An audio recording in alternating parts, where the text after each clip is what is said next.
Welcome to Championship Sunday. It is time to start things off in a beautiful Sandusky, Ohio morning. I am Nito, joined by the one and only Homazen. We are going to be starting things off with the collegiate top 4. And what we're going to be seeing right now is going to be Big Fat Sea Cows versus the one and only USF Gold.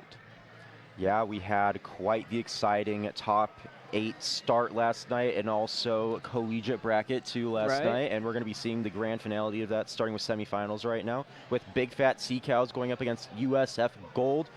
Both teams representing their own universities, being the University of Southern Florida and also the Virginia Commonwealth University too. So really exciting stuff to behold in just a moment.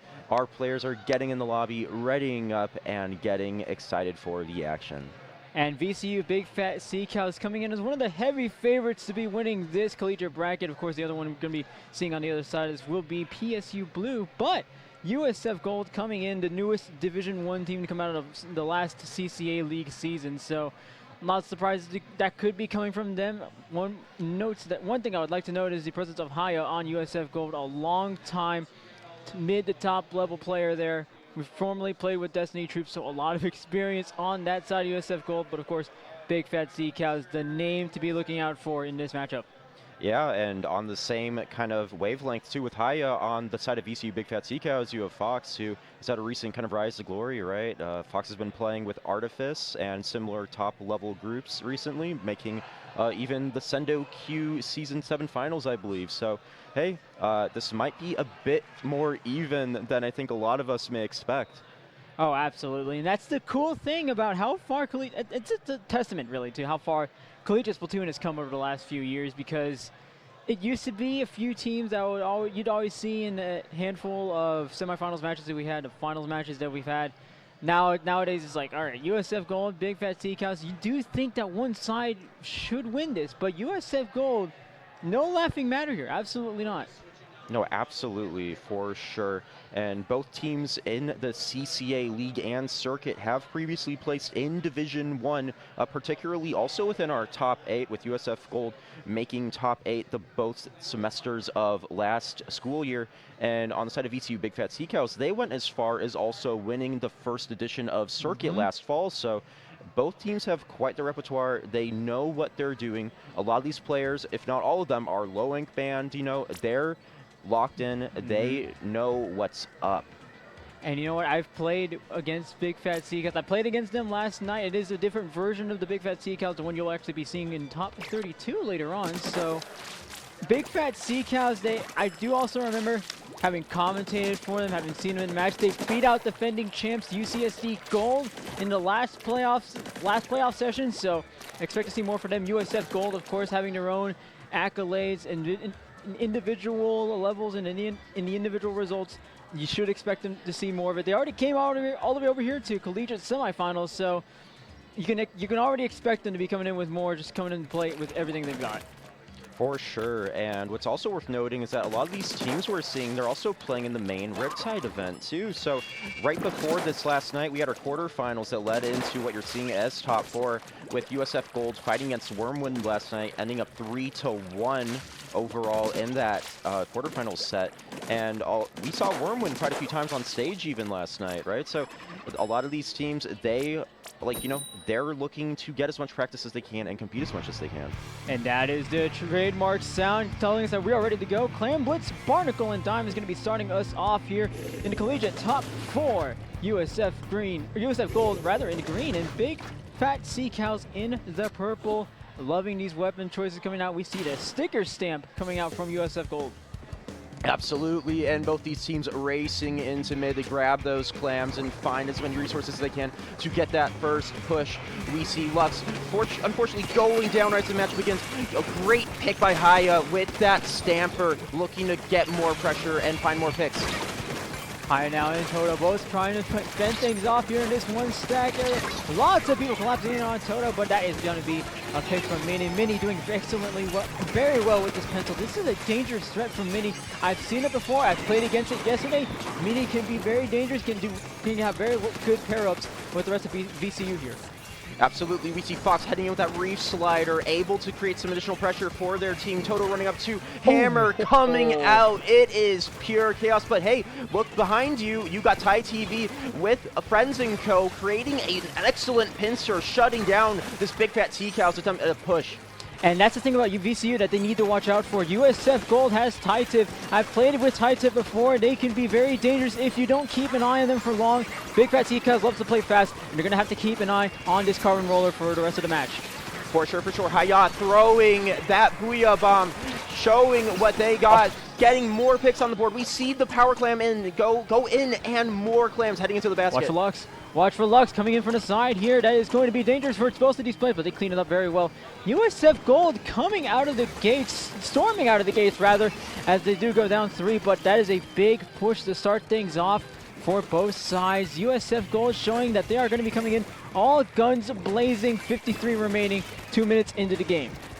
Yeah, now VCU Big Fat Sea Cows has to figure out a way to break back through. 53 remaining is not that bad of a lead to try to recover from to get your own score and lead, but you're going to have to get the picks to find it. Where was that Reef Slider going? Well, we'll find out very soon. Actually, you found out just now as we see Haya with the sticker stamp. Haya again, but known for playing this skirmisher role, just kind of tapping players, making sure they can make things easier for the rest of USF Gold. And maybe they don't need that help because USF Gold is already back to where they were earlier. For sure, VCU Big Fat Sea Cows has been spending the past minute or so trying to figure out a way to break back into mid. They do find a pick on Thai TV's Carbon Roller. That's a good start, but you're going to have to take out the rest of the members of the team. That Re-Slider, not maybe finding the best value that the Big Fat Sea Cows were looking for, but Fox is able to still clean it up by taking out Haya, who had an excellent flank behind them. This is interesting stuff from VCU. Not in a position that I saw them last night. They're still struggling to get themselves closer and closer to the back. It's been more of a crawl for them than we may be used to. USF Gold has been commanding the game so far, but VCU seems to be inching closer and closer to that first push. Yeah, you have to be careful if you're Big Fat Sea Cows. You need your specials to get online sooner rather than later. Fox opting to use that Re-Slider to take out the Carbon Roller once again. Haya going down to Lux. That's a really good pick if you're the Big Fat Sea Cows. Hammer also going out, able to find a second. This is go time now. We're going to see a push. And a push we are seeing here, 77 remaining, and the clams are starting to pile up. They do have a power clam waiting for them on the other side, but USF is going to run them out of their own territory and get the wipe out to boot. That is incredible stuff from USF, showing that they can clean themselves up very well, and they're already getting back to business here. For sure, we do see Lux go down on the Wiper again, creating an opportunity for USF Gold to maybe find a second push. Fox taking a little bit of damage to Haya, going down to Haya's in an excellent spot here to try to initiate some sort of lockout pressure, continuously finding picks, allowing the members of USF Gold to get another clam in the basket and continue a push and gain points. And there are a few more points coming in on the board. USF Gold, I mean, it almost looks like it's been effortless these last few pushes. I mean, it looks like USF Gold, just as soon as VCU got a push, USF got one of their own. Maybe not as big as their first one, but with a minute to go, VCU is still looking to get themselves back within striking distance. 30 points, maybe not too much of a mountain to climb, but certainly USF Gold not making it easy. Not making it easy for sure, but if you're VCU Big Fat Sea Cows, it's never over necessarily. We do see Lux break in, Fox as well, but they're not able to find the value of those pushes, leaving Mini and Toto alone to fend for themselves. They do try to hold as much as mid as they can, but Haya is just an unstoppable force with the rest of their team. Strikes coming out. VCU Big Fat Sea Cows has to back up here. No kidding, we got to talk about Haya's contributions to this game later on, but with 20 seconds to go, Big Fat Sea Cows is on the back foot here. Lux in a bit of trouble there. He's able to escape that Booyah Bomb, but not able to escape USF Gold getting a power clamp towards the basket. South Florida gets wiped out by VCU. Virginia now has an opportunity to retaliate. I don't know if you caught that, Nito, but they also missed a second power clam. They could have brought that down to 18 remaining, and now that actually creates a decent opportunity for VCU Big Fat Sea Cows. This game isn't over yet, but they do need quite a few clams to make it happen. We do see the hammer coming out. It doesn't find anything, but the members of VCU Big Fat Sea Cows are posed here to try to get a basket run. And will they get that basket run? Short opportunities are looking slim to none, and none they will be as USF Gold wins game one. It is best of 5, y'all, so it is going to be one game closer to getting themselves towards that final match. It could be an upset, but I did talk about this earlier. We talked about this before the set even. USF Gold this could be seen as an upset in terms of seeding, maybe in terms of name alone, but it is almost certainly not an upset once you see what we've been seeing here on stream. I completely agree with that. Both of these teams have quite a lot going for them, but I mean, we talked about before, they're surprisingly even, really. Both of them have similar histories. Both of them have a lot of stories behind them that have shown that they deserve to be here and they have really worked for it. And I mean, with the results they've had so far in our collegiate side bracket in particular, I mean, having 2 3-0, 3-1 teams go against each other, that's nothing to scoff at. Oh, absolutely not. And we got to talk about what USF Gold was able to do there. It almost seems like it was just poking around. It was always Hyah that we mostly saw on stream here. So lots of work there so far for Hyah. But the rest of USF Gold able to clean things up very well. I like that for him. I like that they're able to kind of just see. It's almost like maybe VC is a different story, but it's almost like here everything looks so smoothly. Everything looks like they're running smoothly for them, and they just seem to know what the next step is at every point throughout that push. I completely agree with that, and just the way that they've been able to push up together as a unit. Like, it's one thing if you have your one kind of slayer player, right, like Hyah, able to find some of those initial picks and you get some of that initial pressure. Right. But them being able to work as a team and as a unit and just unilaterally collapse, like when there's a flank happening, it's not even Hyah just alone all the time. Like, typically they're accompanied by their carbon roller or other members of the team. So just being able to surround as rapidly as they have has been so important. And if there's any place to surround, it's going to be a short map like this and a small map like this one. Mako Mart, Splat Zones is going to be our game 2. See how both of these teams respond. USF looking to get themselves towards match point, and VCU looking to respond. No major changes, Omazon, I'm seeing from these comps. Yeah, Nito, I definitely think it seems like they're trying to run with mostly the same strategy, although we do see that Crab Dread from Fox on the side of ECU looking to try to create a bit more stable momentum for their team with the use of that special. We do see Fox find a really strong special unlock Carbon Roller to start off the match, popping the Crab off a little early as well, trying to find a pick on the Striker, helping the rest of their team move up as well, and we have control now on VCU because Hikao's side of the zone. Oh, aggressive crab position maybe, but it's working out so well. They saw the opportunity there. 3 players of USF Gold pairing all clumped up together on one side means VCU can get some huge numbers advantages off of that, and they're still piling on top of that with this stamp from Lux. Maybe another one here, misses out on Fizzle, but my goodness, what an opening. Really excellent kill there from oh my Lux. goodness. 2 splats in a row. We love to see it. Lux popping off, being able to be a front runner for the VCU Big Fat Sea Cows.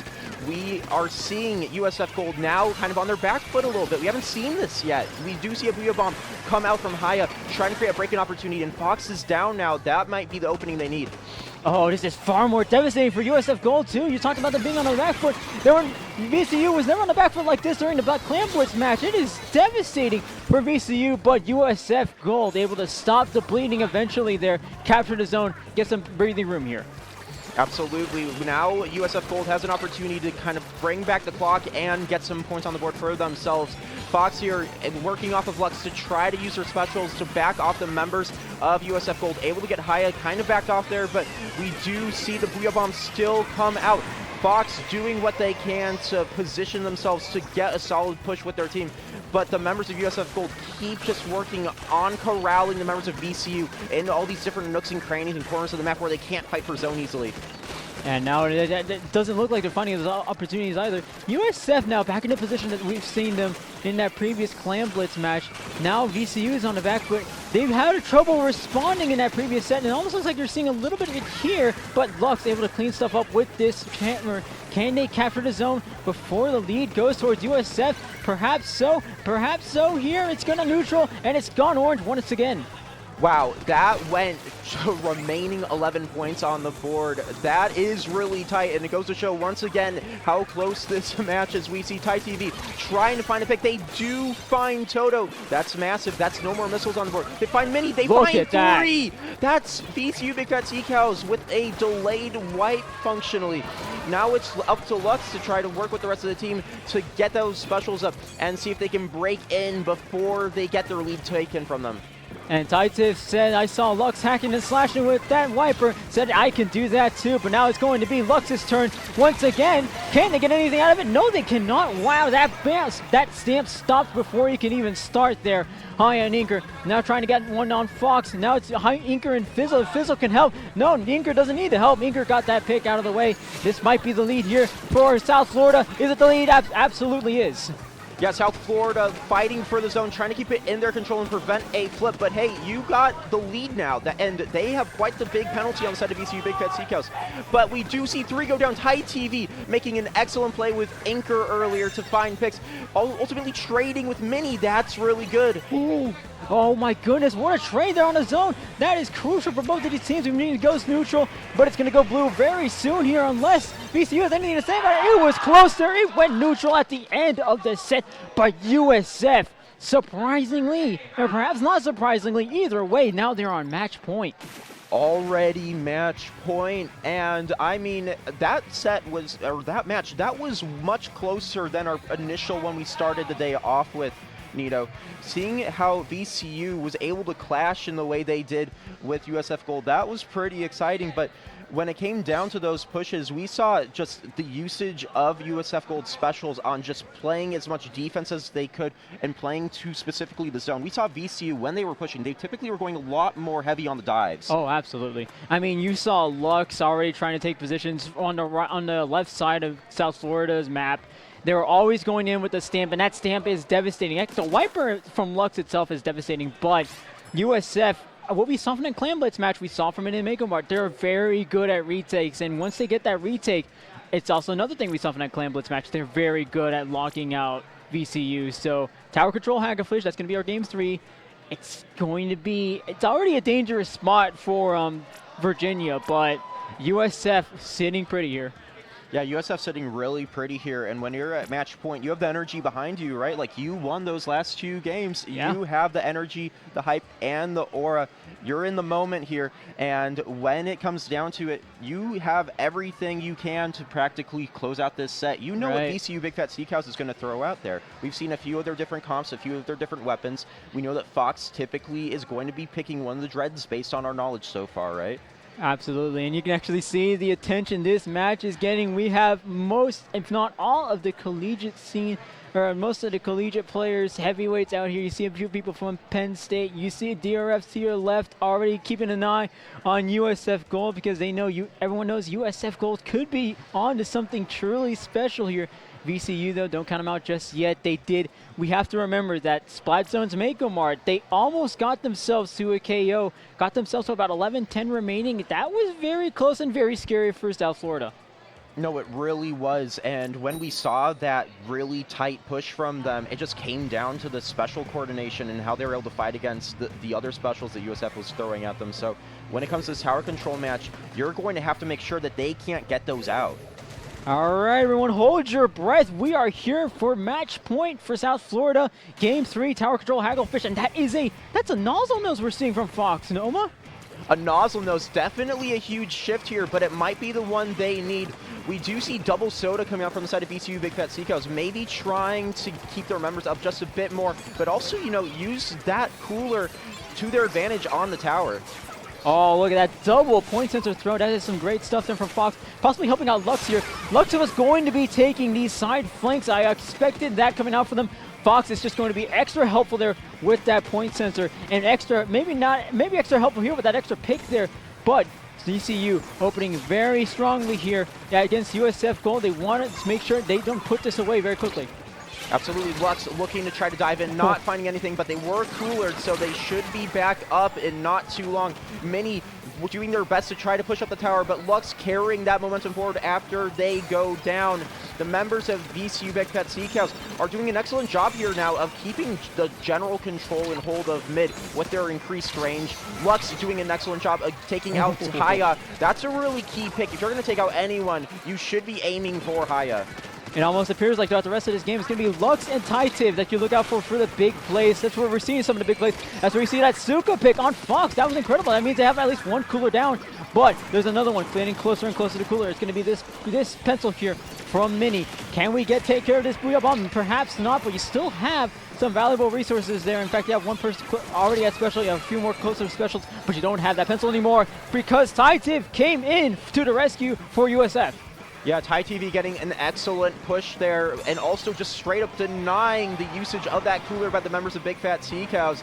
Now they have their own cooler on the board and their own push as well. They're just storming through all these checkpoints that the tower is going through, grabbing the lead, but in the meantime working on establishing themselves on different key flank spots of the Big Fat Sea Cows base. And it's just barely a lead swap there for USF Gold. Lux, though, the person to watch out for. Maybe 2 people down. Oh, no, there is definitely 2 people down on both sides here. 2v2 situation taking place in the middle here. VCU still in the back, still on the back foot here, but not by much. They are very much within striking distance, but to get themselves back to that striking distance, they need to make their way back towards that second checkpoint. And USF always there, almost constantly present in the enemy territory. Yeah, TIE seeming to take a lot of the key initiations and pushes in this match in particular, finding a lot of value, but now we do see Mini on the tower looking to bring this tower forward, trying to find that lead back in their favor. It won't take much to probably get that flip, but clearing the checkpoint is going to be the big challenge here for their team. Oh, and Mini just barely hops out before they get the lead there, but it's still a lot of a big presence. Unless TIE has anything to say about it, Lux is in trouble as well. They have to back up just a little bit more here, but they do. They already 1 player down for South Florida. VCU has a better position here, but Lux is in a bit of trouble, surrounded by 3 from South Florida. Lots of yellow, lots of blue on this map in all kinds of places. No clear winner yet on this end, in case the score was any indication. Yeah, Nito, this is continuing to be very tight, as we've seen in our previous 2 matches, with both sides just fighting for this tower like it's really just the biggest thing right now. We do see Toto and the other members of Big Fat Sea Cows take down 2 members of USF Gold as they start to push up this ramp here. It is go time now. We have just under a minute and a half left of the game. They need to make a move. They need to make a move to prevent those sweep from VCU, or from USF rather. VCU preventing themselves from losing out. They get the lead here finally. They might be able to get the second checkpoint. That'll be crucial for them, and they do get that second checkpoint. Mini staying in just long enough. They do go a few players down. It's a delayed triple from them, but that doesn't mean much. They do have cooler back in. VCU now switching the script here. They're in total control. Yeah, in total control, they are definitely in right now. I think VCU has USF where they want them, with missiles on the board and also a fresh soda, as now it's USF Gold's turn to break through the ramp of VCU. We see Lux get a fantastic pick, working with the members of VCU, taking out both of the key slayers of USF. That's really important. Oh, wow, I didn't even see the stamp throw come out, but there is a pick on one of the players from South Florida. Virginia Commonwealth here, looking very good here. They do go 1 player down, but it's still like USF is in a similar position that VCU was in that first game, not being able to get themselves out of their own territory until now. A few more points coming online for Virginia. A few more points indeed, but USF Gold is going to try to find that last push opportunity to grab this lead. We do see the headed player go down, leaving just a stamper up. They do find 2. This is actually really tight. Oh my goodness, you are joking. South Florida completing the sweep on VCU. That is an astonishing record there. I know we talked about it at the beginning of the match. That was going to be a close one there. This was almost certainly a close one. Don't let that score confuse you, but in the record, this will be a sweep against VCU. A surprising result here, and DRF probably saying most of the same here or something. I'm not really sure. Just point at them twice, say, hey, that was pretty good. Gotta love how you end the set and the first thing that happens is DRF pointing you, being like, you did a good job. I believe in you. But as we close out that, just like you were saying, Nito, this set, like, the points don't speak enough to how insanely close it was. Like, that was a last second, just practically like an overtime tower slide fluke. Like, I don't think even VCU fully understood that, okay, we're actually about to lose the lead here. Right, and that's it. It almost seems kind of odd, that last push from South Florida. It kind of seemed like VCU, as much urgency as they put in towards their previous defense and even their previous games, it almost seems like with this one, it was still, they're lagging a little bit behind here on that last defense, but ultimately, USF Gold takes advantage of that, and they will be facing PSU Blue, who's already waiting there just around to set up. I saw Vapor and Snow already watching this set and saying, all right, this is what we need to look out for from USF. PSU Blue coming in obviously as the heavy favorite here. PSU Blue in particular had quite the big run yesterday in the general Riptide Splatoon 3 bracket, able to clutch top 32 themselves and getting the win over kind of their sister all-matter team, TZS, right? Right, yeah, no, Vapor a part of Triggerfish Zones already. Already speaking with DRF, another teammate there, but they're going to be getting themselves set up very soon here as we see more celebrations from USF Gold and, of course, giving their kudos to the team from Virginia Commonwealth who came out all the way to Sandusky, Ohio to take part in this incredible collegiate bracket. And this first top 4 match was any indication, this finals match is going to be a barnstormer. Oh, it absolutely is going to be. When it comes down to it, you have a team composed of really strong upper, like mid-level players, right, on the side of PSU Blue, but on the side of USF Gold, like look at what they just accomplished. They just took down the members of VCU Big Fat Sea Cows, quite the big, team in of themselves. And also, what's worth noting is that VCU Big Fat Sea Cows is one of the most notorious teams for being able to get reverse sweeps. And even though they almost had that in their favor in that Game 3, USF Gold just snuck it right from them. Yeah, so that's any indication. Perhaps reverse sweeps are going to be the way to go for PSU Blue, but this is PSU Blue. They don't have to rely on that. This is a very skilled team. I've seen what they've been able to accomplish in the regular bracket, in the redemption bracket. I believe they were also in top 32, but that's going to be for a reason. I mean that's no surprise seeing the amount of star power that's on that Penn State team. But USF already showed us 3-0. That's a big result to have against what was supposed to be a #1 versus #2 finals. It was you might have expected PSU Blue versus Big Fat Sea Cows, but that's not going to be the case. USF showing exactly what they have to take on PSU Blue. I mean, what's also worth taking into consideration is that PSU Blue has had quite the big kind of set of results within specifically the CCA world themselves. Oh, yeah. Being able to win also our Season 4 and Season 6 editions of the league, as well as also the Collegiate Crossfire 2024. Yeah, Collegiate Crossfire also one of our events that we host with our friends from across the pond, so shout out to Edison. But we're going to be talking about PSU Blue here. I mean, this is a historically strong team. I mean, you just pointed at all the accolades. With the next few CCA events, you can still expect PSU Blue to be one of those household names. So no surprises here from PSU Blue. USF Gold, on paper, is going to be facing a Goliath here in the collegiate bracket. But, I mean, we saw the last match. That is incredible stuff from USF Gold against a team that most would tell you they expected to go second. But USF Gold showing us, no. This is still Riptide. Anything's possible in Riptide. Anything really is. I mean, there have been upsets abound across the board this weekend, and I mean, that goes exactly the same way for the collegiate side of things. In our previous set that we didn't see on camera, but PSU Blue was participating in, they went 3-0 against USD Esports Gold. Right. So, I mean, we saw 2 3-0s. Right. We didn't see that yet. Right, and that is an USCSD Gold, a historic collegiate team in their own right. In fact, they're accredited with being one of the first teams in the collegiate Splatoon scene. So major hats off to them for showing up to this bracket. But PSU Blue and University of South Florida Gold going to be the game that we watch here. Now, collegiate finals is going to be different in terms of the map list. We're going to be starting on Splat Zones on Kalahari Resort, and from there is going to be counter pick after counter pick. Yeah, a lot of counter picks will absolutely be in front of us as we start this set. But, I mean, looking into how it's going to begin, kind of taking a look at our comps here, I mean, if you're familiar with PSU Blue, you have to be familiar with what they run to.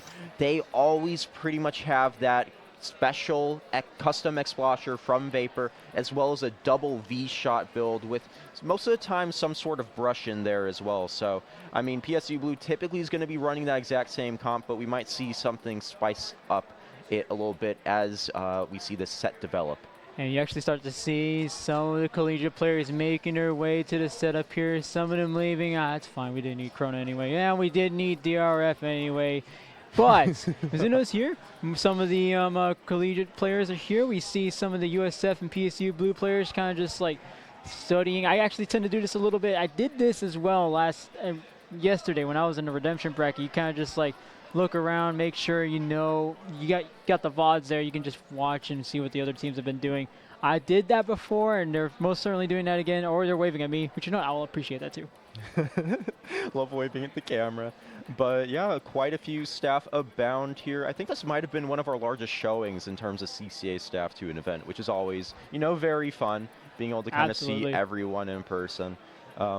And just also being able to just check out what's happening with the collegiate action. This has been our biggest Riptide collegiate side cruise event so far at Riptide, I believe, with 16 teams participating in total. Right, and that's another testament to how far this collegiate scene has come. I mean, I remember my first Booyah Bowl being around 8 teams from the collegiate scene. It was me when I was still in UT Dallas. It was UCSD Gold, and then also another team that you might possibly remember is going to be Inkling Technology at Purdue, which if you see Mizuno in the middle of your screen there, was a critical player in that team. So you see some of that history kind of already here. The past maybe you see in the middle, but the present in PSU, and you're possibly seeing the future here with USF Gold.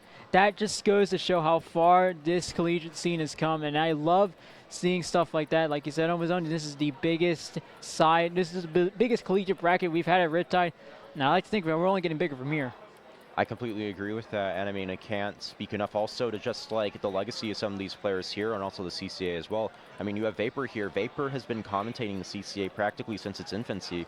So having someone like them here representing and also being at the top of our bracket, that's nothing to scoff at all. And I mean, we've also talked about USF Gold's legacy too, right? With members like Haya having quite a large impact on the community as a whole, and members like Anchor also playing a critical role in some of the smaller circles of the CCA, developing it in kind of a local community aspect. So you can't speak enough to how much of a critical role some of these members of the CCA community have had on the grander scene. All right, we saw Neptune on the right giving some commands. We saw Mizuno saying, all right, it's time to lock in. It is going to be go time for USF Gold and PSU Blue as they start to get themselves set up. You see members filing in from Penn State. You see members filing in from USF Gold. Mizuno saying, all right, both of you need to lock in.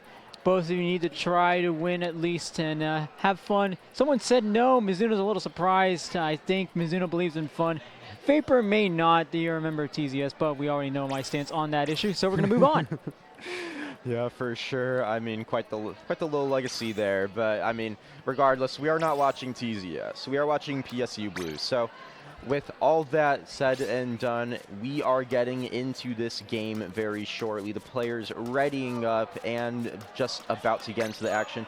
We previously, in the set before this against VCU Big Fat Sea Cows, we did see what USF Gold was cooking up, consistently bringing that aggressive sticker stamper into the matches, consistently bringing also that carbon roller deco. They're looking to bring a lot of aggro here, a lot of very aggressive weapons into this match, which might just cause enough of an issue for PSU Blue to have to maybe reconsider some of their own plays. And what's interesting to know is that I believe that Snow to the far left of the PSU side, or the Penn State side, I believe they just pulled out a headset from a box, so this is going to be brand spanking new for him. Same one I believe V has as well, so I don't know, that's just an interesting little side note there, but maybe it doesn't matter all too much. What does matter that this game is going to get started. Game 1 is going to be Splat Zones on Mahi Mahi Resort. Now, knowing PSU Blue, I know Vapor, I know that Explo is going to come out at some point. Explo is, I want to believe that Explo is going to be especially dangerous here on Mahi Resort, just with how much flat space there is. Vapor has all the breathing room there to go for some assists and especially some picks. Completely agree there, and also when it comes down to it, like, the members of PSU Blue, they kind of run a very chip-heavy comp. Vapor is constantly using those explosure shots to just weaken the members of the rest of the team, with other players like Snow and V rushing in to use their weapons to get that additional chip damage. Here the crowd getting ready for it. It's going to be the collegiate bracket finals here. University of South Florida going up against Penn State University, and that is another exploit. That is double shot and ink brush, and that is another nozzle nose coming out from South Florida. Yeah, now it seems like they're opting to replace that carbon roller with the nozzle nose. Really interesting move there. Maybe taking a note from Fox from that previous set, but ooh, it's just back and forth right now here, Nito. And there was a stray bomb that got that ink brush out from the side from Penn State. USF getting off to a great start here. Vapor being forced to back off here. They're able to save their special, save their charge, because they know with custom X-Splasher, that special is going to be deadly for USF, but USF currently in the driver's seat now. Look at how far up they are. They've got PSU bunched up. Isn't enough though. No, it's not. High-Tip getting shot down by a Stuka strike from V. Yeah, V finding a very valuable pick there on Haya. That's going to remove a lot of the pressure and holding power from the members of USF Gold. As we see Snow also launch a Zuka of their own, but going down to Anchor and crew as they try to break back in the mid. Although we can't seem to find our footing just yet, as USF Gold is still trying to find a way to break in. All right, we may be having some deja vu here, viewers. This is because USF Gold was in a similar position with Virginia Commonwealth in the semifinals in Mako Zones. But PSU, this is a completely different environment, a completely different team they're going up against. PSU is here to stay, already deep within enemy territory. This is incredible stuff to see. Really incredible stuff to see. Oh my goodness. Look at those shots from the Zuka. And a third. V is unstoppable here. Oh my goodness, V becoming the name to watch out for both of these teams. It's going to be a KO unless USF has something to pull out of their hat, but there's nothing in that hat except for Haya, who makes an effort here at the end. Game 1 is going to go straight to Penn State. That was quite the strong sweep from PSU Blue. We did see that match start out somewhat in the favor of USF Gold with the use of that inkjet and kind of just biding their time a little bit with being able to break through the zone. But once they got pushed back by PSU Blue said, no, you're never going to touch the zone as a team again. We did see Haya do a little bit of a good job trying to do what they could to break back in, utilizing resources like their auto bombs and also Blia bombs in order to try to make a dent into the zone, but none of it was ever enough to actually allow the team to go as a cohesive unit. All right, that is Mizuno and DRF giving their respective teams the pep talks, I believe, but doesn't matter too much. USF Gold has to be, I see them talking around with one another. They're out soon after that match ended. They come up with the counter pick, which is going to be Rainmaker on Humpback, but I saw them talking amongst themselves. It almost seems like they know Omizen. They know that this PSU team is vastly different from the Big Fat Sea Cows team they just went up against. I mean, that lockout was much more difficult to get out of. It really was much more difficult to get out of, and I mean, now it's kind of their turn to make a counter pick too. They picked Rainmaker, Humpback, Pump Track. It seems like they're looking to try to just get the members of PSU Blue in a little bit of a position where they can't as easily pick out the members of USF. But hey, you also are fighting against an X-Splasher and a paintbrush. You're gonna have to be careful as you go through the zone. A lot of popping power now on the side of South Florida. 2 splatter shots, one of them being the glamour shot with the Kraken. A carbon roller coming out, Tytiv going back to that carbon roller. It's been working out best. No swap outs from Penn State just yet, but it's going to be a neutral battle from here on with only 10 seconds out of the game. Yeah, only it's just now starting, and it's already in the hands of PSU Blue as Vapor picks up the Rainmaker. 2 down on the side of USF Gold. The carbon roller here, Tai TV finding one, but having to back up as PSU enables Vapor to get that dunk with the Rainmaker check. It is all the Nittany Lions here at the beginning of the set. Vapor may be able to take control of this Rainmaker, but it's going to start off with the splashdown. They're able to get it out, but not much comes out of it there. It's going to be a pedestal-only push for PSU Blue at the beginning here. Nearly gets V. It's going to be the Haya with the Kraken, but has to back off here, or may not be able to back off. There's already a few more players down. Haya goes down. Penn State still trying to get back into control, and they just might. They just might indeed, but we do see one of the members of PSU Blue, both the shots actually going down, preventing any Zukas from coming out. This might be the window of time, the opportunity that USF Gold needs in order to break through and find a pick. But while this is all happening, we do see the X-Flow and Co do what they can to prevent that cap from happening. And that was a good thought there, trying to pair that up with the strikes there. Almost got to that pedestal, but it's a wipeout. on the side of Penn State. USF has nothing to respond with that for the time being, as everyone has to come back in. V was dangerous with that Zook earlier, might be dangerous with it now unless HiTip is able to shut it down right there. Two players going down for Penn State. USF Gold has the numbers advantage here.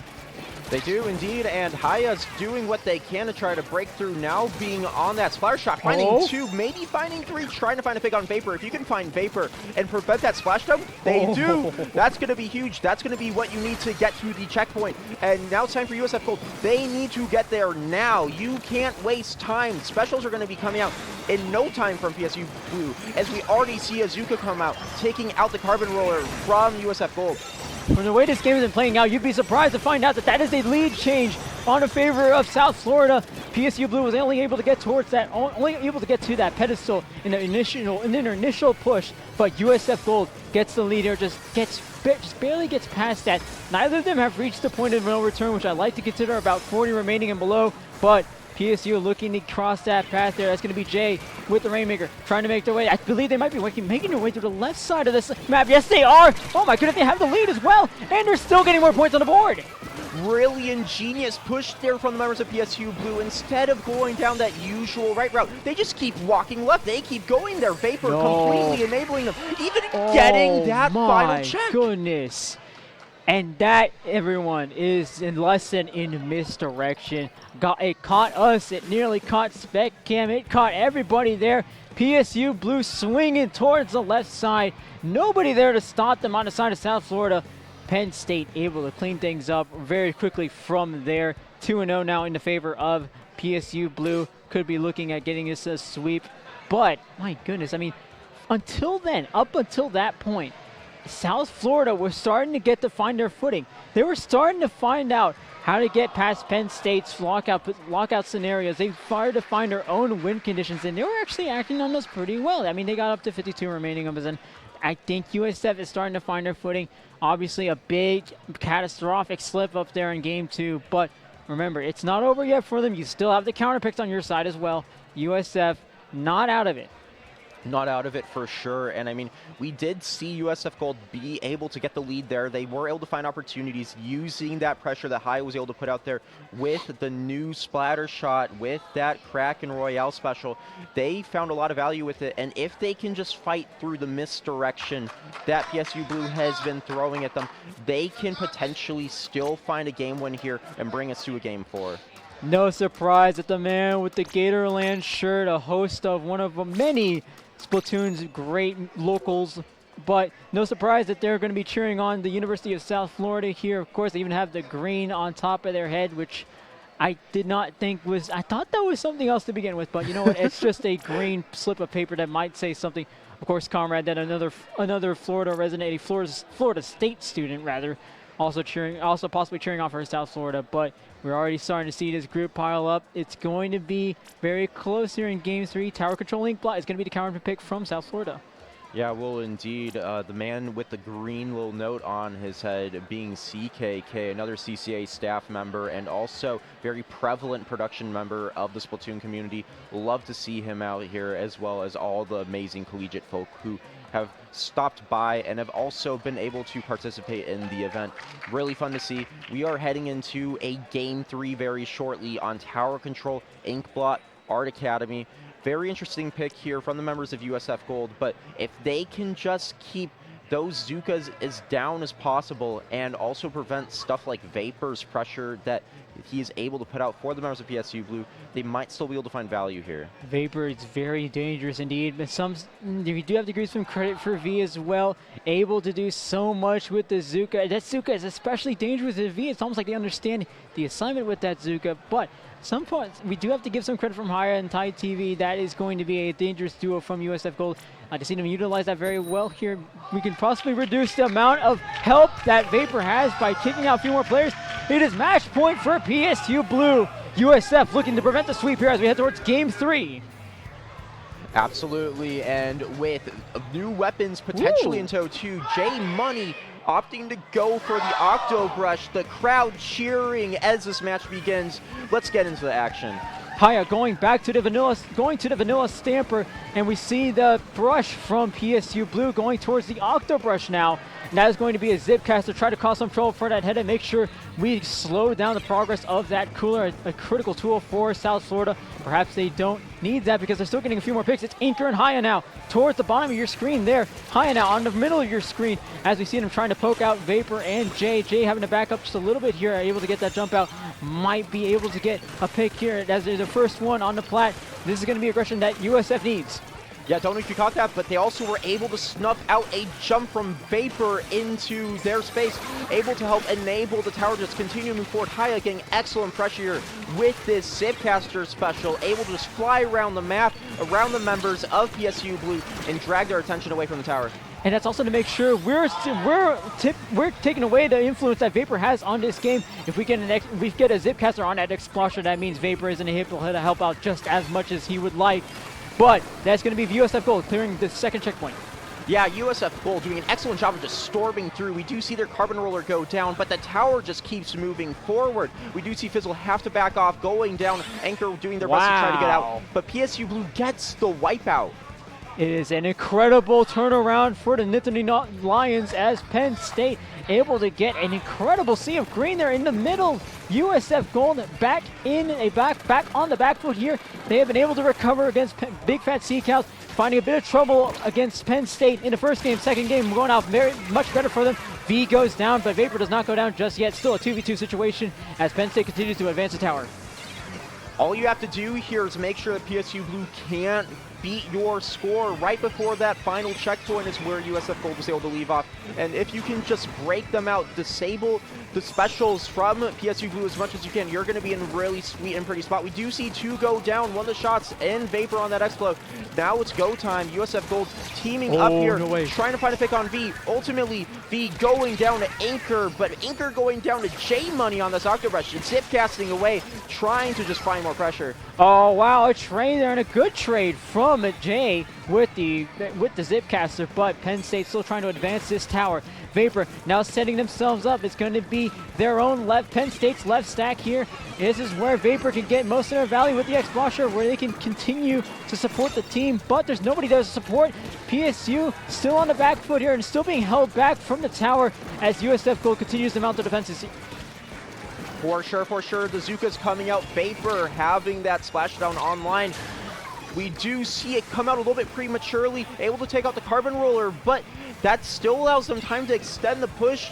PSU Snow going down to Haya.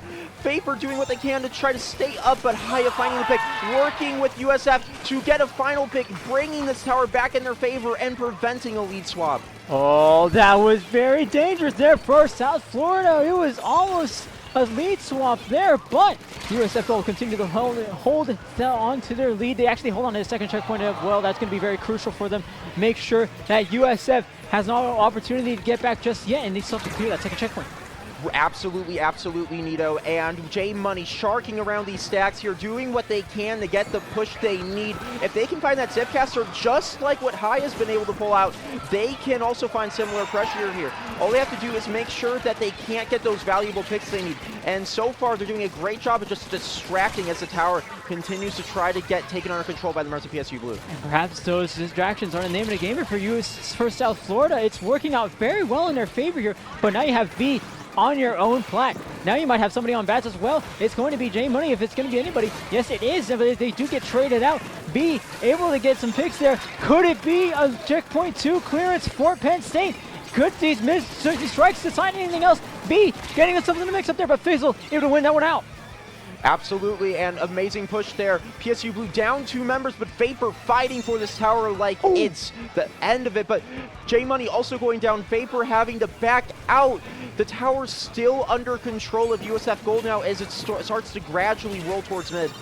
Oh my goodness, folks, if you put points on this game, it may be time to start sweating because Penn State is inching closer and closer. They haven't left, this tower hasn't left USF territory in a long while, and there's a clear path to the lead here if they can get themselves to it. 10 seconds left to go. It is going to be very close here. Both of these teams trading picks left and right, front and center, but is it going to be tied that saves the day for him? Possibly. Jay still trying to get on the tower, doesn't find it. USF Gold stays alive for one more game. USF Gold, Tide TV in particular, doing a great job of being able to shut down what PSU Blue is trying to do with those ink strikes as well in tow. The members of USF Gold working together excellently. When one of them went down, they had a backup plan in play. They still had options available. They didn't blow all their specials at once. We did see Haya try to make a launch towards the tower with that Zipcaster to prevent Vapor and Co from taking that lead from them. But when Haya went down, they still had options available, and I think that's what really allowed that match to go in their favor and for them to clutch up the prevention of that lead swap. Yeah, I mean, almost, and it's incredible seeing how South Florida is able to step up here, especially during a dire hour of need when things looked so critical for them. It was nearly, it was this close to being a sweep for Penn State, but USF Gold staying alive for one more game. It is now Penn State's counter pick. They kind of already, it looks like they have an idea of where they want to go from here. It looks like they're still kind of discussing. In fact, they're not really discussing it at all. They're kind of coming into this with all the calm in the world. They know that it's not quite over yet. Vapor standing up, maybe stretching their back out. It's going to be, it's always a good idea to stretch your back out, and it's always a good idea to keep yourself standing, especially during long hours of sitting like this. More medical advice from Nito later on, but PSU Blue going on towards game 4, awaiting the counter pick.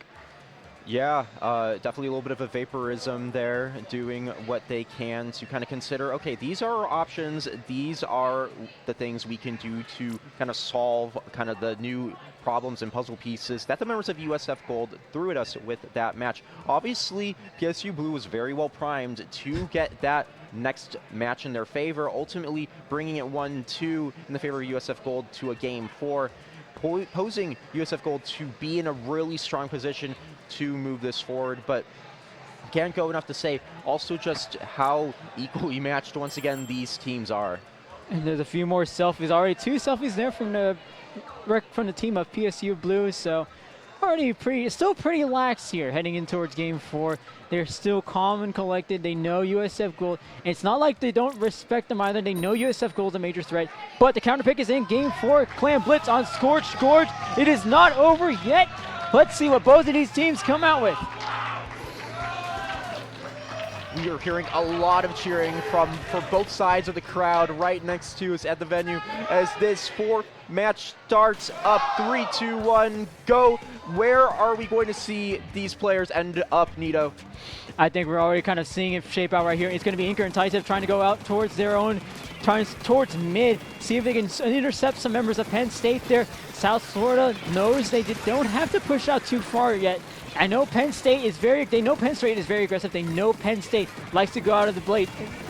Comes out of the gates, all guns blazing, and that's what they're doing right now. Actually, you see Penn State now already making their way towards the basket. They have the first power climb. They have 3 players down. That is incredible, and they have broken the barrier. Yeah, we see PSU Blue storming through, already bringing down this score to 56 points with more clams coming in. However, USF Gold doing what they can to break through, bringing out that Booyah Bomb, but in the meantime, he's just in their base, fighting all the members of USF Gold like it's nothing. Wow, wow, wow, my goodness, it's already been a minute in, and we're this much closer to a count. Vapor able to take one player out from USF, and it's still Haya trying to pose a threat, ultimately able to make Vapor back up, even if it's just for the time being. Do we have anyone else for some clams? It might be Vapor with some clams. Yes, still able to keep that open. It is now 5 remaining for Penn State. 2 more wins them the game. It doesn't seem like they're necessarily going to have the clams actually bring it through, as only V is left up in mid, but still, that's an extremely strong initial push. We're just a minute and a half barely into this game, if not even. And now USF Gold, they're kind of on their back foot a little bit. They're yet to have really any control of it or any clams on their side, and Zukas just keep coming out like they're nothing from the members of PSU Blue. And that is another power clam ready for Penn State. They have another one in. There it is. 24 is the penalty marker to beat. And they have 7 power clams in tow. Correct me if my math is wrong here, but that might be enough, but it's definitely far more, and it's definitely more than enough now. And to get them in. Oh my goodness. Penn State closed things out very quickly there. It is the end of the collegiate bracket, and it ends in a PSU Blue victory. 3-1 over University of South Florida Gold. What a set. We saw PSU Blue dominate USF Gold, able to bring out quite a few really good fights themselves, though, also getting that third match win. But PSU Blue, we can't speak enough to how much they've just been dominating at Riptide so far as a whole, being able to take on a lot of strong teams and get key wins in the main set. But also, when it comes to collegiate, what we're here for right now, they have just been getting 3-0s and really strong set results like it's nothing. They've also, you know, they've kept winning our League Division 1 titles. They know what's up. And it's also a testament to what South Florida has been able to accomplish in the last few months, and I mean, we've come from finally making Division 1 to beating out Big Fat Sea Cows in the semifinals, to being the one team that takes a game off of Penn State, the undeniable Goliaths in this bracket. USF Gold coming in somewhat as an unlikely David here, but my goodness, USF Gold providing for an incredible set in the finals. Ultimately, Penn State wins it, but my goodness, I mean, we've seen it all here. We've seen it all even just from the top four. Yes, give yourself some kudos, Anchor. That is an incredible set that y'all put off there. Absolutely. I mean, both sides having a lot to pat themselves on the back for. Every single member in this set had a remarkable impact on each single match. And I mean, we can't speak enough to also just, I mean, how exciting it was, like the energy even, like we heard loud crowd cheering. We saw like a great showing. So many collegiate players, even if they aren't necessarily playing with their college teams, have been able to make it to Riptide and help participate, and just even like viewing all these different amazing matches. There's been so much positive energy with the collegiate side bracket here at Riptide this year. Yeah, no kidding. I mean, that's the cool part about really any LAN, and especially with these collegiate LANs, and especially these little side events here. It's all the competition you're going to see on the screen there, and it's all fun and good. It's all exciting. No, don't take away the bread, but come on, leave it there. Anyway, it's not, he still hasn't answered me as to whether or not that's a dog, but regardless, lots of fun action you see on the screen here, but ultimately, at the end of the day, it is all camaraderie. You see all the friendliness, just a lot of fun energy from all of these teams. You're going to see a lot more of it later on, especially even on this. On the side stream, on the main channel as well, you're going to see a lot of fun, a lot of good energy, even in grand finals. I bet you there's going to be those teams having fun. That's what Riptide's all about, and that's why I love showing up to these. For sure, and I mean, the energy, everything, just the crowds, the community, it keeps growing bigger and bigger every single day. And with a new, academic year on the horizon, there's a lot to look forward to in the collegiate community as well. The CCA, I mean, we're about to start up our second season of the circuit in not too much time. Oh, goodbye. But yeah, that's correct. We are going to see more from the Collegiate South La Paz Association. If you are watching this, whether you're a CCA fan or not, there is a lot more. Where that came from, the entrance exam is going to be this Saturday, actually. I just realized we're in a new week.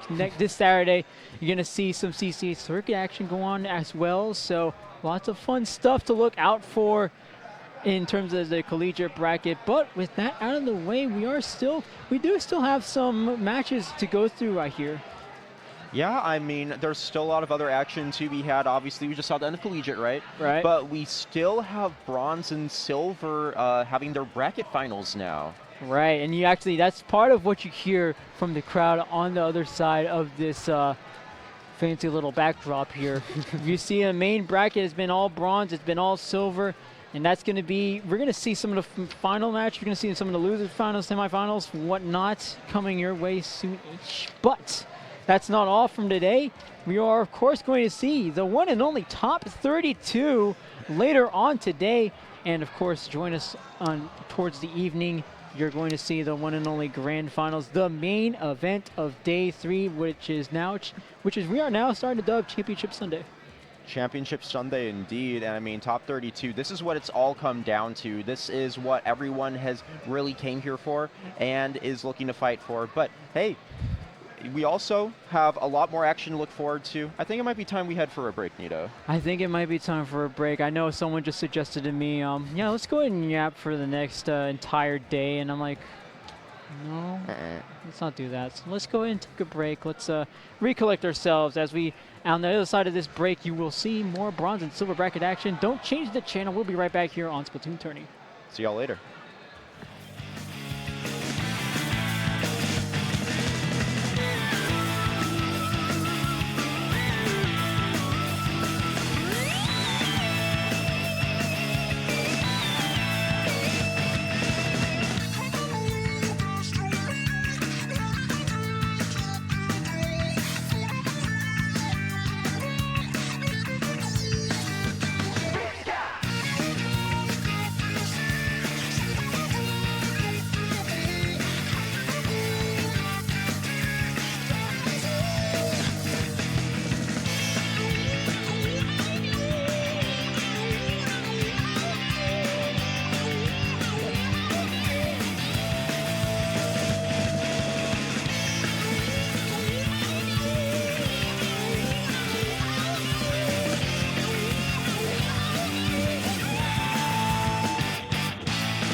back to more Championship Sunday action here on the Riptide Golf Channel. My name is Nito.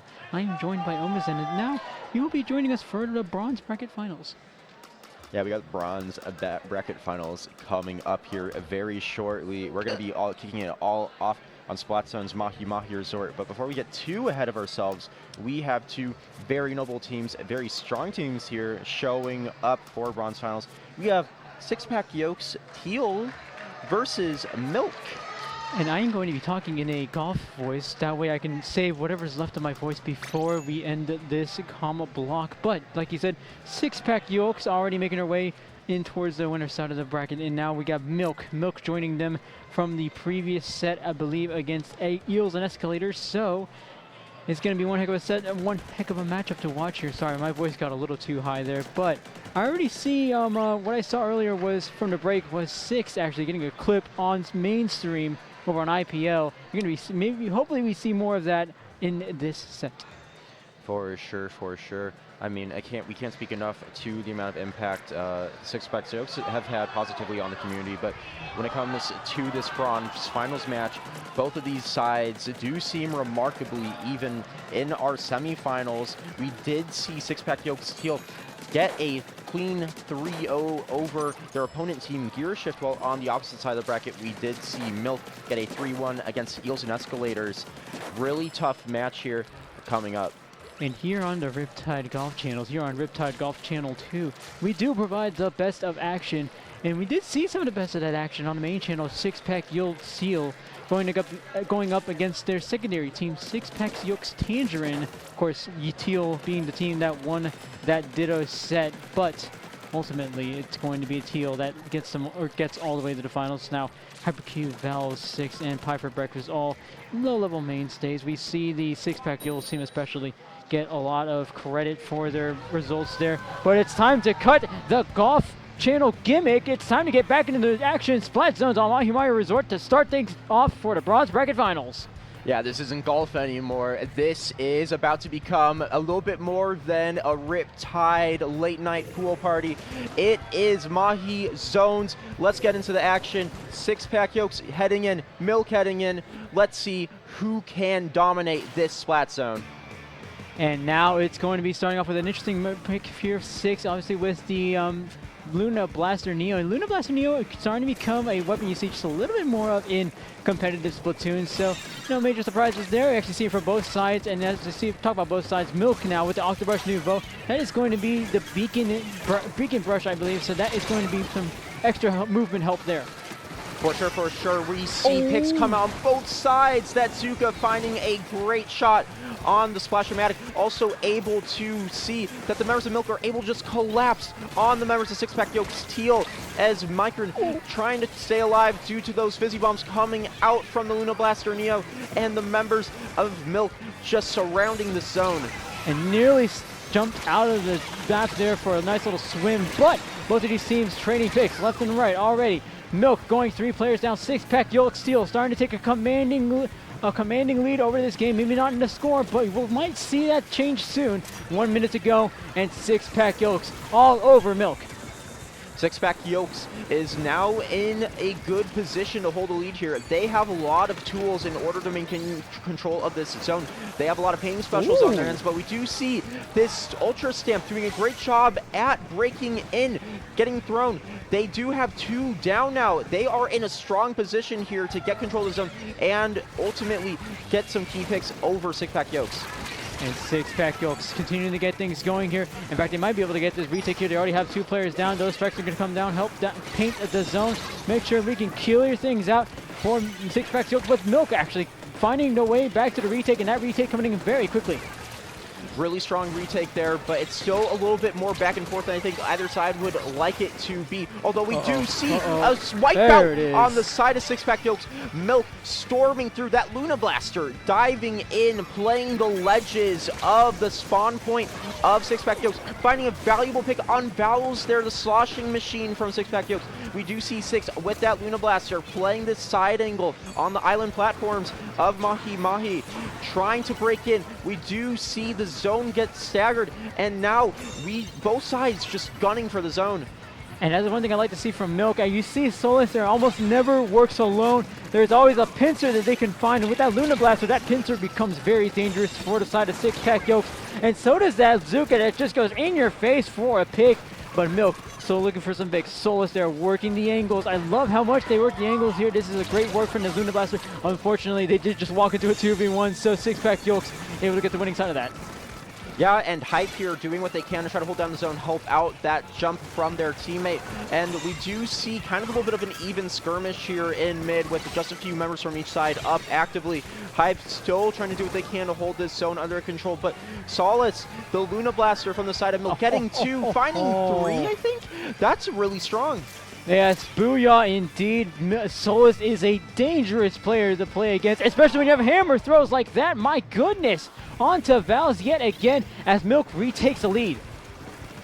Yeah, once again, very back and forth here with Milk currently once again in control. They've consistently had the edge this whole match, being able to have longer holds of zone. We do see Pi doing what they can to try to salt the zone with strikes, getting a lot of pain on the zone, allowing their team members to get in. We do see the bubble come out with Hype and the Booyah Bomb coming out, locking in that zone flip.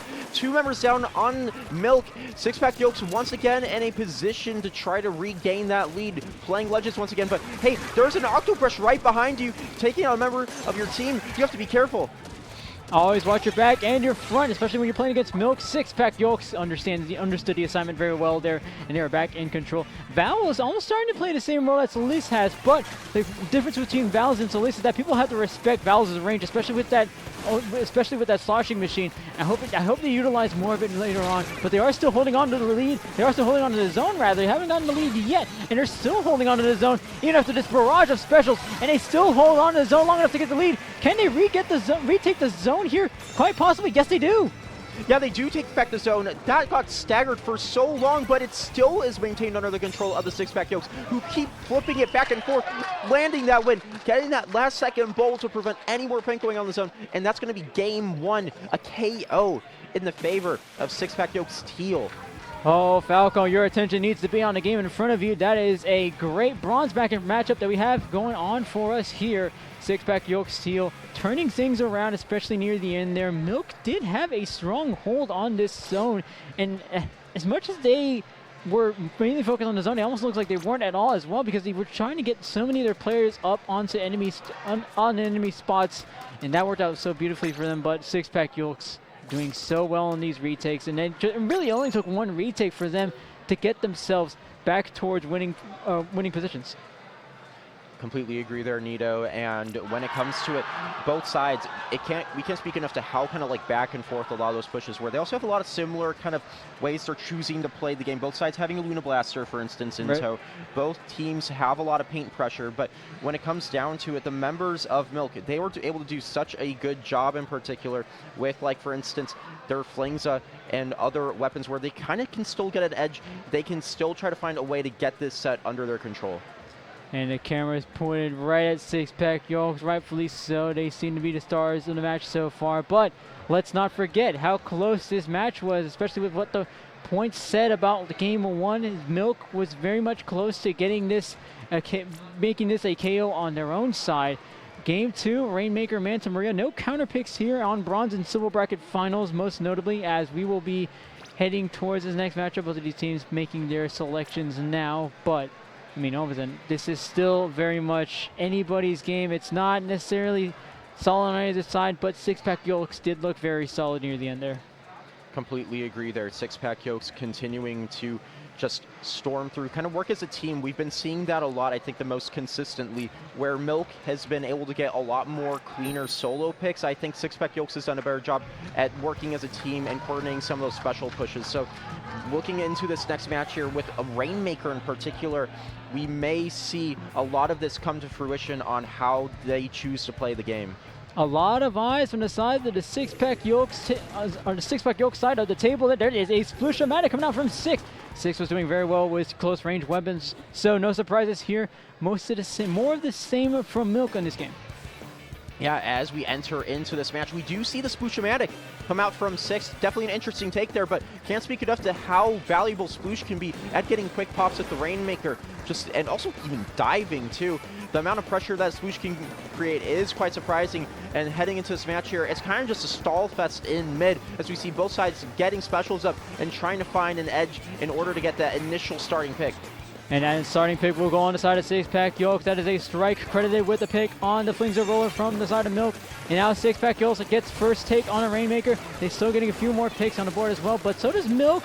Now they're starting to trade some blows here. You're starting to see some more trades here. 6 now becoming the star of the show with this stamp. They do get the checkpoint as well. They're looking to get this past the pedestal. What was that? A stamp throw that went off screen, but we still saw the effects of it. Yeah, and that curling bomb doing a great job of helping the Rainmaker move forward, but it's not going to matter because the Luna Blaster was right behind the members of Six-Pack Yokes, getting a valuable pick on the Rainmaker, stalling it just enough for the members of their team to get back up, and now Six-Pack Yokes has to once again fight for control of the objective. And they're fighting for control, they are indeed, but you gotta watch out for Valve's sloshing machine in the previous match. Slosher in this one, still the same effect in this match as well, but Vowels there getting picked off by a well-placed suction bomb. Doesn't matter though, we still see 6 here near the Rainmaker, ready to pick this up at a minute's notice, and with this stand, maybe able to get more picks on the board to get itself further. Is there a pick there? Maybe not, but 6 is still alive and well, still a major threat until this Octobrush takes it down. The members of Milk doing a fantastic job of being able to hold the Rainmaker on that drop. A lot of the time, once you die on that drop, you're kind of in a risky position because you need to be able to ensure that the rest of the opponents of your team are able to not move it any more forward. However, Milk finally moving this Rainmaker away. They know that they need to get this objective as far away from their checkpoint as they can, as we see them unfortunately get wiped out as Six-Pack Yokes continues to rush forward. Rush forward indeed. You see 6 already taking the side angle there. 6 is dangerous in those side angles. Can't let him go too far, but the focus has to be on the Rainmaker as well. They're at 1 remaining. Nearly gets the KO there with all these strikes. Is it enough to get itself to KO they were looking for? Not yet. Small there, credited with saving the push there. That could have sent Milk to down 0-2. They're still trying to get themselves out of it, and with these picks, it should be some help. With these strikes, it should be some help as well. Missiles coming out from Small here, trying to get the members of Six-Pack Yokes to break up a little bit. We do see Valves here on the bucket take a dive on the right, trying to drag attention away as Small tries to snuff out this flag. They do, creating an opportunity for the members of Milk to start to push back up again, but 6 and crew are back up again. They are looking to prevent a Rainmaker push at all. Milk yet to get any points on the board. They need to find a way to break through. And breaks through, they just might with this Rain here. Remember, Rain was buffed as well. It has a wider radius, so that should provide some help for Milk here at a crucial moment in the game. They've only got up to 99 remaining. They now have 3 picks on the board. The only one left is Hype. Hype has to back up here. And now Milk should be able to take this pedestal. Not with ease, because Hype's still there, but Solus coming up from the top rope to be able to get that pick.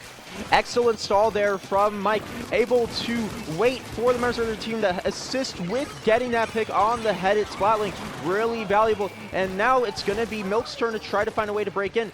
Mike doing the best they can to stall out with bombs and also their main weapon, getting valuable paint on the board. We do see the Rainmaker reset though, so they are going to have to bring it back. And we'll see it go into the middle here. This is where Milk has most of their control, if not all their control. Lots of blue there. And now that's 2 picks from McCarran with that Zuka. Zuka doing very well throughout this whole weekend. And there is no difference here. 6 being forced to back up. There is a Stamper heading her way, but she has an Ultra Stamper of her own. She's been doing exceptionally well with that Stamp. Will we see more of it here? Yes, we will. There's 1 pick on Small. Can we get another one on Sakatoa? Maybe so. Yeah, and it does not the Stamp, but it's still a wipeout.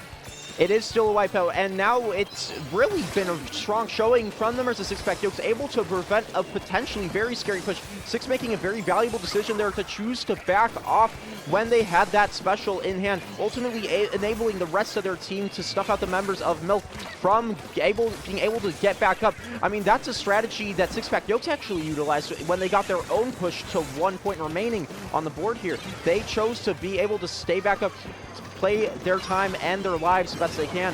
And now Milk has to kind of take that into consideration as we see 10 seconds remaining on the board.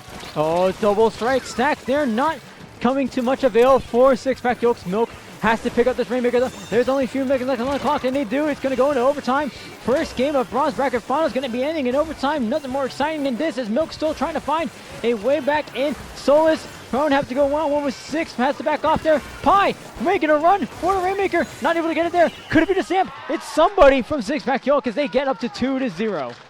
Yeah, sounds like it likely was that Stamp that was able to get that pick on the Rainmaker, enabling a second game match win for the members of 6-Pack Yolks, who have now brought this grand finals of bronze to a game 3.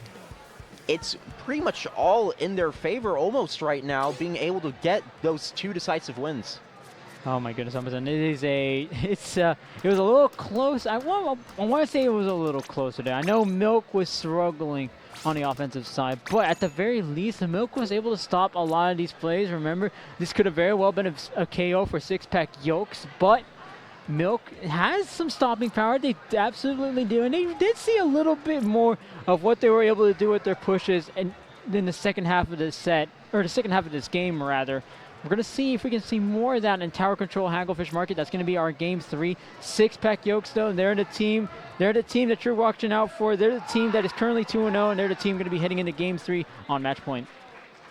Completely true there, Nito. And I mean, the members of Milk do have quite a few options that they can utilize to still kind of shift this in their favor. I mean, Tower Control Hagglefish, that's a lot more of a self-paced mode where you do have to take into consideration that the objective moves at its own pace. You can't control how you choose to really push it. So with that all in mind, this might play a little bit more in the favor of Milk, but we'll just have to see as this third match of our bronze final set starts up.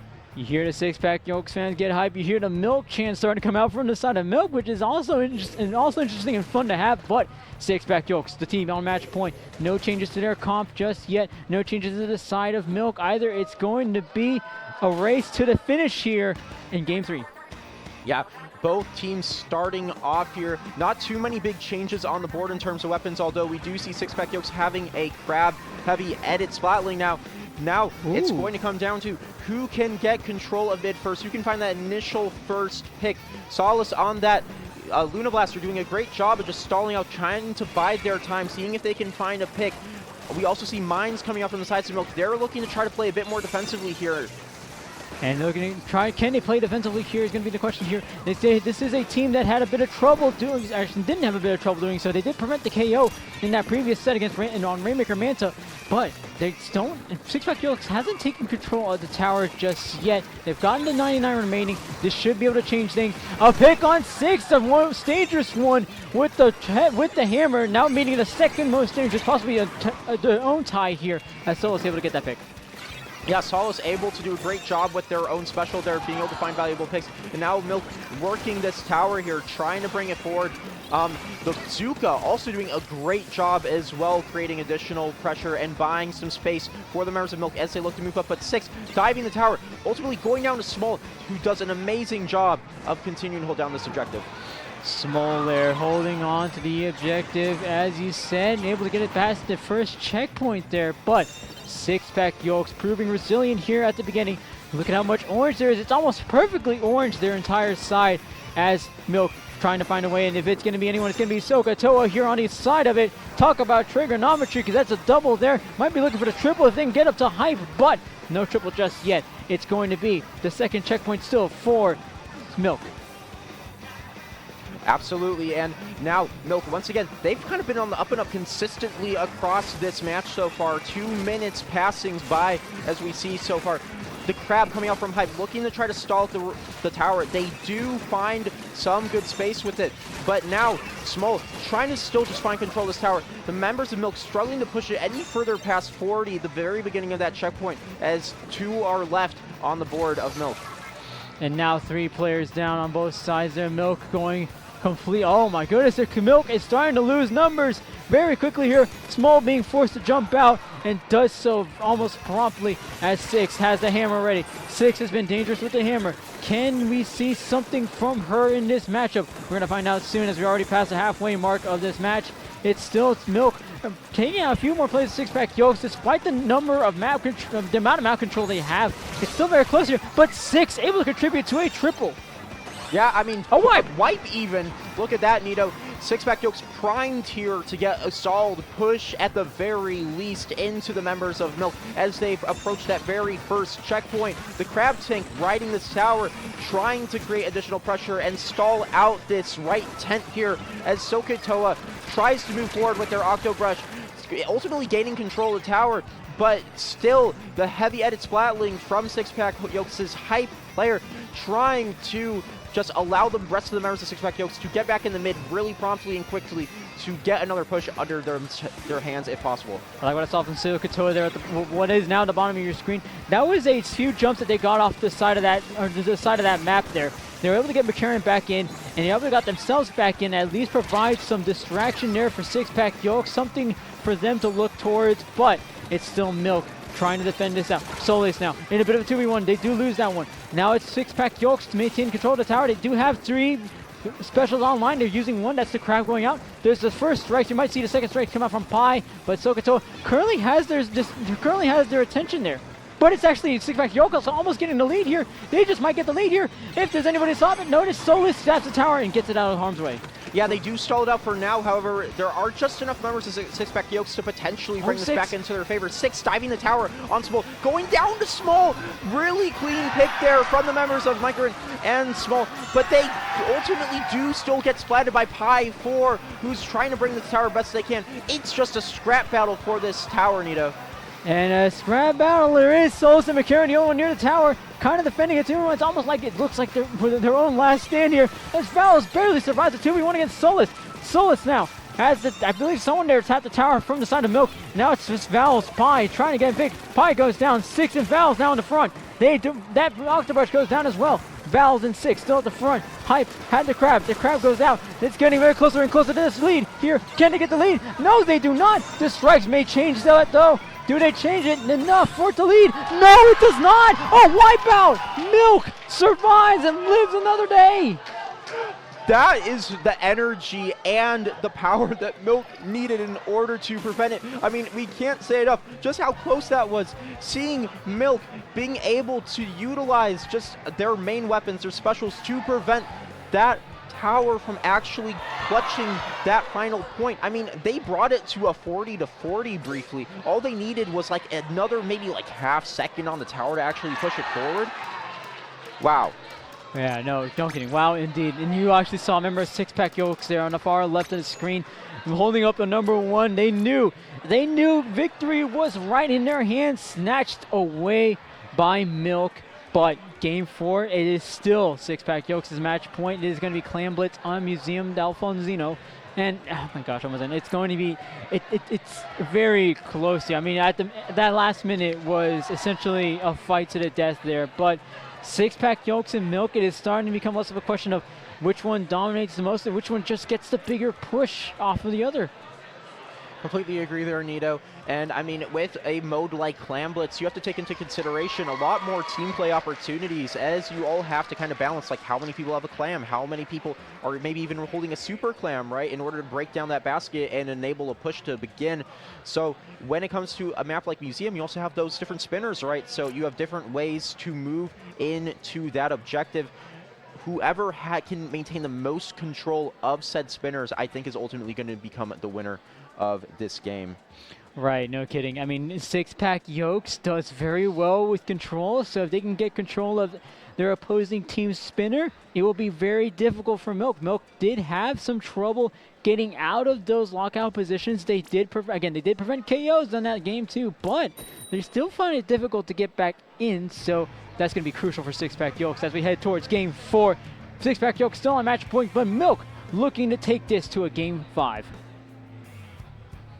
Absolutely, and a Game 4 we will at least be seeing for now. Six-pack Yokes doing what they can to try to bring this back. We do see relatively similar comps coming out. However, that sloshing machine once again coming out on the side of Six-pack Yokes, and that Sploosh once again looking to create a lot of additional pressure and some paint specials in order to allow them to initiate some pushes. And now look at Sokotoa on the right. They do see, Six-pack Yokes does see that potential flank coming in from this Octobrush. It is a high-risk, high-reward play, taking that right side, that far right side, but McCarran with the Zuka. There's also dangerous with that Zuka. They've been dangerous with that Zuka. Can we see some picks come out of them? No, not yet. It's going to be that Frizzy Bomb there from Solus. It's going to be another dangerous player from Milk as we see Solus trying to find her way in. They do have a power clam, but nothing major yet. Yeah, nothing too huge yet. We do see picks on the board from both sides with the Octorush down from the side of Milk. 6 busting out this hammer, getting the Luna Blaster out. Another team member of Six-Pack Yokes able to get that Flingsa too. They're trying to build a power clam. They do, but the members of Milk able to stall out this push just long enough to enable them to get back into the defensive position. And if there's anything Milk does so well, it is making sure Six-Pack Yokes doesn't get in a position to deal that final blow. They've been doing this so well throughout this entire set. This moment was no exception for Milk.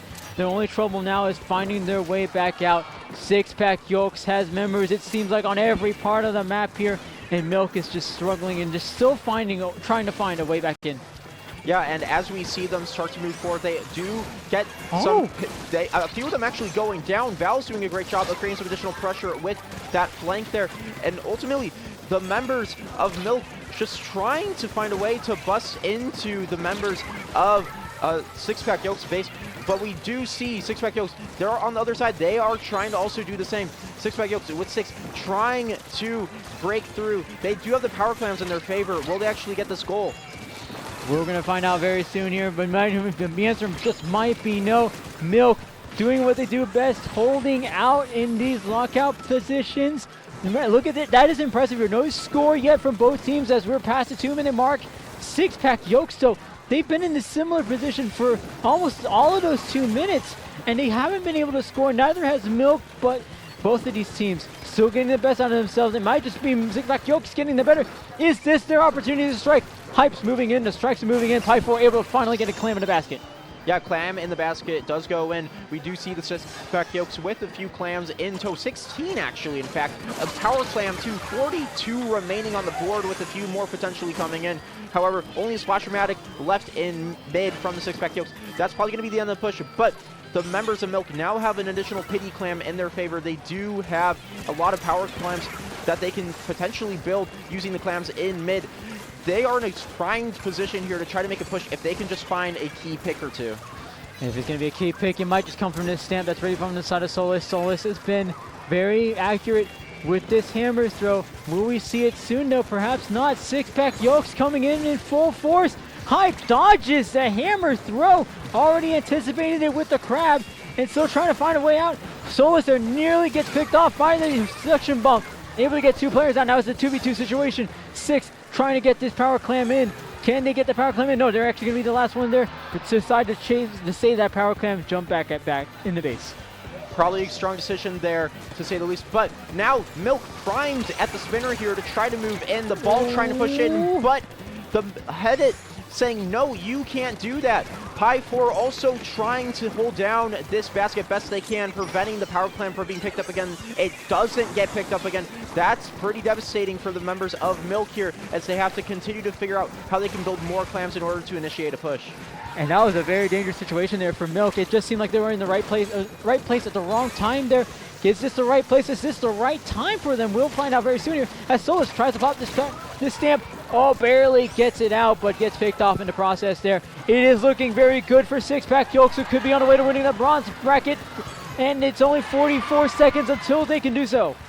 Absolutely, for sure. Hype here trying to set up with that crab, initiating a strong push against the members of Milk, as 2 members do go down, providing some excellent chip for the members of their team. We do see Val's go down, although Hype avenging that pick by getting the pick on the Flingsa. Suka coming out from the side of Milk, trying to prevent Six-Pack Yokes from actually gaining control of their spinner at all. We're still waiting for them to break in.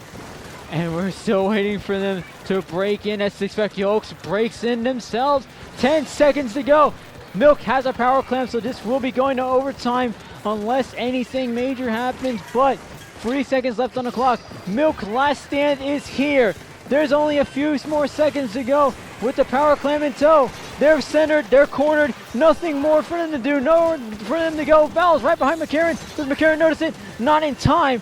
Halfway through overtime, and there's nothing there for Milk to look forward to. All players down. Six-Pack Yokes will take the bronze bracket and will win it all in the 3-1 match. Really great effort there from Six-Pack Yokes as they were able to close out that match, grabbing that bronze final win. Congrats to them. Congrats to Milk as well for a strong showing themselves. We did see in that match just how strong both teams were able to initiate their own pushes. We've talked about before, Milk has done an excellent job at preventing, those KOs that Six-Pack Yokes has been constantly gunning for, constantly trying to find. A lot of cheering also happening from the crowd for the members of Six-Pack Yokes. Once again, congrats to them. Oh, absolutely, and congrats to Milk as well, making it this far. Both of these teams coming off of 3-0, 3-1 wins in the semifinals, so this was no fluke for either of them, but my goodness, Six-Pack Yokes proving to be an incredibly dominant team, especially in Game 4. That was an incredible performance from them. Milk finding it very difficult to get anywhere past that middle spinner, and that proving to be very successful for Six-Pack Yokes. Very successful indeed, and the members of Six-Pack Yokes, just can't say enough how fun it was to see kind of that team coordination too. A lot of them coming together excellently to initiate a lot of those pushes, while Milk was doing an excellent job at preventing them from being able to move in, get a lot of those KOs. The members of Six-Pack Yokes were able to do a great job of just consistently pushing up, consistently kind of keeping the energy and pressure themselves too. Oh, absolutely, and that was an incredible showing from Milk as well. Milk, I credit it a lot, but it's a lot for a team to prevent KO after KO push after KO push. And Manta Rainmaker was an excellent example of that. Milk ultimately pulling together that Game 3 as well. That Milk absolutely deserved to be in this bronze bracket finals. They absolutely know what it takes to get themselves this far into the bronze bracket. We hope to see both of these teams next year, but Six-Pack Yokes ultimately the team to win the bronze bracket. Yeah, and another fun little tidbit that we mentioned a little bit earlier, both Six-Pack Yokes teams were able to make it up here. So, congrats to, one of them for being able to just bring it home for the whole team, right? So, being able to face each other in originally quarterfinals, that's always fun for sure. I'm sure they had a blast yesterday doing that. But, yeah, great showings from both teams. That was bronze finals. We still have plenty of sets left today, Nito. Absolutely. We still got most of silver. We still got top 32 heading your way past the noon hour. So we're going to have all that action here on SplatoonTourney over there on IPL Central, just behind this fancy little backdrop we have. But for us, that is going to be it. We are going to go ahead and switch it over to a new set of fresh commentators off the commentary oven. If you want to find me, I'm Nito, at Nito and Used, the handle on this side. I've got it right. And I'm going to be on Blue Sky, on Twitch, and the rare occasion you do find me, and somewhere around the venue, possibly taking a nap. Where can we find you? Yeah, so y'all can find me over at Broadcast Beep and Splat Chat, over here. Over here. Yeah, basically right there, right? And you can also find me at the CCA. We were just commentating CCA not too long ago. So yes. Definitely keep staying in tune with both of those organizations. I believe you're top 32 as well, are you not? I also am top 32, there so you might see me later. Hype Moments and Aura is going to do what they can to bring it home. We have an excellent group of gamers that we've been having a lot of fun with, and we're looking to, just do what we can. There it is, and that is going to be something else to watch out for. But again, for us, that's going to be it. More sets coming your way, though. More commentators coming your way, though. We have a fresh set of them coming out of the commentary oven. So don't change the channel. We'll be right back with more action from Riptide. See y'all later.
ready for the next battle, ladies and gentlemen, they, them, servers in between. My name is SPF Dark, and we're coming at you live from Sandusky, Ohio for Silver Finals with my friend here. What's up, guys? It's Spicy. I'm so excited, Dark, to get into Silver Bracket Finals. Imagine the players out there, and they were on fire for it. Yeah. Both of these teams went to Game 5 in semifinals. We were waiting 40 minutes. 40 minutes for one team just to make it here.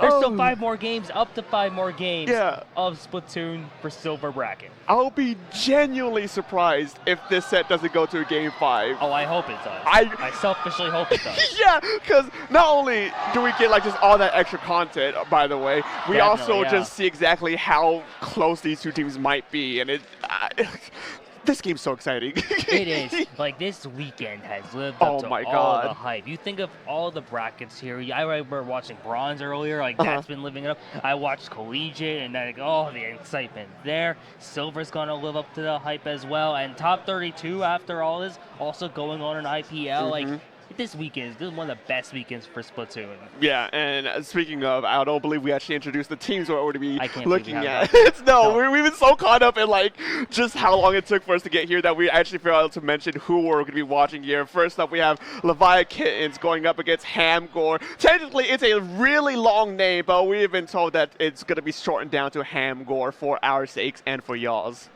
And, like, both incredible teams in their own right, just to even make it to this level. He talked about how, like, both of them just had a Game 5 set in semifinals. There's a lot of fatigue. You're playing after an entire weekend of Splatoon. All coming down to this moment. And, like, you look at some of these comps here, some of the weapons. I remember on the Leviakittens, you're talking, like, you got the Splatlinks from Automo, Kidana with the Luna, Sim then has, like, the Stamper, the Rapid Pro, the Paintbrush, and J-King. I remember just seeing J-King go off on stage with that 52. I'm excited to see how that pans out here, Silver Finals. And then, like, Hamgore.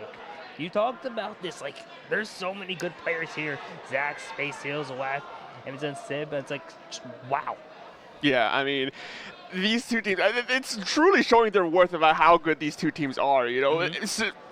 To put it in context, Silver Finals in most like online tournaments it can be just a little shaky simply because there's not consistent teams coming to these things. But with these bigger LAN offline events, you know, you see everyone coming out to them, so you can actually see who's coming out, where along these teams place amongst each other and whatnot. I shout outs to the monkey being pointed out over there on the sides of Hamgore.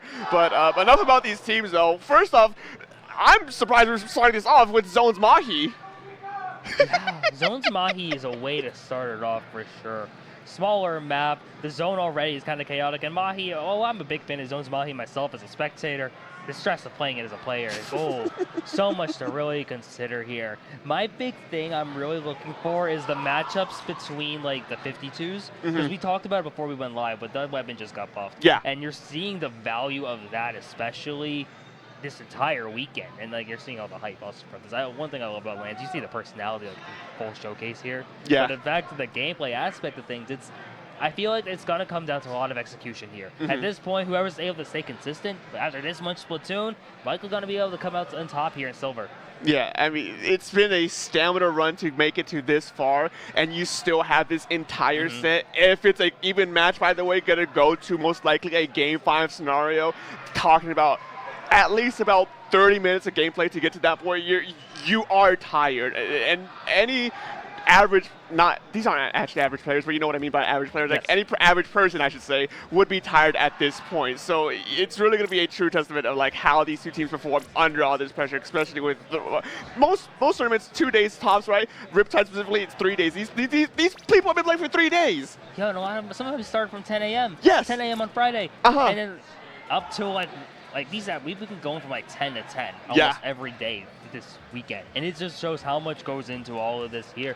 Granted, you're not playing for all of it, but a lot of them are still doing like friendlies and all of that, and they're still doing a lot of the social aspect of these LANs. By now you're drained, whether it's the mindset, whether it's the hands, whether it's just your eyes. Like, I know I woke up, I'm kind of tired still, but it's like, here we are though. The adrenaline kind of helps though. You're kind of pumped up knowing like, hey, we just got to win 3 more games, and that's a title here at Riptide 2025. Yeah, that's definitely will get you the heart pumping, gets you waking up. That adrenaline's definitely gonna be coursing through you. It's definitely coursing through me just being able to cast this grand finals here in silver. So I'm excited. I'm very eager to see exactly how these two teams will be kicking this off on Splatoon's Mahi.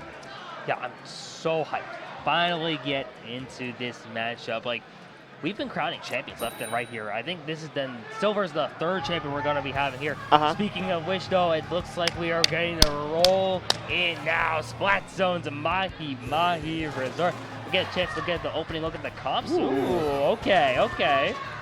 Ooh, the new tri-stringer coming out here. I'm very eager to see exactly how they want to try to be using it here. But more standard weapon picks along with the rest of the teams here. Leviakittens versus Hamgore taking it straight away here. See if we can get that crucial first pick on Zone's Mahi. Not necessarily getting one out the gate, but it was a bit of a close call there. That close call indeed, and already getting some picks on the board here. Hamgore with the early lead so far, but they are two down from both sides here. Zone's already got a fleet flipping. You're going to be seeing a lot of flips here on Mahi Zones as everyone's already jumping back in, and Leviakittens immediately being able to control Zone, loses it. Hamgore once again in control. You're going to be hearing that pretty much the entire game. Yeah, it's just a constant back and forth flip between these two teams here. Zach sort of sharking, see if they can get someone whips the shot. The falling off the ledge. That's not what you want to see here as Hamgore takes the zone and can probably hold this to the 60-point mark.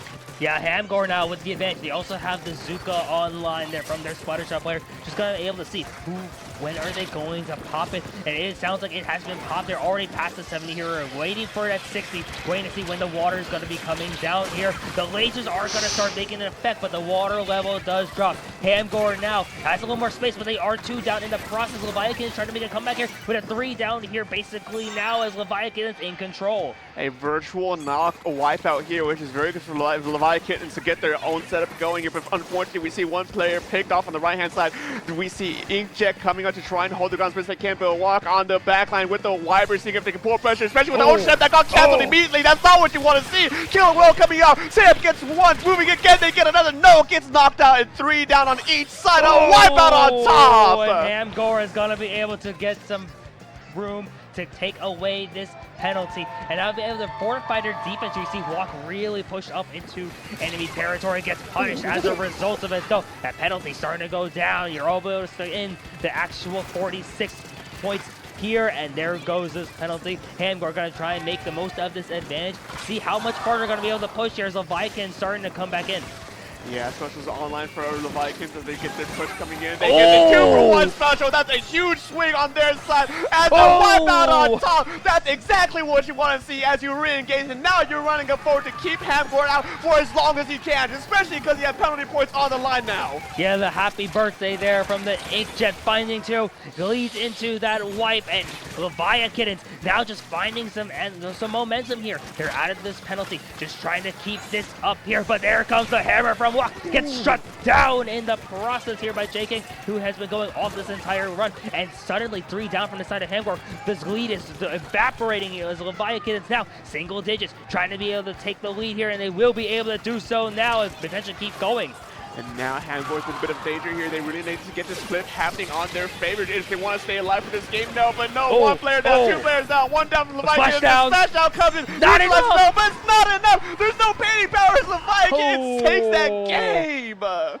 And what a game that was. Like, that was so close. I thought Hamgore was in a lot of control for most of it there, but like, the Inkjet getting that double kill was such a pivotal moment for Leviakittens. That translated into that wipe. You then see how all of that leads into so many of those points, and then Leviakittens, that kind of momentum there gets them that game 1 win. Yeah, it was.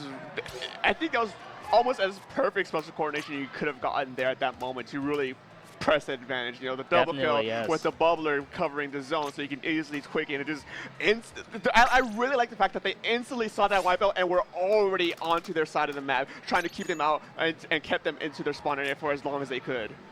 Definitely, yeah. So curious to see how things translate now going into Rainmaker, because like a lot of that game felt very even in terms of like the execution, in terms of what the game plan was. with Rainmaker Manta, you do have a couple more options here to really consider with the verticality of the map, with the 2 different checkpoints you can really start to look into. So I'm so curious to see how this ends up getting played out. Yeah, Manta Maria for most folks, it tends to be a lot more different style of game that you want to play there, considering how cramped some of the streets are and how like there's just a bit, not necessarily a lot of nooks and crannies to hide from, but there are enough that you have to be cautious about. So I would expect like at least a decent amount of weapon changes here, because Mahi is a lot more open than Manta Maria. Mahi, yeah, definitely more open than Manta Maria here. Manta Maria definitely more closed off, which I think is going to really make certain weapons potentially have some good value here. I'm so curious to see what kind of those options really come out here. Just anything that can take up a lot of space. And like on a map like Manta, which is so limited at times. And we also have the Rainmaker, which is firing up big shots of AoE, and that's all in a very like tight map already. It's like kind of a lot to really start to consider here. We are locked and loaded though, getting ready to load into game 2, see what we got here next. Almost exactly. Rainmaker, Manta Maria. I expect some changes. No changes on one side. Do we see changes on the other? Not really too major. The Junior coming in though, from what I remember, at least in the last game. We do see Autumnal now with the vanilla mini spot link here now with the Stamper, which I think is going to be really interesting to see instead of like the Zinni. Just having that kind of like other like offensive special to really work with. It's a big fight for the pop here. It's still yellow here. No one's going to make a move until Leviakittens gets that pop. And you saw that the hammer adds to it some extra pressure behind the pop as well. One member on each side going down, making that 2 from the side of Hamgor. As Leviakittens pick up the Rainmaker first, making for the push for it over onto the left side. You see the big flank coming in from there. It's not going to be effective at this point as Leviakittens strike first. Yeah, a good opening gambit by Leviakittens, already on the pressure, going on the deep, and unfortunately getting shut down with the Ultra Stamp, but the damage is already still being done as they're going and making a breakaway. Can they get me stuck within the first minute of this game? Oh no, it's so close with 1 point remaining! Oh, already at the 1, though. Hamgor's gonna have to knock out if they're gonna win this game here, but they just have to get this Rainmaker out of their own territory first. Leviakittens are still pressuring up. It's a 2 down from the side of Hamgor. They're rushing on in. They're trying to go in. They're trying to see what they're gonna be able to do. You see the hammer going to be able to stop them from making any other pushes now, but you do see there's another hammer right behind the Rainmaker. It's going to get stopped though, and the Rainmaker resets. Hamgor, along with the rest of us, gets some time to breathe. They were playing a very dangerous game right there with that Rainmaker being out in the open just like that, but luckily things didn't turn out that bad for them, as now they can actually be the first ones to put their offense here as they're going in with the Rainmaker, with the right one on top of the Ultra Step, but they're inked on the backline out of nowhere, shuts down that push almost immediately. And that's such a valuable hit here from both one of the best state players here with this Tri-Trigger, just doing so much value. And Space Seal's gonna be able to break through the checkpoint, and now with both checkpoints gone, it's gonna be real interesting to see. We saw what happened earlier. Leviakittens almost able to take it all the way through 1. Now they're 2 down. Hamgor with the Rainmaker trying to make a push of their own, trying to see if they can potentially get a knockout here. 2 down again from the side of Leviakittens. They're trying to just scramble in. You see CB now, right over there, able to win the fight. They're gonna get stopped at the 2. It's so close right now, but it's not enough yet. In the almost exact same fashion, Hamgor takes it out of 2 points remaining, but the thing is that they need a true knockout to win this game. Leviakittens are very well to just be able to have the ability to just stall it out from here, knowing that they can't get anything past the 1 besides the knockout here. And so they're playing a slow and steady game here to see how long they can wait out the timer. But with 2 down, that is a huge swing on their favor. And yeah, now J King Jobs trying to push up, trying to take the 1v1 against Space Seals, rolling around, trying to get open, now having to retreat back, has the lasers, has the wall, gets punished in the process though. You basically have to knock out if you're Reader's Savior. Leviakittens can win here if it goes to time, but you don't want to give Hamgor that kind of situation. There's a fight on top here. Zach here with the AoE just trying to do something here with that blaster as Tom Autumnal now once again just firing off these shots here on top and seeing what are we going to be able to do. They're just kind of trying to stall it out, it looks like, here while Hamgor tries to reset and fortify their defense.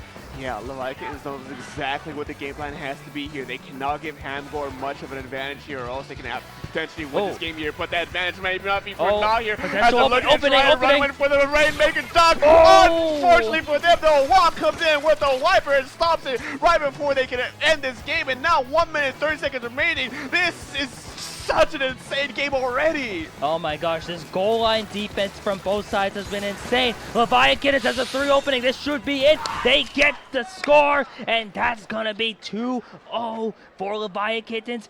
Not just match point, but bracket point now for them. Yeah, I mean, I'm just at a loss of words for what happened from that second game here. Hamgor has it in them to take it, but there's something that the Vikings that they're doing to just be able to actually close out this game, especially that second game, because it went down to the exact same positioning before that Rainmaker got knocked out of their hands. It's so rare you really see instances like that, where it basically just comes down to, oh, we're basically just both at the 1, but because Leviakittens got to the 1 first, they had that slight advantage. They were able to knock it out at the end anyway, but like, it was so close. Yeah. Like, it's 2-0 on our screen, but both of those games were incredibly close so far, and like, I've always a big proponent of, like, you just need 1 in a set to really make something happen here. Hamgor, the flashes have been there. They've been so close to putting it all together. If they get this next game on TC Haggle, whole new set, it feels like. Yeah, Tower Control Hagglefish Market, still a bit of a volatile map, though. There is some consistency to it. The very danger parts of this map specifically are the areas between the second and third checkpoint. Once you get that second checkpoint cracked and you're rolling towards that third checkpoint, that's when you get a snowball that turns into an avalanche and things really start out of control here. So those areas are very crucial for these teams to keep in mind.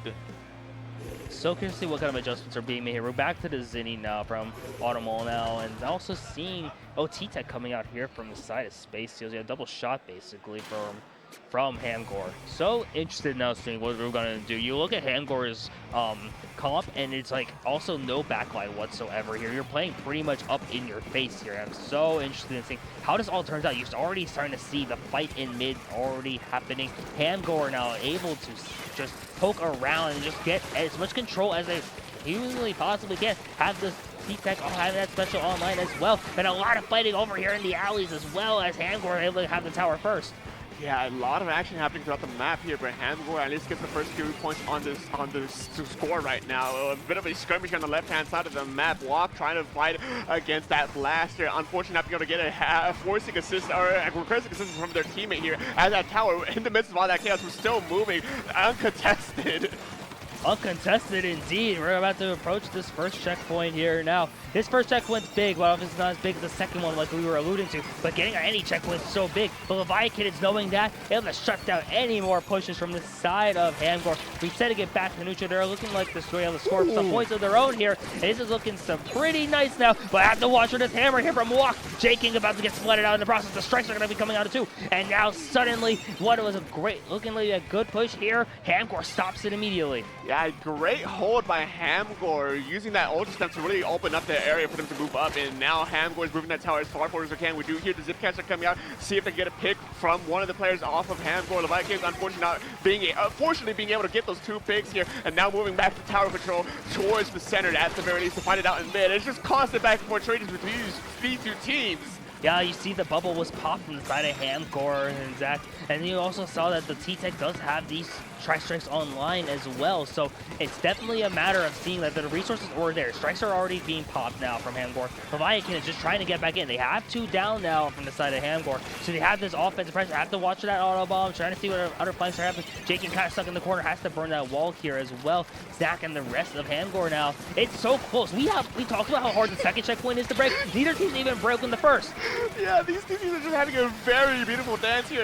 Just 3 constantly down. trading back and forth here, but 3 down is very crucial to actually get that first checkpoint out of here, especially with the Zepcaster going in on the deep end here as a respawn, and they can get 1 pick, potentially 2 picks here. Lead is taken. That first checkpoint is most definitely going to go down at this point. Yeah, it's halfway into the game. The first checkpoint from either team finally falls. Second checkpoint's always the big one. That's what we're really looking for. But this first checkpoint, with the way the defense has really been from both of these sides, this might be enough here if Leviakittens can just hold on. They're pushing the tower even further into enemy territory. They have 2 down from the side of Hamgor. Walk once again now has to have the hammer as trying to make anything happen. If the second checkpoint was reached but not able to be broken as well here, and Hamgor now just trying to just reset everything and get back onto the offensive end. Yeah, the damage has been done there. 40 points remaining. That's going to be a bit of a difficult thing to do here on this game, but it's not necessarily out of the game for them here for Hamgor. Leviakittens holding very strong here in the mid, at least getting one thing, potentially a second one. No, unfortunately going down for a 1-1 trade there as teams are just left and right fighting. But right now, Leviakittens has a good solid hold on mid. Oh, Space Seal's only one up here. Has to watch for that auto bomb. It's real crazy right now. It's got that T-Tech, and it's just a matter of seeing what are we going to be doing. There comes the zip here, and they're trying to find the pick, and Simonson not able to find it yet, but is able to dodge and potentially getting punished in the process. Oh, and barely gets out, and all of this happening. What a distraction, because Leviakittens once again about to be approaching the second checkpoint, but now it's just jaking up. 3 down on the side of Leviakittens. Hamgor does not want to lose out this game. This is match point, by the way. If they lose this game, they are done for the running, so they have to make every single second count in this game. But there's only 1 minute remaining. They have one more chance to get a proper push going in to at least contest that lead. Yeah, and 1 minute to go. Leviakittens, they just got to hold. The defense has been strong enough that they can definitely make the most of this happen. You hear the strikes being come out from the side of Hamgor. Hamgor's all just has to find these picks. They have to find an advantage. Their wiper goes down in the process here, though. Bubble up from the side of Leviakittens, though. And Leviakittens still once again has the tower. Tower on their side, but not enough players are up. Hamgor, unfortunately, not being able to keep up with the pressure from Leviakittens. They know the win condition. They know what they need to do to win out this game, and they're not going to let any second, any inch go for free. With 20 seconds remaining, we might see an overtime scenario, but the danger part of it is that tri-strikes are on the side for Hamgor. They can absolutely clear the area, but 2 down, that's not a good sign. There's 10 seconds to go here. Leviakittens can hold on now. Have the strike gone now from here. It's so close. Who's on the tower? Hamgor forces overtime. And here we go. Zipcaster coming in, aim towards the tower. And that's going to be it. Leviakittens with a 3-0 are your silver bracket champions here at Riptide 2025. Oh man, what a good showing that was. I mean, Leviakittens had an extraordinary hold, extraordinary offensive pressure, keeping Hamgor out for most of that last game there. They knew exactly what they needed to do to beat them out, and they did exactly what they needed to do, and it was very entertaining to see, man. It was so interesting because it was so different from how Rainmaker was. When Rainmaker, you saw all these points flying by, and then TC Hagel, we're like, okay, we're waiting for the second checkpoint. That's really where things matter. And it's like, wait, how long? It's halfway through the game, and the first checkpoint finally breaks through. Leviakittens did such a great job of just being able to prevent points from like Hamgor being scored, and that's not easy to do, especially on tower control. And no discredit to Hamgor either. They made it this far. Definitely, They are your at least silver placement in silver finals. That's something you have to be proud of no matter what. You know, Riptide. This Riptide is one of the biggest we had ever. So to make it this far, to at least get second about all these players, all these teams, you wear that badge with pride, because I know I will. Oh, definitely, yeah. And like being in silver, especially, making it because you still have to play through silver pools and all that too. It's still a long way just to get to this point. You're still playing every single day just to make it to here, and like a great showing from them. Like, and a lot of those games were close. It's like, yeah, it's one of those, like, it's a 3-0, but it was close, but it's actually true this time. Yeah. It's like you're actually seeing that Hamgor, they had a couple things gone differently. We could have crowned them as champions, but at the end of the day, Leviakittens ends up walking home with the 3-0 with the silver championship. A good shout out to Leviakittens, and a huge shout out for Hamgor for making this far. Leviakittens being your silver pools or silver bracket champions. I know they're feeling very good about this performance here, especially with how close that second game was. I'm going to be thinking about that second game for like a long time. Like, I genuinely am. No, that second game was wild because, like, NFL season started, and when you saw, like, actual, like, NFL type of, like, offense and defense there, just trying to, okay, no more 1 yards, no more 1 points, and it's like, yeah, that was insane. That was such a great set to kick off this block. Great set to kick off this block, which, speaking of, I do believe with that silver bracket being rounded off, we will be moving to top 32 now, getting a little bit taste of that gold medal action there. Yes, top 32 on winner's side. And, like, if anyone at home has been following this bracket, it's a doozy. So many good teams. Like, I remember just in the weeks leading up to Riptide this year, there was, like, a lot of hype, like, insert X top team is here. Yeah. Insert X top player is in a pickup with X other X top player, and it's like, whoa, what? Yeah. Who do you even have winning at this point? Because there's just so many. There's players coming around from.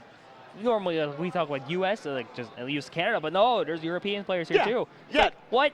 That was the biggest surprise for me for this Riptide, because in past lands that I've been to, it's always been, you know, US and Canada for the most part. Definitely, yeah. You never hear about Europeans coming over. If they do come over, it's only as spectators, because, you know, Pretty much, yeah. dragging four Europeans like across the ocean to have them play for whatever, for just a chance to at least make it, because they're not guaranteed to actually make Definitely it through. not, no. If luck is against them, they play however many games are guaranteed, pools, and then bronze bracket or silver bracket or whatever, and then they're done, right? They're not even guaranteed a chance to actually go for that top title if things are unlucky for them, you know? So all that commitment, all that money being spent to come out here for, it's a crazy thing to do, but you got to give them respect for actually making it, especially for this Riptide. Definitely, yeah, and like, we talk about this sometimes, but the travel aspect is actually really draining. It's even more if you have to fly across an entire ocean just to get here. You've seen it in other games too. I saw it in Mario Kart. I saw it in Smash, where it's like a player comes overseas for, like, especially for their first time, like at a big event like this, they might underperform. But hey, to be still here, top 32, to be in that stage here, it's like, what a showing here. Like, even it's aside from just the top players coming in from across the world, like, there's a couple other upset teams to make it in here too, and it's like, it all just gotta come down to who's the best player on this weekend. And like, winner's side especially, like, it's exciting just to think about this. Yeah, I'm very excited to think about this. But as with all productions here, I do believe there is a bit of time before our next game is set it up. So I do believe we'll be going on a quick break to get that our first top 32 match ready for this block. So don't go anywhere just yet. Use the restroom, get your food, snacks, or water. We'll be right back after this break.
are back live here from Sandusky, Ohio with the Riptide 2025 top 32 winners side. And what a matchup we're going to be having here as well off the bat.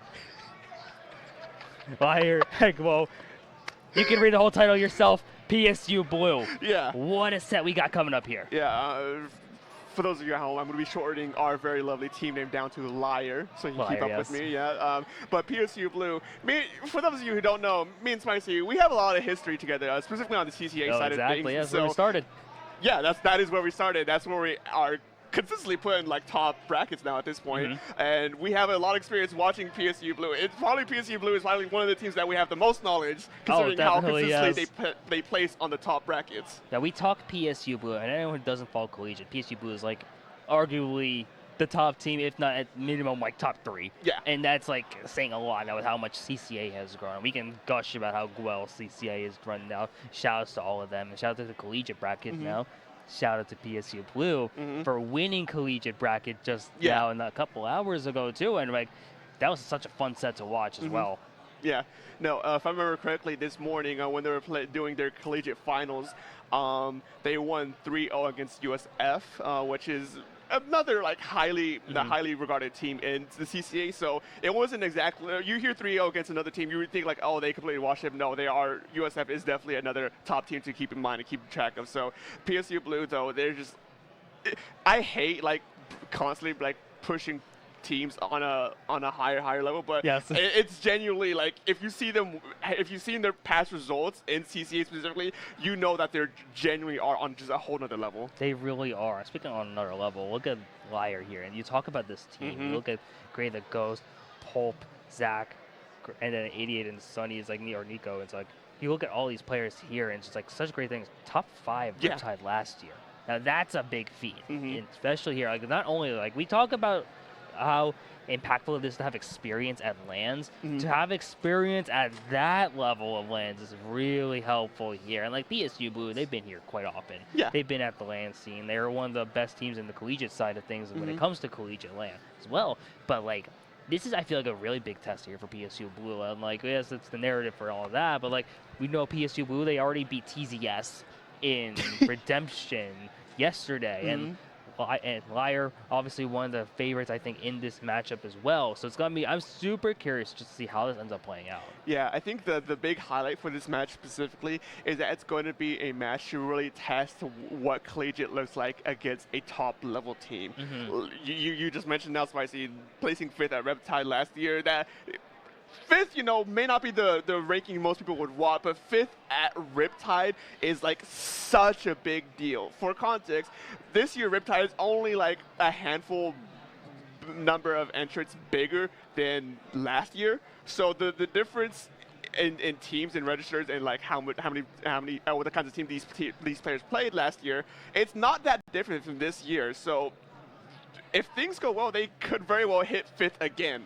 Definitely, yeah, and like doing it from winner's side especially is going to be really helpful here, just because you have to play less sets to make it into that top 8 level. If I remember right, you win 2 sets. Everyone starts in winners here. You have to win like 2 or 3 sets to make it into like top 8, and then it's just a matter of like, can you get to that point here? So curious to see how this ends up going. We're going to be having Rainmaker, Scorch, Gorge to start us off here, and curious to see how this ends up being for both of these squads then. Yeah, Rainmaker, Scorch, Gorge is probably one of the more classic map modes we see here in the competitive scene. One point that I always like to talk about this map mode specifically is that the big area that you want to kind of watch out for and keep in mind is the ramp leading up to that first checkpoint. How you control that ramp, how you attack, how you defend it. That ramp is so integral on your tempo of the game that if you don't have good control of it, you're going to get completely run over. Or if you have a really solid defense on it, the enemy team's never going to get any points on you, because the alternate route is kind of something a route no one ever uses, solely because it's on Greats. Yeah, and Greats are just so rough to deal with sometimes in this game. You just have so much, your options are just so much more limited. And it's just like swimming being such an integral part of this game. You can't swim. There's no paint on the ground. You go in the squid form, bye-bye. Yeah. And then it's, oh, hello, lower level. And, like, it just sounds one of the difficult things, especially here on Scorch Core's Rainmaker, where it's, like, going on the, like, alternate path on the left. Like, we have to call it alternate path just because it's so much harder to push on that side unless you have an opening, unless you have, like, a set play for it. But it's, like, that right side very close to, like, the opening, too. So it's, like, and then from there, it's just, like, seeing how you get past the choke point, then going into that finals scoring system. And so interesting, so dynamic, right? I'm excited to see how this ends up playing out. And, like, we talked about this before we went back on, but so far this bracket has been a lot of 3-0s. Yeah. I have a feeling this one's going to at least 4 games. Yeah, it could very well go 4 games. I would be kind of shocked if it goes 3-0 again, you know, but now that we are in top 32, it's an important thing to mention here that there is a loser brackets moving on, so whoever ends up losing this game isn't necessarily out of the running, just that they still have another chance to make their winning through losers brackets. So it is at the end of the road for either of these teams here. Definitely, yeah. What you don't want to do is go in the losers bracket early, though. That just doubles the amount of sets you got to win to make it out. Not only just to make it in, like, top 8, but just to win the whole thing. Imagine losing round 1 winners, and that's a lot of Splatoon. On top of all the Splatoon we've been playing this weekend, and we get into some more Splatoon, as here we are, Rainmaker Scorch Gorge. Oh man, on the side of PSU Blue, very familiar weapon picks from what we see, and on the side of LYRE, more traditional comp line, the bucket, the mini, you're seeing a lot more play recently, but of course the tried and true pencil. Yeah, but we also have Nico there on the Glugos. I was talking with Sig yesterday, and, like, hey, Gluga fans over here, so it's like immediately seeing how that's going to be impactful, because, like, more traditional comps in a sense here, and all of a sudden PSU Blue is getting wiped off the floor here. Nico is also down from the side of LYRE, but now you're starting to see LYRE just doing so well. The coordinated plays here to protect the Rainmakers. Everyone pushes over to the right checkpoint, trying to see if they're able to break it here as well. The strikes are going to help give that a little bit of a wall here, and does the bomb start to poke? Pulp is trying to finally get onto that podium, does so, and there's the checkpoint falling. Yeah, checkpoint going down within the first minute of the game is very, very surprising here. But PSU Blue does not want to slow them down. A little bit too close to that. Rainmaker as it pop. LYRE immediately going in to try and take advantage of it as they can. You see 2 players down, moving in with picking up the Rainmaker once again. But it's a bit of a scramble here on that ramp. Huge scramble up here now. It's so close. Hope's still somehow alive after a couple of PSU Blue members started to rush on in, and PSU Blue a bit staggered in this moment as well. Vapor trying to poke off, and it's finally able to get the assist down onto Pulp, but all the damage starting to get done. That's already in the 24. That hammer's gonna break it, and hammer's gonna fall in the process, but you have to watch for that Booyah Bomb coming in as well. Can't even break it. They're all the way. They are able to get the Rainmaker, just trying to look for a way to reset it. I think the plan there is just to let the Rainmaker explode and the Rainmaker free zone. Nope, never mind. They just took it down from that. Looking to see if they can push it forward. PSU Blue playing a slow and steady game right now. Let's see if they can get a pick from LYRE. They get 1, they get 2. That could be the opening they need to really push up and forward. And this would be big here. Being able to just take away any points, they just need this checkpoint to fall. They are able to cancel out that hammer. That's so big. And 2 down from the side of LYRE. And suddenly PSU Blue has struck back. 2-2 on each side, but the podiums on both have fallen. You're seeing exactly why PSU Blue is the dominant force they have been in the collegiate scene. Now trying to make a name for themselves here. They're not going down without a fight. Taking that first checkpoint off of LYRE, and they're still having a decent amount of presence here on this ramp. Moving up, Vapor going down with the splash out, goes down. Out from LYRE, the try comes down. The Rainmaker reset in the midst of all that, but I think the damage has already been done. Oh, and you're looking up here. What's J Money going to be able to do here? You're seeing a lot of pressure now, but 2 down from the side of PSU Blue. And you see LYRE just trying to close on in. It's close, but it's just J Money up. Has to stay alive here, has to get away. Nico with the Booyah Bomb is going to be able to trap J Money into a rough spot there down there.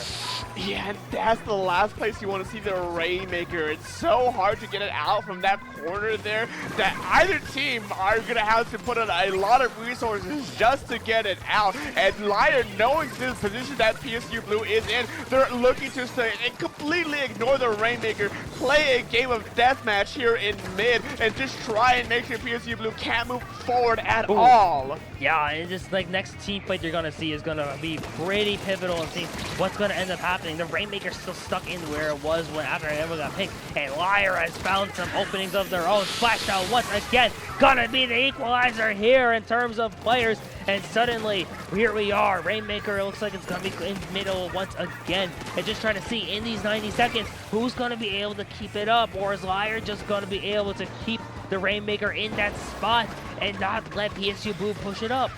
Yeah, J Money popping the Rainmaker at the very least.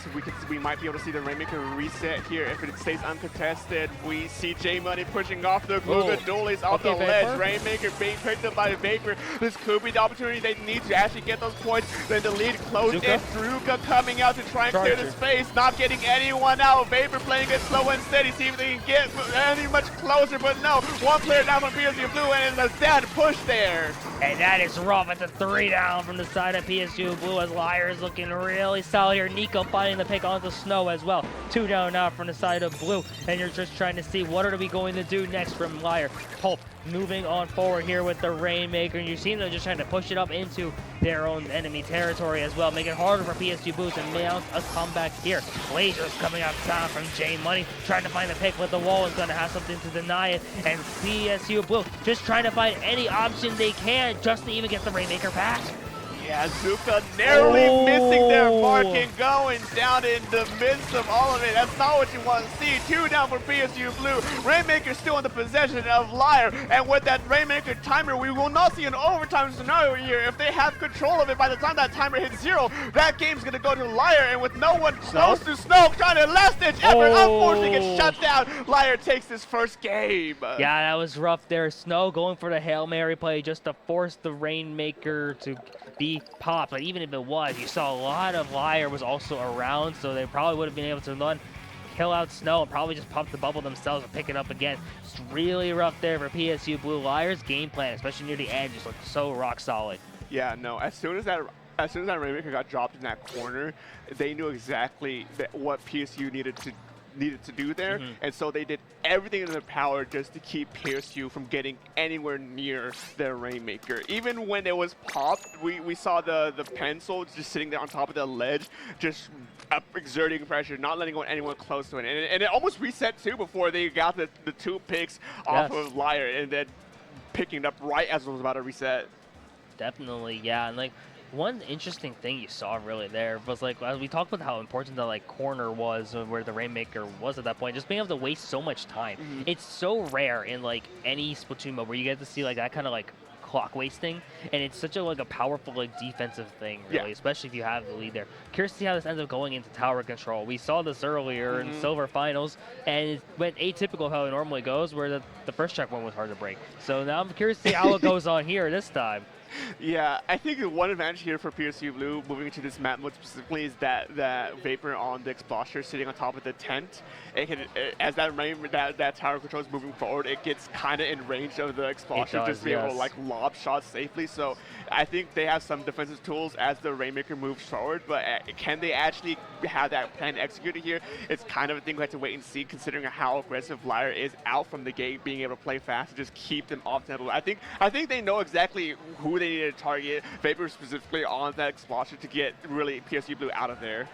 Yeah, LYRE's speed is so impressive, especially because like PSU Blue runs a comp that it already is pretty fast. You run those double shots, you run the brush, and you have X-Flow, but it's like you saw just LYRE's speed for pretty much all of their players there. They're able to just match it, especially on the defensive side. That's just so impressive from them. Here we are going into game 2 and just seeing what's going to be coming up next from both of these teams.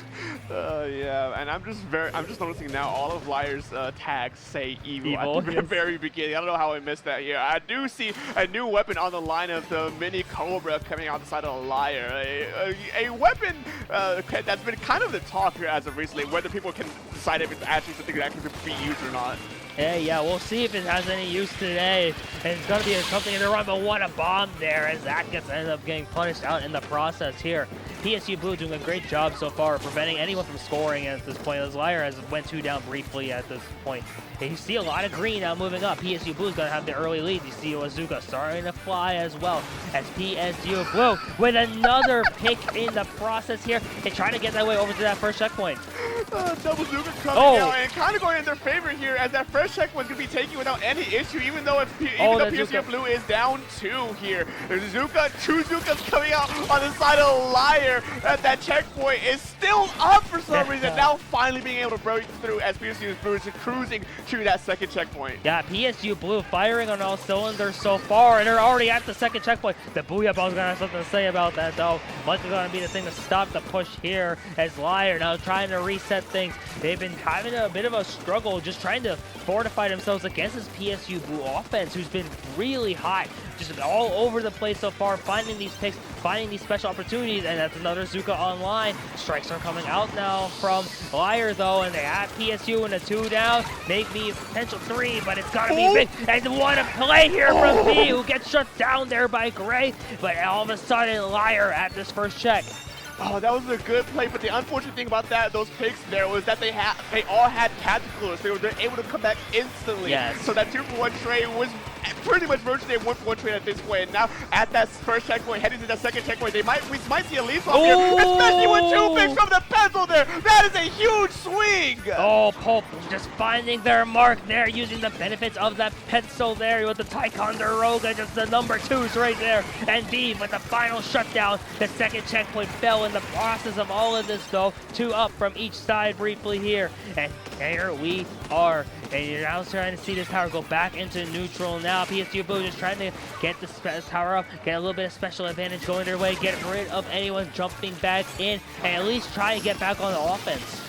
Yeah, I think we're slowly heading back to a mid-state here. 1 is down from LYRE as PSU Blue looking to try and see if they get any additional picks here. But I see Nico on the back end trying to see if they can get a sneaky pick from someone, anyone. I do believe they jumped out, though. In the midst of all that, PSU Blue does lose their first player. LYRE losing their first player now, as these 2 teams are just constantly trading back and forth here in mid. Yeah, and here we are back into mid right now. J Money just trying to run away from Pulp, not going to be able to do so there. And LYRE has done such a great job since that first push of theirs, just being able to maintain control of this game. It's been a struggle for PSU Blue just to get into mid, it feels like. Nico and the rest of LYRE has done such a pivotal manner of just being able to just prevent anyone from going in. Vapor will pop in the splashdown. Not going to be able to get anything off as PSU Blue falls 2 down. The strikes are coming through, and the tower from LYRE is moving forward again. Yeah, a good opening here. LYRE looking, trying to make sure that tower is far forward as they can, making sure that if they do inevitably lose this tower, that there's so much ground that PSU Blue has to cover if they take control of it. But it may not be the case here, as they're already at that third and final checkpoint once again. PSU Blue struggling to keep up with his offensive pressure. 1 player down, 2 players down from Blue here, as the third one's on somewhere on the right-hand side. Third checkpoint on the brink of destruction here. Can they recover this in the time? Oh yeah, they got a minute to go, but the minutes start ticking real fast. V now has that Zuka ready, and the members of PSU are up. They have to avoid that Booyah Bomb. J Money is going to be falling here as well. And now the tower is trying to go back into mid. 2 down from the side of LYRE, but they have the core, they have that soda. There's a couple beacons on the map here as well. Just trying to avoid these Zuka. And now with the tower almost back into mid here. 40 seconds to go, and you have to wonder with PSU Blue. Time's ticking. Can you make another push? It's going to be a hard thing to do considering how LYRE's defensive pressure has been so far throughout this game. But with about a 22-point differential, it's not out of the scenario here, especially with one of the players of LYRE going down without any pick. That's a huge swing on PSU Blue here. This thing could be absolutely falling apart from LYRE if they can play their cards right. PSU Blue moving that tower to the past the first checkpoint, heading to the second checkpoint, potentially take it here. But no, 2 goes down. Nico doing an extraordinary well job on the Gluga dualies. And 10 seconds to go. Big moments here. LYRE knows that they can just get on the tower at the end, and they should be able to win. The GG strike coming out to prevent PSU Blue from making any moves, and LYRE gets game 2. Man, LYRE is showing exactly why they got 5th last year at Riptide. Just their sheer presence, their sheer speed, how they've been playing. You wouldn't believe that PSU Blue is the demon that we've been talking about in CCA, but it's true. They have been doing extraordinary work on their side. They're struggling a bit here against LYRE, and it's going to be very interesting to see if they can make the right adjustments here moving to game number 3. Yeah, LYRE's in-game adjustments have been insane. Like, Yeah. you saw what happened at the beginning where PSU Blue, first checkpoint, and they were on to such a great opening push there, but LYRE, fortifying that defense, was able to just establish a lot of control there, and that was just really impressive to watch from that team. Like, you saw it there, like, I'm always going to go back to the double from Pulp with that pencil. Yeah. Just being able to get that, that felt like a huge swing in momentum, like, there. Even though that was, like, fairly early into the game, it was rough for anyone to come back there from PSU. Yeah, I mean, I was genuinely like taken aback by seeing that, just the 1-2 from Pulp on that pencil. Yeah. It's like it was. You wouldn't think something as simple as that would be such a huge deal, but in the midst of all that, it made such a massive difference in their pushing that I genuinely think that might have been one of the game-winning plays there. It really is, and like, we talk about pencil, we've talked about pencil for years now, it feels like, where it's like such a painting demon with core. But like, you don't really talk about the capabilities on the offensive end that pencil has. But like, yeah, when you charge up, you got 5 shots. And when your team does such a good job of like weakening everyone else, that's a quick boom, boom. And then it's like, and suddenly it's 4 members to 2 members, that's half your team already wiped. That's just insane. Yeah, no, losing half your team in less than a second, that's akin to like your team clumping up together, getting taken out by a splat bomb, or getting caught by a tri-strike. You know, it's such a crucial thing, and that's just a main weapon pick there. You know, so no fancy huge ink commitment or special usage there. That's just your main weapon doing the work. So it's really going to be interesting how this game 3 is going to be going. See if PSU Blue can make this comeback, because I want to see them make this comeback. Yeah, I'm curious to see what they're going to be able to do to adjust now too. We are going to Clam Blitz on Inkblot, and you see the PSU Blue rocking the same comp as well. Meanwhile, LYRE, let's see back the mini Splatling here. So real interested in seeing how this ends up playing out. That opening clam economy is always the first thing I'm looking to see. Who's going to be able to build that first power clam, and who's going to be able to paint the most in mid. It's been real tight so far, and it's like a 10-6, 10-9 now. And just seeing who's going to be able to get even this first pick, get first blood. And now the hammer coming out of nowhere. Splashstone also coming out of nowhere. And after all of this, 30 seconds, the first member falls, that being Nico from the side of LYRE. 2 down now from LYRE. PSU Blue trying to get in a couple of advantages. This is basically a half a delayed wipe here. It's a 3 down here. Can they build a clam? Can they score? A bit of a mismanaged timing issue there, where the clams weren't exactly at the ready yet, but they still managed to close it out at the end. The power clam going into the basket and getting an additional clam on top of it. Not necessarily ideal, but it's far better than what could have been the worst case scenario, where no clams were scored here. And as the clam basket goes with the barrier, comes up here, and now PSU Blue forced back a little bit, but getting a 1-point trade in the midst of all this. Oh, J Money finding the double there with that brush. Was thinking about how these brushes are so fast. Finding 3 here. J Money going off, preventing any kind of offensive momentum that LYRE was thinking of putting out there. They were unable to stop, and PSU Blue gets the basket broken again. And I really like this game plan from PSU Blue at the very least. Take the power clam, toss it in, back out immediately. Wait for the barrier to come back up, make a power clam, toss it in, back out. You know, they're playing a slow and chipping game, not really shotgunning their entire clams into one push here. And it's kind of working out here. LYRE's struggling to keep up with them at least a little bit here, but Tactical is online, meaning they can speed up even more than they usually are. Voie Bomb on standby with the power clam on their own side. Things can very well explode here. Oh, yeah, you saw the Booyah Bomb exploding there. The strike strikes are online. The hammer is online. Never mind from the side of LYRE. And another power clam was built up by PSU Blue. There's a power clam on both sides here. Matter of seeing who's going to be able to open the basket first. And that's the wonder.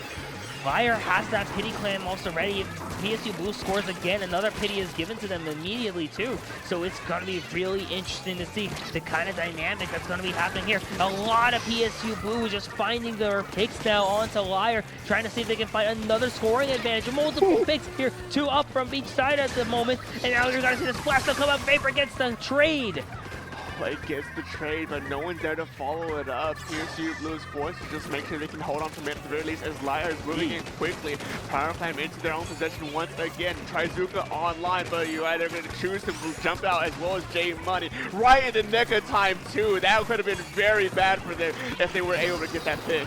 Yeah, 2 power clams on the side here from LYRE. The hammer comes out, and that's going to be big here from Gray. Trying to find another with the throw on the Snow. And here comes the clams from LYRE, and this lead is gone.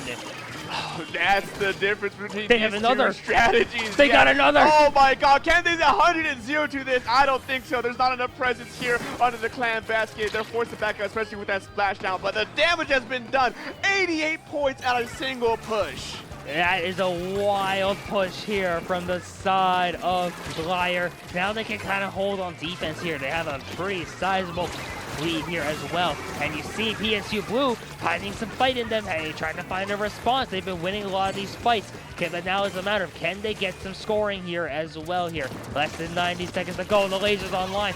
J Money trying to be a threat here into their enemy territory and just trying to stay alive. It is so close and they get shut down. That was a good attempt for J Money to pull some attention away from mid to allow PSU Blue to push back into mid and get some clan economy on their side, but it didn't turn out that well. And now LYRE is just looking to play it slow and steady here. They don't want to be too aggressive here and just lose it also. One mishap, one mistake here. And 2 specials coming up from LYRE, 1 special coming up, 2 specials coming up from PSU Blue. Specials are being used left and right. Who comes out on top? Who knows? Because it's a 1-1 trade right now. It's so close in terms of that at the moment. They're just trying to see everyone fighting it off here. LYRE has a couple of clams more than PSU Blue, but now it's a matter of can they keep it up on defense. They're 2 down at the moment, and you see PSU Blue trying to build some clams here. They have 1 Snow trying to go in, but they're the only one up. Have to get LYRE, and they get wiped, and that could be the dagger here. Yeah, that could be it for PSU Blue. Their game set match here, their game point match here could be on the line with these last 22 seconds.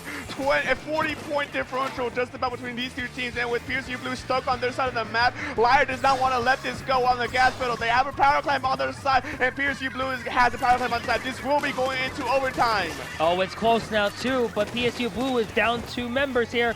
Hope is just doing such a great job on the defensive end. Vapor gets shut down as well, and someone has to pick it up, and then they got to rush right towards the basket, but Snow gets stopped as well. Nico and LYRE can feel it. This should be the 3-0 here to the Booyah Bomb, but the jump at the last second, and then it opens. The basket actually opens here. PSU Blue still alive. Can they keep it up? There's a strike here on defense. They're trying to just get anything they can here, but it's only 1 shot alive at this point, and that's the dagger. That's the wipe. LYRE goes on into the round 2 of winners, but wow. What? In a last-ditch effort to stay alive, things could have gone so poorly for LYRE, but they kept their core. Because I would have been panicking at that point if I was LYRE. Seeing that power clan basket open right as overtime was going to end and seeing the overtime timer get extended, I would have been full-blown panicking, and I definitely would have misplayed that. Oh my gosh, like the amount of misplays that could have happened there. If it wasn't a good team like LYRE, like a top team like LYRE, that could have been rough to see. I'm stunned that even went to overtime. Or like went in the overtime continue. Like So what? The chain of events that I watched there, we hit overtime. They had 2 power clams on each side. LYRE knocked out the PSU Blue power climb holder, right? It was mere seconds away from disappearing before they were able to pick it up, and so the timer didn't end at that moment, and they were able to rush in right before the original overtime timer ran out. And in the midst of like PSU Blue all converging to the basket to see if they can score enough to get it, they were able to throw in a few clams, but LYRE held it together so well there that it was just kind of a failed attempt because PSU Blue was, even though they had no choice really, but they were playing very desperate there. Oh yeah, it was very much a Hail Mary at that point from the side of PSU. I'm surprised it worked, to be honest with you. I was so ready to see the game ending as the ball was still spitting into the basket, which is one of the most heartbreaking ways to go. But like LYRE's looking like a team to definitely be watching for. I knew, like, obviously 5th at Riptide last year, and the competition's also really insane even more now, but like hey, a win in round 1 winners is really good for them here. Definitely a threat, I think, going into these later rounds here. And it's not over for PSU Blue Definitely either. not. You know, we mentioned earlier before the set started, but there is a loser bracket here in PSU Blue. Even though that may not be where they want to start already and moving into the second round, you know, that's where they get sent. So we're going to be watching very closely to see how well they do in the name of their team as we know them as friends, but as well in the name of just one of the few last standing teams from the collegiate side. Oh, definitely, yeah. Shout out to collegiate as a whole for actually repping it pretty much. Yeah. CCAL is also, Yeah. like, not completely collegiate this time, but Yeah. like still, like, a bulk of them and doing really well here. It's really exciting to see PSU Blue obviously still in it there, and it's like, hey, love to see it from all levels. And yeah.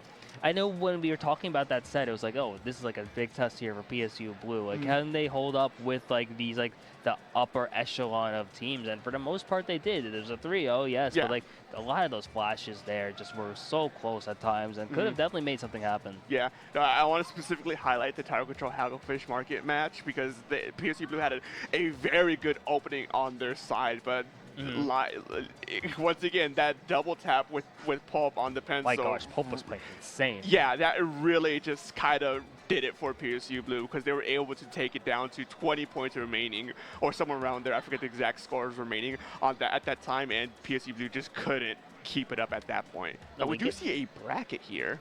And more 3-0s across the board. But hey, that is just generally the nature of like the first round of like top 32, just because of like, yeah, it's all seeded roughly here. So you do still get like these upper echelon teams. Winners round 2 is where things get really interesting then, because that's where you see some teams that are really close, I think, to each other, and I would love to see like some other things here. Even looking at who still has yet to play here: Gold, Yellow Jacket, Assault Pepper, Lost and Found, Moonlight, Hollow Tide, Big Fat Sea Cows, Hooked, Queen of Crew, What's Quacking? Like, a lot of good sets still on the board. Yeah, and I mean, a lot of these teams too are very much on the higher end of things. Like, I mean, I'm specifically looking at Moonlight, right? And I feel sorry for Hollow Tide. You know, I'm sure they're amazing players, right? But at some point, you got to realize you're going up against Moonlight, right? Yeah, Moonlight's been on a tear in terms of land right now. I believe Gommel, they won. I was there when they won MomoCon, so it was like, oh, definitely one of the teams to really look out for. But like, you look at that half of the bracket, and it's like, wow.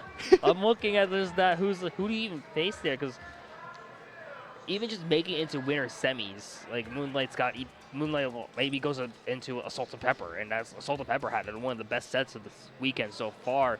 Hypernova's been playing really good, as well as Hooked, and now just seeing this part of this bracket. I love, one of my favorite parts of like these lands is like this part of bracket. I say that about almost every part of the bracket because Splatoon is just awesome to watch, but this one especially, where you really start to see like who are the true contenders and see like who's good enough to like really make a run here. Yeah, I mean, a bracket like this you don't really see anywhere else besides like the really, really big online tournaments, which doesn't even happen that often for us. So it's always a pleasure to be able to see some of these matches as a commentator in any capacity. So I'm very much eager to see exactly what's going to be coming up next. But I do believe there is some time before our next match, if the voices in my head can nod yes or no about a wait. Yeah, a bit of a wait. So yeah, we should take a quick break as we get ready for, I believe, our final match for this block. I do believe. Possibly, yes. Yeah, so food, water, snacks. We'll be right back after this quick break.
And we're back, ladies and gentlemen, ladies and gentlemen, in between. My name is Dark. I'm here with Spicy, and with our third match of this block, we're going to be seeing Go up against Clean Up Crew.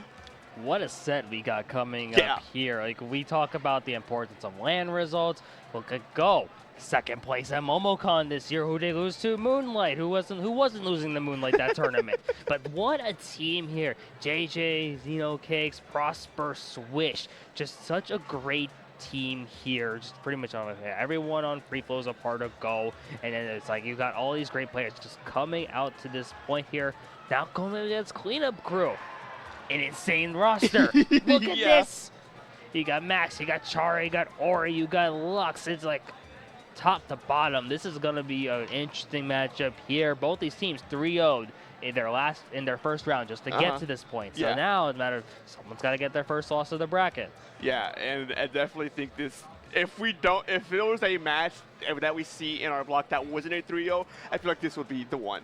Like, these two teams have so much going for them, so much history in what they've done and what they do, that I think this will probably be the most exciting one of them all. I would agree, yeah. I think this should be really interesting to see who ends up making it out on top of this side of the bracket here. And it's like, correction, actually, Cleanup Crew got 3-1. They had a 3-1, so they did lose a game. They're still here.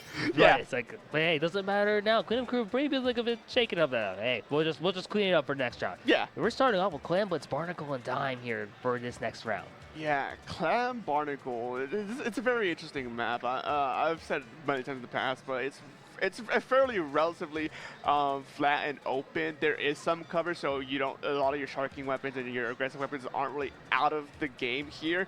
But you would prefer something that has a lot more range to play around those corners and whatnot. So definitely,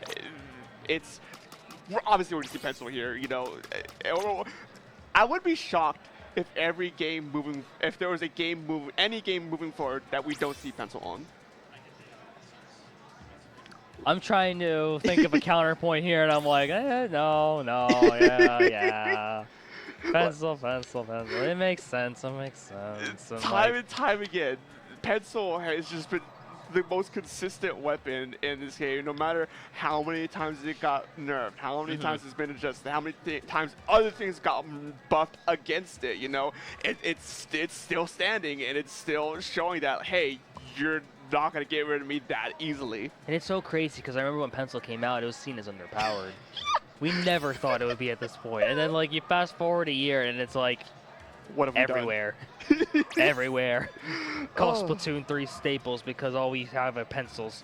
It's just like, it just defined the meta like that. It's so interesting to see it here. I'm curious to see, like, and with both these teams, do you really get some interesting weapons really from both sides? Swish, Tensorbrella. Really excited to see that from the side of Go. JJ also has the Brella, the Wiper, the Octo Brush. Everyone knows Chara on the Dread Ringers, the Pioneer, the biggest advocate for that weapon, pretty much. I will say, though, Chara has been playing the new Sorella Brella as of recently, yes. at Riptide specifically, because of the buffs that Brella got, as Brella got. So we might see it here, actually. That'd be interesting, yeah, because, like, Brella gets the buff, and then, like, in land, Brella itself gets, like, a natural land buff on land. Just because you don't have to worry about the things like the online latency and all that here. So it's so curious because I remember always having this conversation with like, oh, wait, people are playing Brella. Wait, oh yeah, it's land. You can do that. And it's not like, oh, Brella got buffed? Wait, Brella got buffed right for a Riptide? Yeah. Oh, gosh. Yeah. Brella has always been notoriously such a hard weapon to use. I think there was only like a small period of time where it was like an actually like decent weapon, and that's when it was first released. But because people didn't like fighting against it, or because it was frustrating to fight against because it had that shield and it did a good chunk of damage, it got nerfed. And ever since then, it's been on a slow rise to climb back to its former self. And I think with this last patch, it might be the closest it's ever been to its former self. That's crazy to think about, yeah, because there's like weapons that have like, we've seen weapons like fall off before, whether it be from like Splatoon 1, Splatoon 2, Splatoon 3. We've seen weapons just never be good. We've seen weapons that are always consistently good. It's so rare where you actually see like a weapon like kind of had that comeback story. And it's so cool to see it on land too, where it's like, oh yeah, yes, you get the land buff, but you also get like, it's the fun aspect of like, wow, I get to play Brella again. And like, I remember playing Brella like when it first like in like Splatoon 2, like way back then when it was like uber casual. And it's like, oh, I'm just gonna stand on the tower with an umbrella. No one's gonna know what to do. They knew what to do. That made me sad. But it was like, hey, now it's like, yeah, Brella, especially high level Brella, is so fun to watch. And it's not to say Brella as a class has been at a struggling point. We've always seen time and time again, like every here and there, 10 Umbrella come out. Yes. Just because it's a big shield, and it's a big and beefy shield, so there is going to be bound to be some use case for it. But specifically the vanilla Umbrella, Sorella Umbrella, and I don't know if it has a third kit yet in this game or not, but those kits at the very least have always struggled, and it has always been the point of conversation when we talk about Umbrella as a class. Definitely, yeah. Like you mentioned, like we see Tenta every now and then here, and Go does run a Tenta, so I'm curious to see how that ends up being played out here. Because like, when Brella works, it has such a great value to your team. That kind of shield is just so nice. Like you see it all the time with Tenta. Like just go behind the shield, and it's such a nice thing to have. Like such a great asset. Like splash wall is fun, but like a moving splash wall too, being able to push with that, it's so nice. Especially on Clanbit's Barnacle Dime, you use the 10 Umbrella to shield your push as you're going forward. Kind of similar, throwing it back to Splatoon 2 when you had the bubble blower. Exactly. You use the bubble blower to shield yourself as you're going through. Yeah, moving shields in general, like that, the idea of it just helps so much here. And Tenta Barrel itself, like, as a main weapon, really strong too. Like the amount of power you're getting from that, so you do get a lot of value there. So I'm excited to see how Swish ends up playing with that. I'm curious to see if you see some other things too, like Cakes. Reflex might be coming out.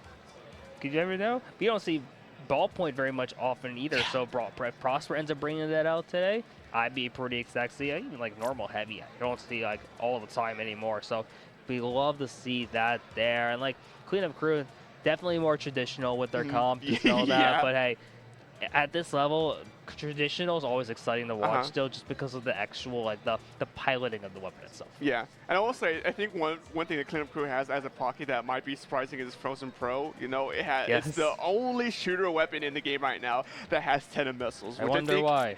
Yeah, I think that statement alone tells you why it's kind of a maybe niche pick here for Cleanup Crew. But moving on to our first game of this block, our third game of this block here, we're going to see exactly what these two teams will be bringing. See Nautilus come out there from the side of Nautilus coming out here from the side of Go. Real interested to see that. Yeah, Prosper. Yeah, we saw all the other Splatlings pretty much. I did not see Nautilus on here, so I'm a bit shaken up by that. Cakes also bringing out the Zap. So, and from all that, you see the Frozen Pro there from the side of Cleanup Crew too, as well as the Tried and True Dread Ringer here. So yeah, slightly more traditional and modern from Cleanup Crew. Go with a little more experimentation, it looks like. Yeah, very exciting to see here as both teams taking kickoff here in mid. Go going down E2 almost immediately, already using their advantage to go and win, go as fast as that power clap deposits the basket almost immediately. Yeah, that basket pops so fast there. I love the pass to Max to have that extra clam just to be able to get the power then immediately and score. They weren't able to follow up any more off of it though, so it's Go. They just need an extra clam after that power to take the lead. Definitely a lot of times though, it was a quick score, but wouldn't be surprised if we end up getting some more happening here. Cleanup Crew doing a great job though on defense. It's so rare to see any of their members go down.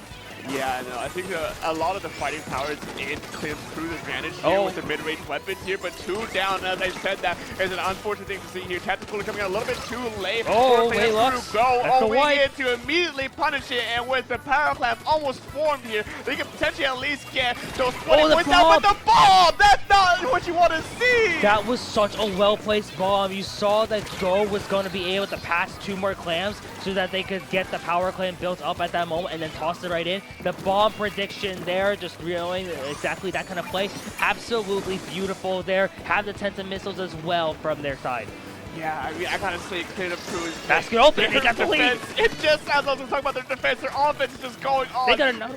It has so much going on for them. 2 going down. I don't think they have the chance to deposit that first power class. Nonetheless, the second power class opting to back up at the very least to get ready for a reset as Go is trying to move and keep up with the pace of Cleanup Crew. Yeah, it's so crumb. This pace from Cleanup Crew has just been absolutely horrifying here if you are Go. Go, though, is trying to push that Go button immediately, but there's the Reflector coming on in, and it is going to find its mark. stopping the push, at least for the moment here. Lux doing such a great job of hiding behind that pillow, able to stall that out for now, and a huge hammer throw from JJ, trying to find the opening there, and they are going to be able to get the score. It's a matter of seeing are the other clans going to be able to come in, and Go gets the lead. Yeah, a good lead swap here from Go, not putting him out of the game just yet, trying to maybe get a jump in, not unfortunately be able to do that as Cleanup Crew cleans up their power clan basket. Alright, looking to push Go back as far back, especially with the Tentamentals online looking to scatter them, but Tenumbrella coming in, pushing Max on, unfortunately not doing much there. Oh, and it's so close. You're looking at the scores themselves up there on our UI, and it's just like 70 to 68. You do have the penalties to account for too. And there's a big 1v1 here. Max gonna be able to take out JJ, and they have to watch for that suction bomb right there. 2 minutes left to go in this game. Go with the power clip, has the rain. We've talked about this multiple times. The value that this special now brings to the table, and you're trying to see Cakes now able to move this play forward, trying to get 2 off here. Gets 2 with the help of the assist. Gets shut down though right before the basket. Oh my god, this is a dangerous game by these two teams here, but as they're both desperately trying to play here, and in the midst of the chaos, we see JJ deposit the power clam into the clan basket, forcing Cleanup Crew to turn around and play it back and mid into their basket at the very least, as Go is resetting here and looking to re-engage here. 1 minute, 24 seconds remaining on the clock. And it's scary though, because Cleanup Crew, not only do they have the power, but they also have a pity back at their original base, so they should definitely be able to take the lead if they are able to score at any given point now. It's so tight here. You see the jump. That's more than done. Power clam coming on in. And they miss. They both miss. They both miss. 2 power clams have missed the basket, and both of them are going to fall off. That is so heartbreaking there for Cleanup Crew. Oh, I cannot even begin to say how much of a misplay that was. That's not what you want to see. That was lead right there, but now there's 45 seconds left on the clock. You're playing an even game in mid at the very least, and there's not a power clam in sight for you as you lose another player. You're not looking good for Cleanup Crew. And Go with 4 members up and 30 seconds to go. They're also putting on so much pressure here. Cleanup Crew has not a lot of space to work with. The rain is going to add so much extra damage here, extra pain. Where is Cleanup Crew going to go? There you see the hammer there as well. The bomb's coming in, but Go is now 2 down.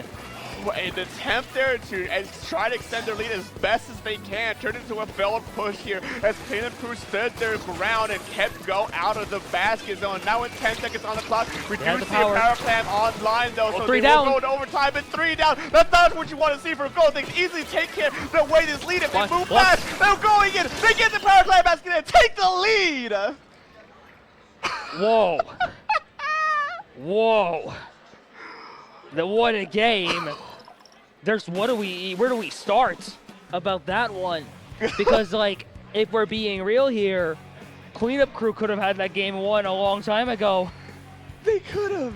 They could have absolutely won that game much more easily, but unfortunately for them, they had missed those 2 power clams. And I think a lot of what caused them to struggle afterwards was just from that misplay shaking them up a bit. Yes. And of course, Go seeing the misplay probably shook them up a bit too, because they realizing like, oh, we just dodged a massive bullet there, and 2 massive bullets. Yeah, 2 massive bullets there, and they were so close to actually getting there. But unluckily for them, Cleanup Crew was able to recenter themselves in that final push, keep Go out, and going for just that last second push. Yeah, it was that last team fight really at the end there, because you saw Go went 3 down at the end of that, and like, yeah, you have like 1 more person up, but you also saw like a swarm of Cleanup Crew coming in there. As long as like even if you picked off 1, you would need like a bomb, and then you saw the bomb being thrown, not going to be able to get it off there. But what a tight game.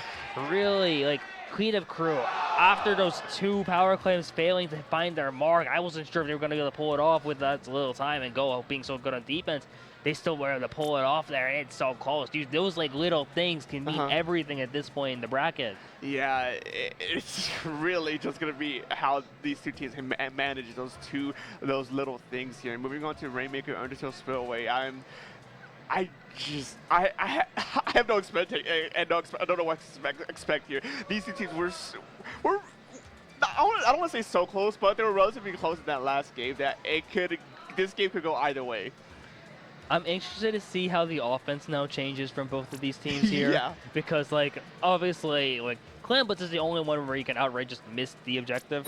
So it's like, and the cleanup crew is so good. They're going to clean up their act, no pun intended. Just being able to make this happen here. Rainmaker's, though, a lot more fluid, a lot more space here, too. Hello, Octobrush from JJ here. As you see, a couple other swaps now, too, from both of these teams. Yeah, the heavy edit coming now on, what's it called, Lux's side could be a very crucial pick here with that Fast tactical pop, yeah. alert. But fast pop out the gate. Clamp not messing around here going into the second game. Yeah, you already seen the 10th Umbrella start to make its mark here from the side of Go. I'm really curious to see how that ends up helping the Rainmaker when they eventually make their push. But first off, Cleanup Crew is doing a great job of just finding the Rainmaker first. There's 3 down from the side of Go, and it's just absolute go time from Cleanup Crew. Instead, there's the first checkpoint gone, and that's a big mark here now for Cleanup Crew. Ooh. What a nice interaction there, using the Splat Bomb to instantly get that lethal damage on the 10 Umbrella. It was very well played here, and Go struggling to keep up with the pressure from Cleanup Crew as they're able to keep that advantage and momentum going. Tactical, Tri-Strike, Reslider, it's all online here as they're going in, but unfortunately 3 goes down! 3 goes down, and it's so rough here now, but that's all the way up to the 21 here. Go. We look at that map, there's so much blue. Very little orange has gone up anywhere here as Go has to figure out a way just to get back into mid. How do they even got to get the first scoring on their way? Case gets a double there with the Rainmaker shot. Love to see it here. Has to run away in a bit of a scramble situation. Now they're the only one up alive on their team. Has to stay alive. Waiting for Prosper, waiting for Swish just to get back. They find another pick with the Rainmaker shot. That is absolutely legendary. Trying to find another one onto Lux. And they might be able to do so indeed. And they lose the 1v1 there, unfortunately. And was not able to score either. Oh my god, Case with the Rainmaker absolutely carrying it forward there. Even though they didn't end up scoring any points, that was a good hold on them at the very least to keep this Rainmaker in the neutral zone. Now moving in with the Rain and the 10 Umbrella shield. Swish is looking to try and see if he can get a pick, any pick going. Ooh. But just in the midst of all the chaos, Cleanup Crew manages to take the Rainmaker out of their hands. Yeah, Lux now seeing Swish in the 10's Umbrella, just trying to stay alive here. You see them kind of getting a little bit pincered in now by their side. Ooh. JJ though with that Kraken just doing so much work here. 2 down now from the side of Cleanup Crew as Go is doing such a great job of just trying to be able to get themselves into that advantage state here. Rainmaker bubble pop. Swish once again now moving on forward. The points coming to guard. Reslider starting to come up as well. And that takes 1, that takes 2, and there's multiple members of Go going down. Yeah, and Go had a very good push going in, but the Cleanup Crew with their supposed to use is keeping them out as best as they can. Their Tri-Strikes coming in to get the Rainmaker, but unfortunately whiffs to the Ring Storm coming in to clear this place. Cleanup Crew is still there though. That checkpoint is going down though, but they still have about 39 points to go. Yeah, and this might be an opportunity here, but look at that defense starting to be formed up here by Cleanup Crew. Here's the Rainmaker. It's already at the 42. They might have to go around here, trying to make some other range here. The Rainmaker shots have been really good from the side of Go so far. They might be able to make something happen, but they get stopped at this moment. JJ with a wild aggressive option to go for that pick, and now they're here. It's 2 up from each side so far. You have to wait for a couple of chunks, and while Cleanup Crew finding that extra pick, the Kraken's just only going up. JJ's going to be punished out immediately, though, after this. It looks like has to run away. Yeah, a good hold by Cleanup Crew, finally being able to flush out Go as JJ is forced to jump out. Swish holding on to mid as best they can for this incoming push from Cleanup Crew. Specials online for Swish to very least. Inkzuka unfortunately going to go offline as soon as I say that. And now moving forward, as White has exploded out in mid. So trades are being taken left and right. Picks going down 1 for 1. Each team is losing players in rapid succession, but Cleanup Crew has a bit of an advantage here in mid. Yeah, it's a good advantage for them in mid. They don't feel pressure to have to push the Rainmaker up further, but JJ feels the need to put some offense going. It's a big fight down here, as no one ends up getting picked up in that interaction. And now Cleanup Crew still with 2 members up, picks up the Rainmaker, and they're starting to put some moves forward as they get the wipe. A wipeout is so dangerous here, especially with that checkpoint already gone. Go has a lot of work here to just try and keep Cleanup Crew in place for as long as they can. The Tri-Strikes comes down, 2 are down for, make that 3 down for Go. Cleanup Crew has an opportunity to maybe knock it out with a wipeout. That is not what you want to see for Go, as they're able to try and try and potentially close this game out here and now, but Go unfortunately falls to the pressure as they get this dunk. There was a wipe, a second wipe, and then a 3 down at the end. Cleanup crew living up to the name. Yeah. And just like, that was some of the best like 40-second execution I've seen in a long time, where they're just able, okay, we'll take this fight, they're gone, okay, let's push forward, okay, we'll do it again, they're gone again, we're scoring, they'll knock them out, like, wow. I think that really was a lot going right for Cleanup Crew. Yes. Just the back-to-back wipeouts, the 3 down as they're heading to the final checkpoint. I don't think there could have been any better way to play that scenario there. I would fully agree here, and like, I'm so curious to see how this ends up shaping up, because we went from Rainmaker Undertow with a lot more expansion, a lot bigger it feels like, and then we're going to Splatoon Ship Shape, where that zone is tiny, to say the least, and like a lot can change in such a short time there. So very curious to see what kind of adjustments are being made, especially from the side of Go. Well, because while they won't be eliminated if they lose this next game, you really don't want to fall into this losers bracket, which is only getting more and more stacked. Yeah. No, as time goes on, losers bracket becomes a bit of a more scarier and scarier place to be in, because eventually you're going to get 2 really top teams go against each other in this part of the bracket. One has to go in losers, because that's how it goes. And if you're one of these not necessarily as top echelon teams, but like more of a decently top level team going up against a lot of the higher top teams down in loser brackets, it's just kind of a what more can you do kind of scenario. So it's really Go is do or die right now to try and avoid a potential scenario like that. It's rough because like no matter what your result of this set is, you are running into a very difficult team next round. Winner of this, I believe, gets Voie, Lactee, or LYRE, and it's like, what? Yeah. It's like, yeah, that's just how winners bracket goes at this point here, but still got more Splatoon to be played. Go with the way they've been playing. There's been multiple times where it feels like they can make it happen. Yeah. And like they almost had it done in game 1. We could be going in 1-1 here in game 3, but now it's a matter of put the pieces together. Can you do it now in Splat zones here on Ship Shape Cargo?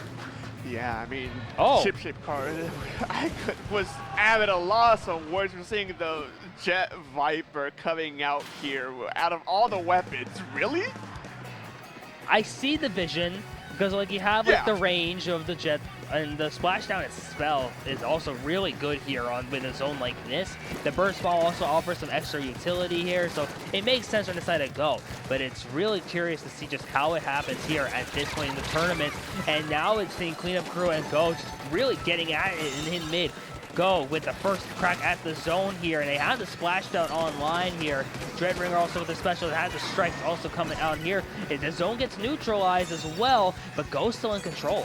Yeah, Go in control and take away with some points here. We see splashdown here used by Prosper to clear some more area. Now we might see potential lock scenario here for Go, but that ultra step unfortunately does get canceled out with one player being taken down. And we see on the back it's Horrid. Ori with the slosher just doing as much as they can to pull back Go, and in the midst of all that chaos, Cleanup Crew goes in, it takes the zone.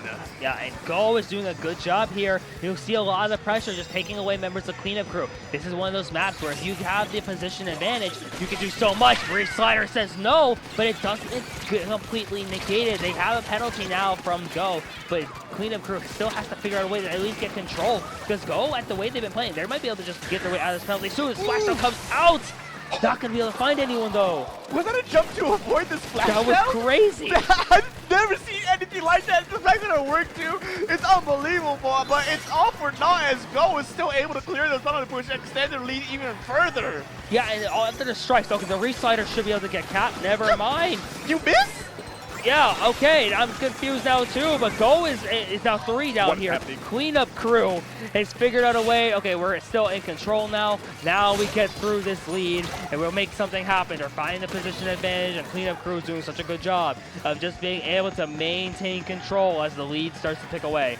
Yeah, now this is a very dangerous situation to go here. Cleanup Crew has a lockout scenario here to keep them out of the game for as long as they can. There's only 10-point differential between them now as that they have no penalty points. They're running away with this zone. They can actually take the lead here. They do take the lead here with one going down to Cleanup Crew. Go potentially has the opportunity to try and re-engage here. Prosper going in with the Cobra, gets a pick, and then the midst of the chaos, they take the zone. Yeah, that's a big zone cap here from Go, but it doesn't matter as Cleanup Crew gets the zone once again. Splashdown not going to be able to do anything there at that moment, and it's looking rough here from the side of Go. Cleanup Crew is once again holding strong. 3 down from Go as Cleanup Crew is just working through the penalty again.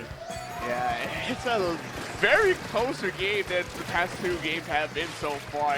Go and Cleanup Crew has just been pretty much trading back and forth with each other, with specials, with players, it's just a lot of chaos happening here. But Cleanup Crew is slowly running away with this game here, especially with that crucial re-slider going in. There's not a lot of time left for them to be able to take this game. Yeah, it's looking to be now or never from the side of Go. Has to press all the buttons here. Cleanup Crew with another set of strikes online, picking off members left and right, and it's 2 down. Splasher has to come out, but that's not enough pain. It's not even at the zone, and they are able to get the wipe there as Cleanup Crew 3-0 moves on to winner's side, top 16.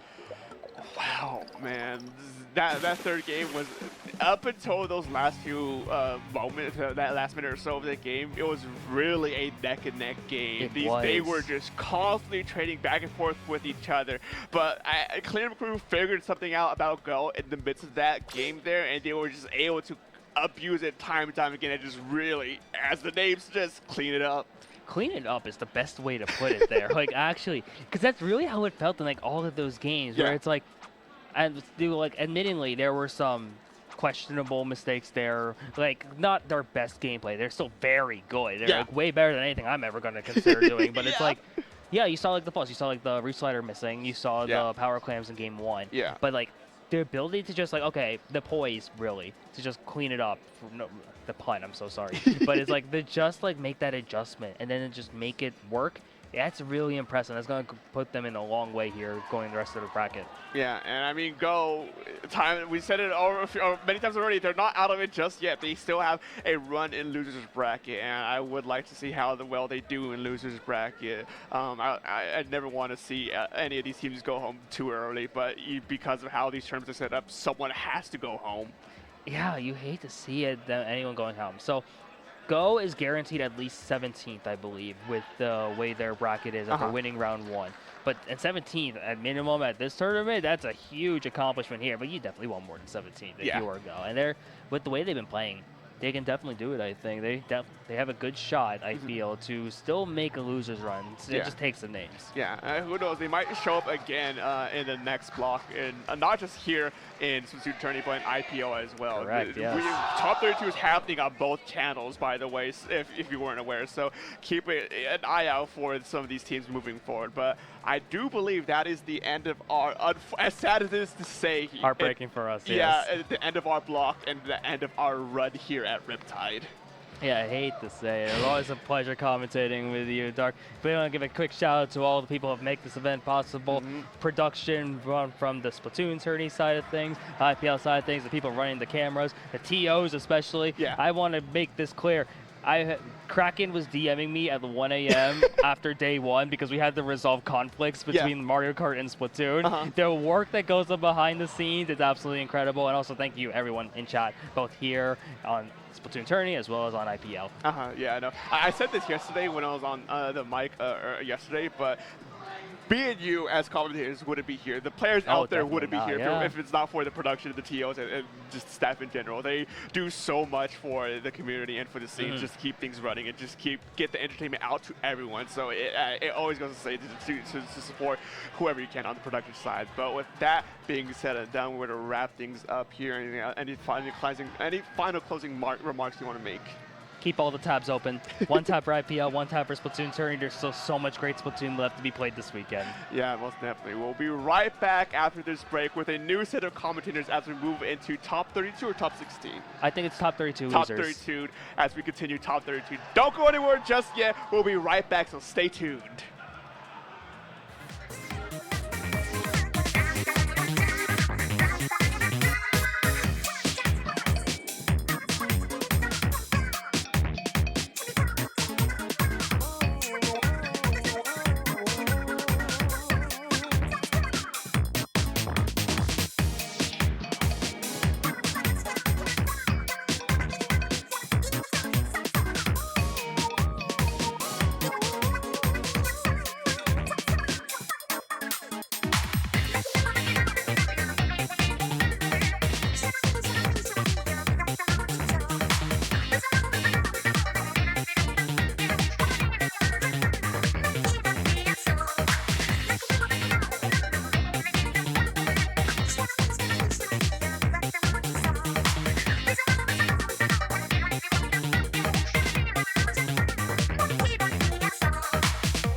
All right, hello everybody. Welcome back. We are on SplatoonTourney here at Riptide, commentating on what I believe is again top 32 losers. I'm OBT, joined by Cater. Hello everybody, and yeah, top 32 losers. That's what we're here to watch. Right.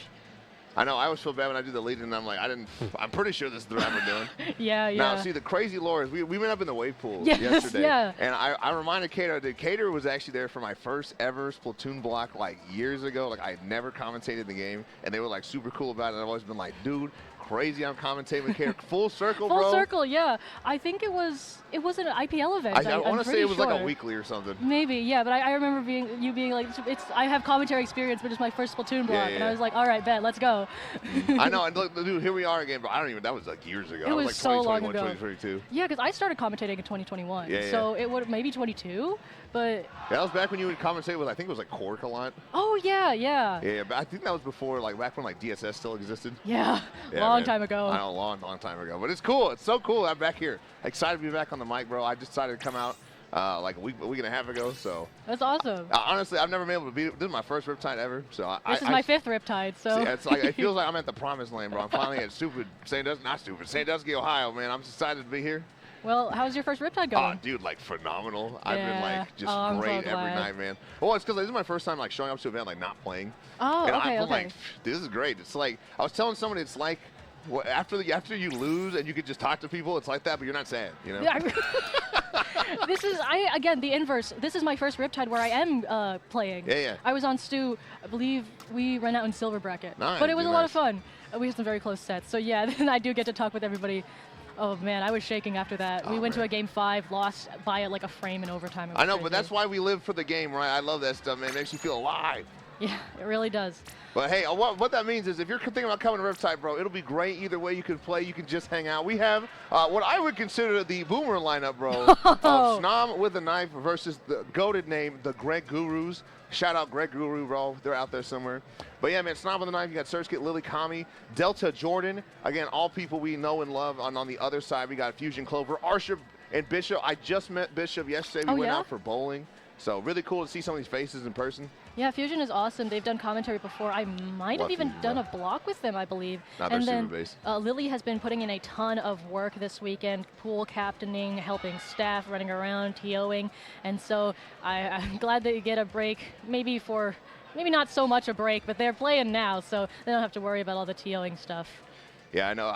People that play NCO, man, I'm like, I've only done it a couple times. Crazy. It is crazy. As long as you don't TO in the tournament while you're playing it, you're fine. I know, bro. Dude, shout out. I mean, I don't know, man. Like, shout out to like Hunty and Pepe, bro. They winning the event that they run for the locals. Yeah, that is kind of crazy. Oh man, I know, but it's just cool that this is like a losers match. I also shout out the side stream. The fact that we even have a side stream is like phenomenal. Yeah, I remember the first Riptide we only had the mainstream first couple ones, and so having the extra space and production and team to do a whole side stream is absolutely incredible. Bro. A lot of love to the folks at SplatoonTourney and all the production and staff that we got here helping this run. I know, it's not even like, even though we got a second internet line, which by the way, that is expensive, bro. Y'all don't even know that, but like the fact we have 2 sets of production people is like absolutely unmatched. We're gonna get into the match here on Splat Zone Ship Shape, another Hood Classic map. Hood Classic, man. We got, they say the best part of playing at LANs is that there's no delay or disconnects, and then you load in and you have a comically long intro like this one. So hey, you know what? It's doing its best, man. It's all doing its best. Right, there we go. Let's load in. There's Snom with a knife, and there are the Greg Gurus. Interesting concept we got here going on Ship-Shaped Tower. On the side of Snom with a knife, we've got Lily on the Classic Junior, Jordan on that new Rapid, and that's the other S-Blast kit? Yeah, dude. Very bold choice. Yes, on this one. Honestly, crazy that we have 4 blasters in the year of our Lord 2025. Happy to see you're seeing Surskit already put good work here on the top right. I see someone jumping to them. Kami's going to get the one jump there and get the pick on it. And this should be, again, nice, good start to a Snom with a knife here. Oh, we have Lily actually going down on the side there, probably inside their bubble. I think there is a member of Greg Guru who's pushing out that way. I heard a special go off We do have the brush with the Kraken at the ready on the zone right now. I think they're just going to, they paint the zone and they're going into court with this Kraken, just looking for picks here. There is their target. Clover attempting to get something done. Oh, but not quite able to finish things off with the brush, though. Lily going down to that. That is 3 down on the side of Snom with a knife, hunting down the last member on that left side there. Meanwhile, pushing up all the way into this court alley. Very, very aggressive. It's exactly what you like to see from this brush here. Yeah, honestly, man, you saw the really good counterplay where, like, if they pop Kraken, you kind of just sit there and don't move, so they don't know where to go. But, I mean, I feel like Clover played that. They had the counterplay. They just kind of came back, didn't die, and were able to get the cleanup afterwards. And again, there are a lot of specials coming out, but they were unable to flip the zone for the side of Snom with a knife. And again, they still have to deal with Clover on the brush behind him. Still unable to get a flip there. Yeah, that timer is relentlessly taking down for the Greg Gurus. They are 2 down now, and with Lily and Jordan on the zone, there is the flip coming back with that paint from the junior. You can see also how far Cammy is up now, using those Tetras as a really good distraction. Cooler comes out for Snom with a knife as well, and this is a really nice place for them to be in. Incredible rapid pick there onto Archer. Using these angles to poke on the rapid is really nice. Narrowly avoiding that auto bomb as well. You can see the other blasters on the side of the Greg Gurus are also attempting to do the same thing. We do have Clover on that Kraken again, but Little being forced to turn back here, and we are very close on the scores right now. Oh, the Rapid managing to pull off that pick, though. That's 1 down. With the Reeve Slider, though, the lead does flip, and Cooler is not able to come out. So now the tables have turned. We have those picks on the zone. The zone does flip again, and that is zone and along the neutral here, actually. Dude, low-key, I don't know how the Snom with the knife was able to do that, but they're able to pick a trick out of the Greg Gurus book, deny them the flip there, although they do say that right after I say that, man. But, man, I really feel like that was a great way of just kind of stalling, saying, I'm going to play in front of the zone and make it so you have to get through me there. I really think that was crucial for them to get the lead. As, again, man, you're seeing the people in the Greg Gurus in the death pit on the bottom left there trying to find something here. Yeah, so many blaster picks, so many blaster direction, a lot of bombs coming out here as well. You can see all of these blasters poking each other, using the long range of the Raptor. We have the Inkjet coming out for Greg Gurus, as well as the double Kraken, I believe. Yes, 2 of them, 1 of them going all the way across that zone there. And time is running out. That penalty is almost gone. Nice blaster pick here. This Rapid is going to push in from the side, but that penalty is gone. They have to get the picks now with 2 of their teammates down. They manage to find 1. They have to find the second and paint the zone at the same time, but they find the pick, and with the help of their teammates, split the zone with 3 remaining. They are still in the game. Bro, that was crazy, man. I feel like both players on Rapid in this match have so much experience, and every single time it's been on Jordan, man, they get a pick, and same thing with Fusion. But, I mean, that was just showing how much Fusion has played the game. A really veteran thing. They were kind of stalling the zone. Also able to get, like, 3 picks in a row to save that flip. Really, really good stuff from Fusion. MVP of this match for the side of Greg Gurus. And, again, man, this double blaster comp so far working out for both teams, honestly. Yeah, we had a 3-down situation there on Snom with a knife. Clover here getting some jumps in, which jumping to the brush is not something you see every day. Surskit is in that bubble, trying to get some area out, does get that pick on Clover as well. So the Surskit is going to use that Reef in the zone and flip it 3-10 right now. That Reef cheese coming in handy. That's 3 down on the side of the Greg Gurus, with the brush being the last one standing. And so with that, Snom with the knife is going to take all of this top area and build up the bubble too. They have to reckon with the Kraken, but that is just going to be a simple drop down. Not so simple. Lily running from that Kraken as their life depends on it, and manages to get away. Pops that bubble here and gets behind Clover to get the kill in their own home turf. I'm not going to lie, bro. 1,000 IQ play from Lily there. Talking about playing that, just doing a really good job. I don't think it's going to matter, though, this Kraken coming out. Man, really, really good plays from both teams there. But I thought Lily did exactly the right thing in that last fight, man. They dropped down, so it's harder for them to use them, burn a lot of time on the Kraken, run around, abuse how light of a weight Junior has in the game, and then able to just bubble throw the bomb, get the kill, man. Really, really good stuff. A lot of smart plays, and, man, I think this is going to be a good set. I think so, too. That was not... it was a close game for both of them, especially, ending score 3-10. Very admirable. I do think the Reef cheese is, it's cheese. It stopped the push right in its tracks. But sometimes that's just, you gotta deal with it. Yeah, it's challenging when because I play Dread, now I've been playing Reach Slider. Sometimes, man, like, even though you get the flip, you gotta have the people around to, like, paint it and also survive afterwards. Because if you flip and then it just insta-flips back, right? Like, all you've done is apply a little more penalty, maybe.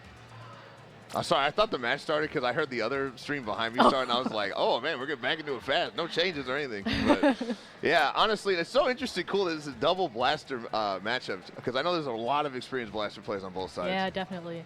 It's like you said, not every day you see 4 blasters in a lobby. I know, There's just bro. so much chip damage and so many indirects going. And I do think it's interesting that we saw it on Splat Zones too, because classically blasters are viewed as a class that doesn't really paint that much, and zones being all about paint, right? But these, like you said, these players are so experienced, they know how to take areas, how to take control, and work with their teammates that do paint in order to make the most of their own weapons. Yeah, and I thought they did a really good job of that, honestly, on both sides, really. But I just, again, I think it was a little closer with Snom with the knife. I feel like they had a little bit better paint on there. And again, I didn't realize till halfway through the match that the other team was double cracking. I was like, bruh. Yeah, I saw it. I was like, is that double Kraken, or is it just one Kraken that's moving really fast? I'm like, are they getting tell. a lot of Krakens? I know, man, I know. We're going to get into tower control on Undertale for the second map. All right, let's check out what we got here. Another comically long intro, but whatever. It's all right. The LAN is doing its best. There we go. Okay, that's I would say, the more popular S-Blast coming out. No changes really from the side of, what is that? Greg Guru. There we go. Sorry, I was waiting for this graphic to come up. We do have Clover swapping from the brush to that V-shot. So Zuka here, definitely completely fair. We all know how Zuka is on tower. That funny spirally hitbox can arc around that pole. We do have one going down early. That is actually Clover on the V-shot. Lily on that junior is going to tap that tower. And you can see slowly attempting to move forward, but that is 2 down on the side of Snom with a knife. Cornering the S-Blast here, though, and trying to make the most of the jumps, but unfortunately is not going to go well, and that second jump is going to get camped. Reef Slider going out, though, does get the pick, trying to get punished, but the Tetras have a word to say about that. Just holding this right area and going right up against this wall so that they don't get taken out or chipped by the blaster. Jumping out there, very smart play. We have a bomb pick here from this blaster, almost cracking at the ready. And though that we have a player on the tower, there comes Snom with the knife is coming back. That Kraken is going to be very dangerous. Crazy just to see 2 blaster shots coming from 2 different directions on this fight. But yeah, man, I was talking to Lily ahead of time, and they were saying, yeah, this team is really, really dive heavy. You know, Kami on the Tetris, but also Lily's a very fast player, yes. And so is Sandusky. So they're like, man, when they're doing their job, I'm playing backline. I'm anchoring, man. And I really think that you saw that it was a very scrappy opening. They didn't get a whole lot off of it, and they got to watch it too. You can't overcook. You know, I saw a couple of those jump-ins get punished, like when they were jumping to Lily in the very corner, and when they jumped to mid, you saw them get punished there. But yeah, sometimes all gas, no brakes does not work out if the other team is able to play around it. And I feel like the Greg Gurus have done a decent job around it so far, even though the score may not reflect that. I think so as well. I mean, very, very close neutral game in the opening minute and 30 here. We've got Fusion on that Inkjet, looking for a pick on Kami on the Tetras, and does find it. Meanwhile, Lily has bubbled on that tower and is getting to that immediate first checkpoint, forcing a jump out, though, at the very end there. And it is going to be the Greg Gurus now breaking that first checkpoint, of course. Very, very close to mid. That first checkpoint generally doesn't mean a lot. As with most tower control maps, it is that second checkpoint that is a huge game changer. A lot of scrappy fights happening in mid. All of these blasters jumping around each other. Beautiful direct there to take out Bishop, and that is going to be Jordan hopping on the tower there. You have to watch out for this Inkjet, though. Yeah, I mean, I feel like every time the camera's been on Jordan, they immediately direct and kill somebody. So great job adding to their montage there. Man, I feel like the members of Snom with a Knife have just been dead like the entire match, almost. Man, I feel like the Greg Gurus have just been a good job of just kind of stabilizing, punishing there.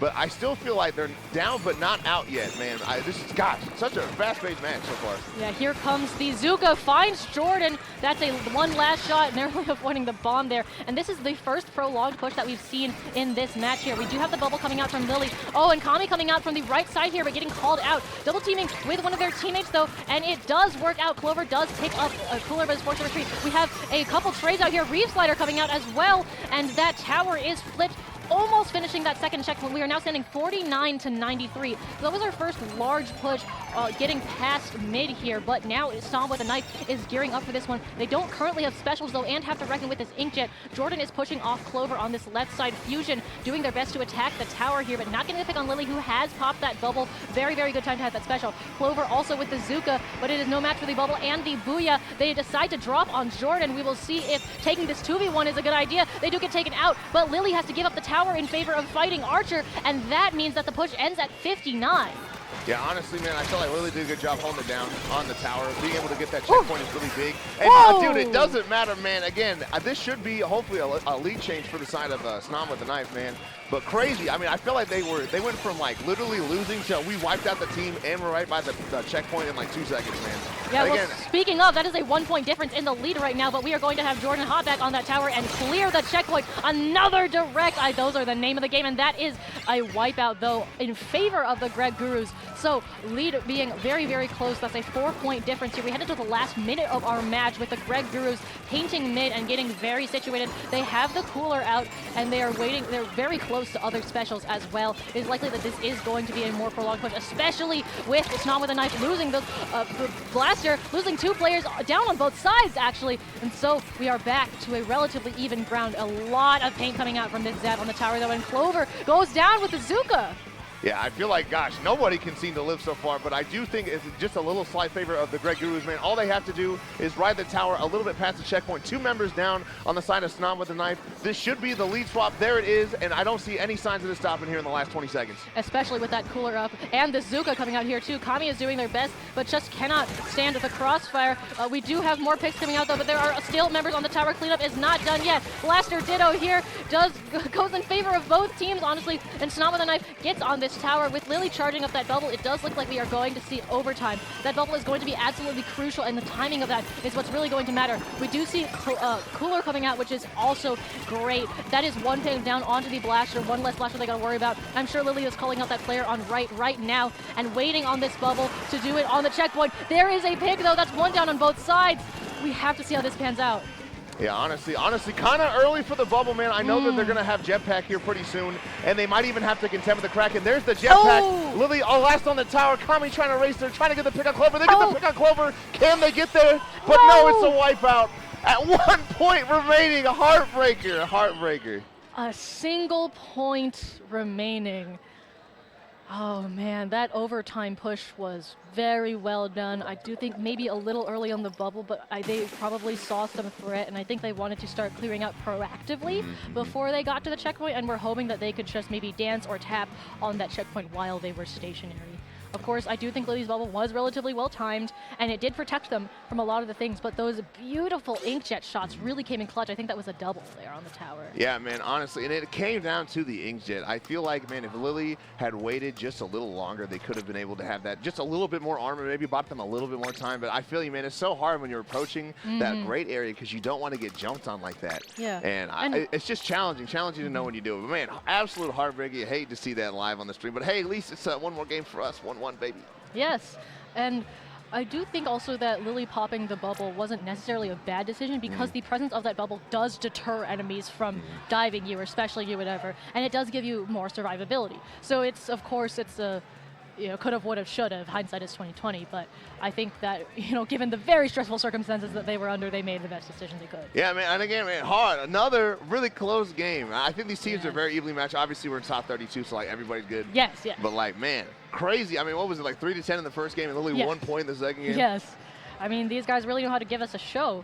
As we set up for that next match, we'll take a look at some of the info that these teams provided us. On Snom with a knife, Cami the Tetras apparently didn't know how to make mac and cheese until Riptide 2023, which is now 2 years ago. And I think that's an impressively long time to go without making mac and cheese. I know, how do you not get like a little curious, but you just try to make it yourself, just like put it in the microwave? I am kind of wondering whether they mean the powder mac and cheese or actually making. Oh, I'm pretty sure it's the powder. I don't think you would include that, because I mean, real mac and cheese is like kind of hard to make. You gotta get the roux going and all of the. Yeah, if you want the breadcrumbs and broiling them and everything, that's a lot of steps. But the powder mac and cheese is pretty ubiquitous, I feel. But hey, man, I get it. And then, man, the Greg Gurus, I mean, I just feel like, shout out again, man, Greg Guru, absolute menace in the Midwest scene. Yes. I feel like. But pretty seasoned people in this, all 8 of them, honestly, in this event right now. Very much so. It's. I wish I could read that second word, bro, but I have no idea what that is. Don't roast me in the comments, man. If you know what it is, fantastic.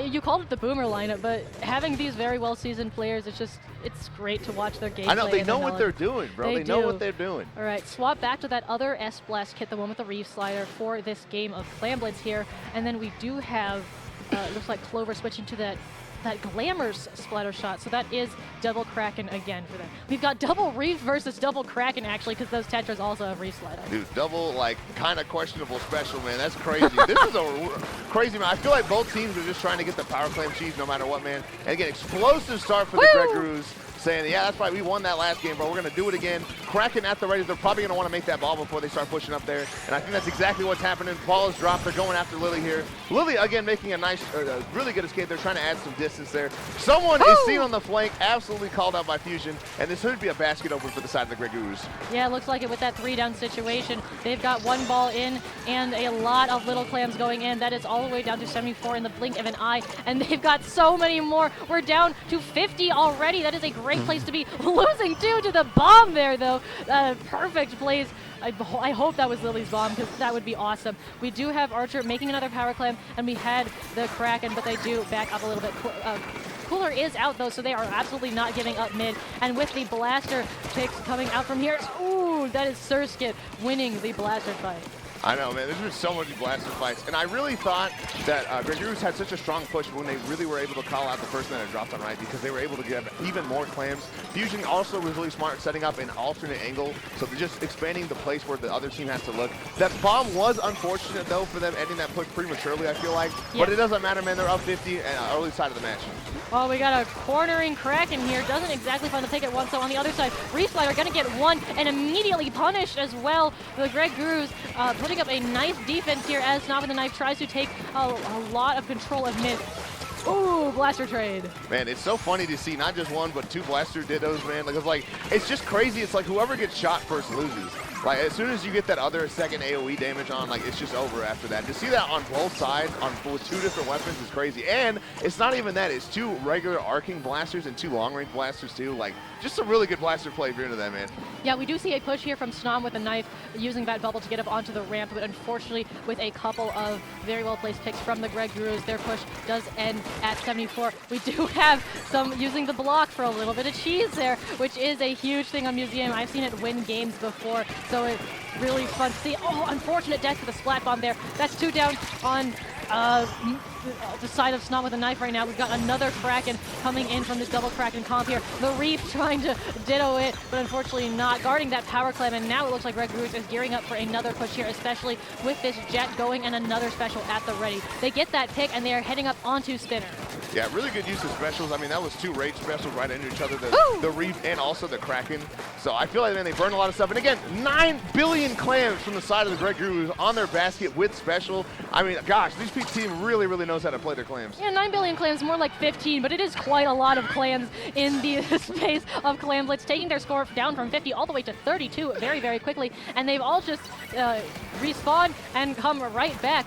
The Snom with the knife loses those Tetras as well, so that skirmishing power is gone. Oh, another pick goes down. Lily has to bubble to protect themselves and that clam, but unfortunately goes down in the bubble as well, probably due to that Kraken from Bishop there. We have, lots of picks in mid here. Cammy somehow living long enough to get another one there. We have 2 down again on the side of Snom with the knife, not having their full team. Oh, canceling the Kraken, though. Absolutely huge pick there as we head into the last minute and 20 seconds of our match. The combination of that pick and the cooler here is exactly what Snom with the knife needs. They need to start catching out Greg Gurus on their aggression and start getting those picks.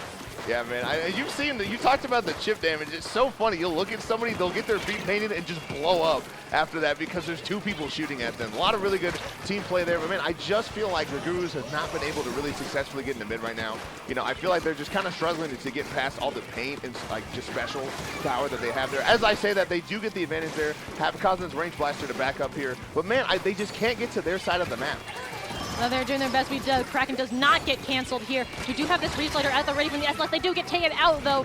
And we are less than a minute left in this match. 2 down on the side of Snom with a knife, which is not what you want to see. Nice team play there. Dropping the clam, though, and I don't know if they're going to be able to get that. What with the SLS guarding it as well, they may have to make they have to rely on pity and make another. There are a lot of clams that need to go in during this last push for Snom with a knife. And they have them on their spinner. Jordan picking them up. Meanwhile, we've got Cammy in the back here going for picks and for that reef slider. Unfortunately, getting directed immediately after, and so not able to get all of the space that they would have wanted to with that. We have another reef slider coming out, does get one pick, another beautiful direct coming out here. We have the Pity Clam and the last pick, the Cammy again. There is the crack, and I think that may be game. Yeah, I feel like in terms of like special beat special, it's so hard because, you know, you're invincible in Kraken and you're extremely vulnerable in Reef Slider. And I feel like you saw that played out so much because you saw the Reef Sliders, they would just go off, immediately get killed, another one go off, immediately get punished, man. And it's just so hard to compare that to Kraken, you know. I don't know how that happened. They got so many Krakens off. I feel like whenever I play Kraken, it gets canceled immediately, like every single time. But for them, man, the double Kraken was so good to play into that because you saw it so much. They would be like losing a fight, take the Kraken, immediately disrupt the pressure there, and that gave them just enough time for their teammates to move up and try to actually get the pick on them. And I felt like that was part of the reason why they were able to hold mid so like decisively the whole match. Yeah, I feel like a lot of it is that they're popping Kraken a little more proactively rather than reactively. Like, if they see somebody in a corner or somebody in a little off balance, right, they're going to pop the Kraken and gun for that. Instead of, like, if you're getting shot at and you pop that Kraken, the startup frames are very likely to get you canceled before the Kraken can actually go off. Yeah, and you saw that, man. There were a lot of successful Krakens, even just to go off in general. Yeah. Because you got to respect it immediately. Pretty much, yeah. Very large, very invincible, lots of damage as well. And the movement that we saw out of some of those Krakens was very admirable. Yeah, and again, man, really strong claim economy. I feel like anytime they were ready to score, everybody had like 4 or 5 claims at least. Yeah. So just really strong pushes there.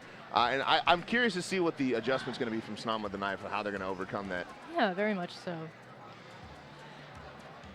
But, man, I'm just looking at them. I always love looking at the body language of everybody. I feel like, again, man, they're down but not out on the side with Snom with a knife. They're not. I don't see the look of defeat there. And I see a relatively, like, calm composure from the Great Gurus there. No one's, like, going crazy, like, talking smack. There's been some crazy smack talk. Oh, this yeah. Riptide. Oh, my gosh, There's been some crazy pop-ups, too. Main stage yesterday, I believe it was...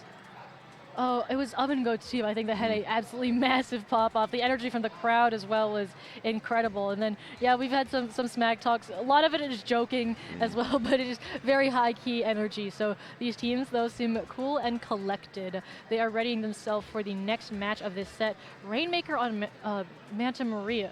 Man, I feel like it's going to be a slobber knocker set because every team likes to play so fast, and it's so explosive on Manta Maria because there's so many points in the map where like you can like drop down and get a bajillion points on the board. So I think that's going to be, again, another fast-paced match to get into.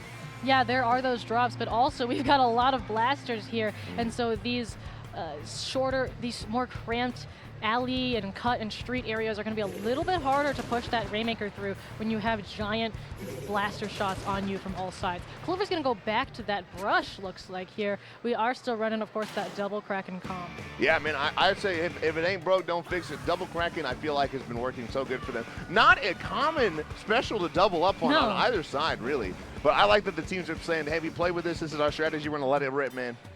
We got multiple specials coming out here. That pop went to Snom with a knife, but it looks like Greg Gurus are quickly getting a numbers advantage here with that head at Jordan being the last one there. And that is a full wipeout, so you know they've got to go for this cut checkpoint here, and immediately you're going to take that to 63. You can see that Zap is taking care not to get crushed between the wall and just going to use this just lots and lots of bombs coming their way, but already getting a pick with the Rainmaker, has to reckon with this bubble, but that Inkjet really helps them a lot. They do have the head on the grates, and that Rainmaker aiming that Rainmaker shot for the pole instead of the grates because it does pass through those. Waiting patiently for their team. That jump getting camped with a bomb though, and with the 2 down situation, looks like they're going to drop soon with Clover. Just getting this pick, and this might be a KO if the Headache can get this pick. They're within range, but that checkpoint is painted, and that is our set. Yeah, man, I mean, that was just textbook. Get the wipeout, take the right check immediately, nobody around it. And then I know we were stuck on the Rainmaker's perspective, but I feel like everyone around them was just making it as safe as possible. And they're like, dude, we just started the match. I can take as much time as I want, wait for them to clear it out, make sure the drop is safe and painted and the pedestal's painted, and then it's just curtains after that. Very, very patient on that. Yeah. I think just waiting for the right time to do that drop, because if they had dropped it any time before that, somebody would have killed them, whether that be the Headache or, you know, any of the other shooter weapons in that pit area. I know, in my head, because I love Rainmaker, I'm always like, go now, push it down. Yeah. But honestly, I mean, that shows what happens if you are able to wait there and your teammates are able to clean up everybody. So instead of getting it to like 17 and dying, I mean, the game's over now. Yeah. So and honestly, sad stuff for Snom with the knife. They're out. And especially, I don't think the score tells the whole story. It's 1-3, but it was close, though. Oh, I wish Star DG had it was close, though, but I'd be like, yo, I know it looks bad, but they were packing on both sides, man. I mean, heartbreakers in some earlier games. I mean, I've seen people write it on paper brackets. 1-2. It was close, though. It was close, though. It was close, though, man. But when the Grand Gurus found their set, I think they won 3-0 after that, once they found their footing. Oh, yeah. Well, it is very interesting to watch teams grow and learn their opponents over the course of a set as well. Even over a couple of games, you can see a lot of growth in team play and mindset. Yeah, but man, once they got figured out, it was funny, the double cracking didn't work out on zones, obviously. Yeah, yeah. But after that, man, they're like, double cracking, let's just do it, man, let's send it. Let's get them! And they didn't have an answer. That's the hard thing about lands, especially because these are both pickups. Yeah. You're kind of limited in what your comp can be. But Yeah. I feel like when you run into a comp that just happens to play a little better into your comp, and you're like, well, it's kind of what we got. We just gotta go into the bad matchup like that. It's unfortunate some of the stuff with lands. Yeah, not everybody is a flex player, and even if not everybody is a flex player that can just switch without warm up. I know personally, I'm pretty much confined to anchor splatlings, and that doesn't give me a lot of flexibility. It means I can't play with any other backlines, but it's what I practice and it's what I'm good at. And sometimes you just got to use the cards you're dealt. Yeah, and, I was talking to Bronze about this. A lot of JP people, when they do pickups, they just play with their mains. I mean, it may not be the best comp, but they're like, I'm gonna put my best foot forward. And I know I've been trying to do that, but when it comes down to it, I feel like your main is always better, just because you're more comfortable with it. Yeah, exactly. Your matchups and your range is a lot better. So I think that's pretty good. And I appreciate them going out authentically, with themselves. But curious to see who the Greg Grooves face next in losers. Yeah, that will be very interesting. Teams can have some very, very good losers runs I've seen in the past. And, that's what makes me excited to commentate the losers bracket. It's like these teams are in such a different mindset. It's this all or nothing for both teams.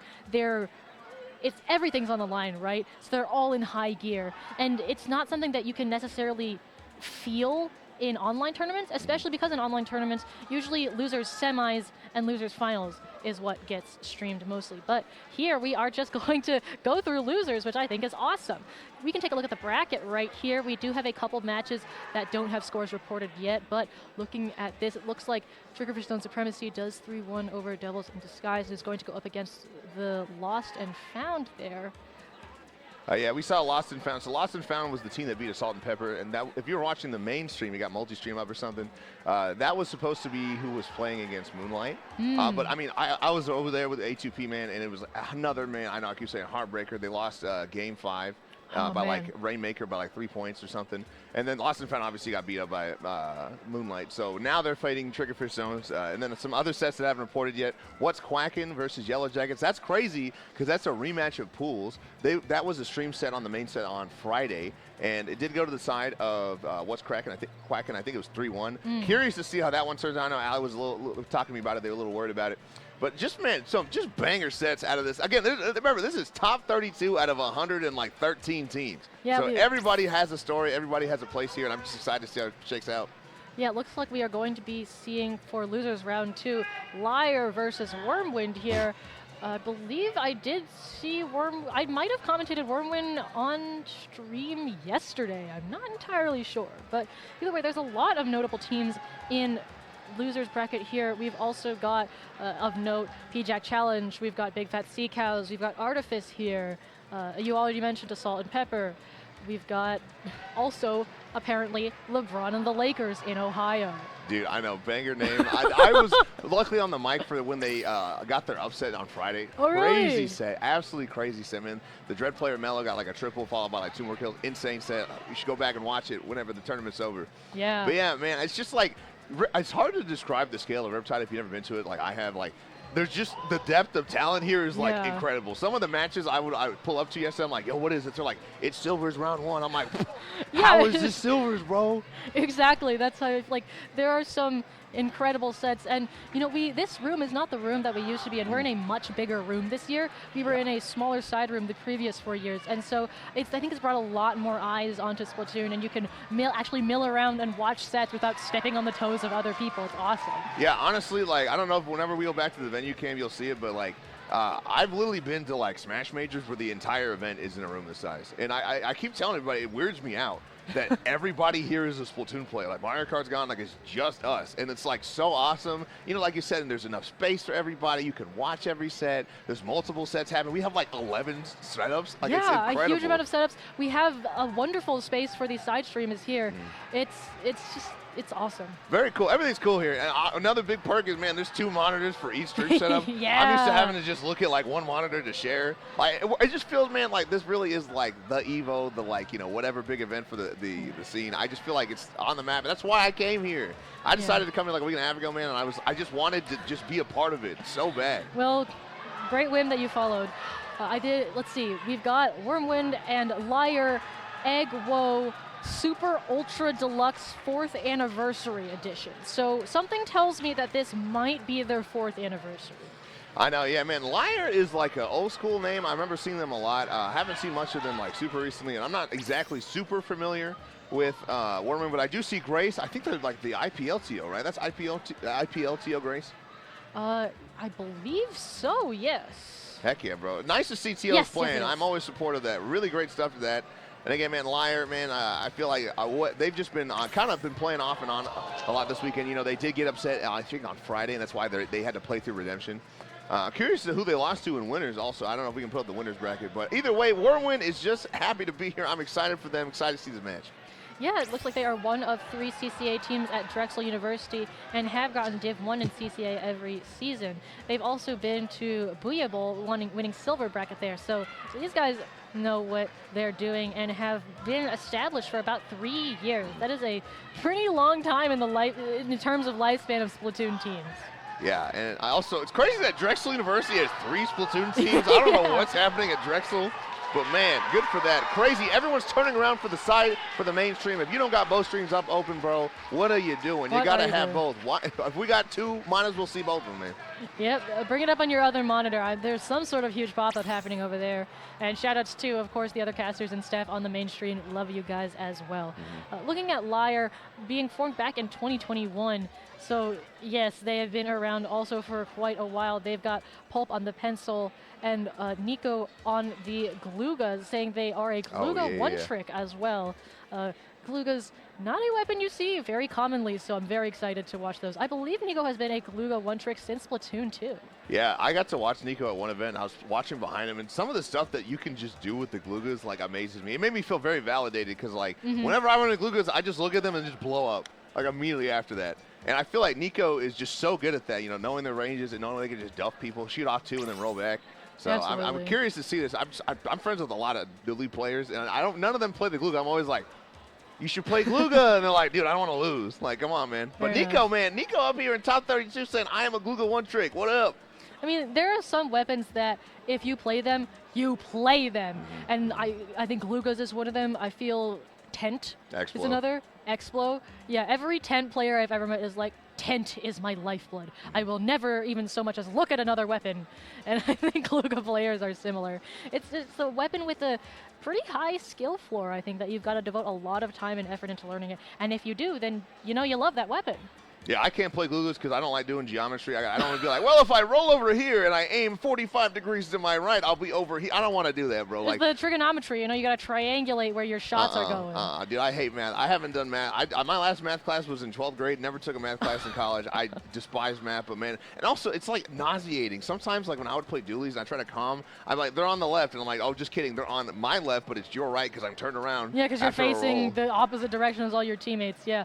I like those weapon specialists, man, because I feel like there are certain weapons that you have to devote so much time to even like be like okay at them. That's why I always tell people, like, dude, don't pick up like Stamper if you're like V Stamper for like a secondary. Like that needs to be like your main. It has to be your main, and Expo, like you cannot just pick those up. Yeah, I had a teammate that was like, guys, I think I'm going to learn 10 on the side, and we went, I'm like, no. No, you have to make it, and now it's his main. Okay, but see, they committed to it, though. They committed yes, to he did. He still's got pockets of his old weapons, but yeah, Tent is what we're all used to playing with now, and I think it's done very, very, we went a Tent Carbon combo. Dude, so it's I think that combo's pretty well, man, because like I'm hanging out with Kronos. And back for a while, there was Kronos and like a roller player. Yeah. Because like you have to look at the tent, you have to stand for the tent, and then you gotta like everyone has to watch their toes for the roller. So I love playing with tent players. Shout out Kronos, bro. Wish you were here, man. All right, we've got our map list up for this next set here. Tower Control on Inkling Art Academy is where we're going to kick things off. Yeah, I mean, that's a certified Hook Classic map. Great. It's not even game 2, it's game 1. But like, we're not even going to mess around with this, bro. We're just going to start there. It's curious, though, having Tower Control be the defining factor about game 1 and game 5. I feel like Tower Control is one of those modes where people don't play it very equally. Either like you're really good at Tower or like you're really bad at Tower. Yeah, I do think Tower, especially in counter picks, if you can't pick the mode you just want on Tower, is most people's go-to after zones.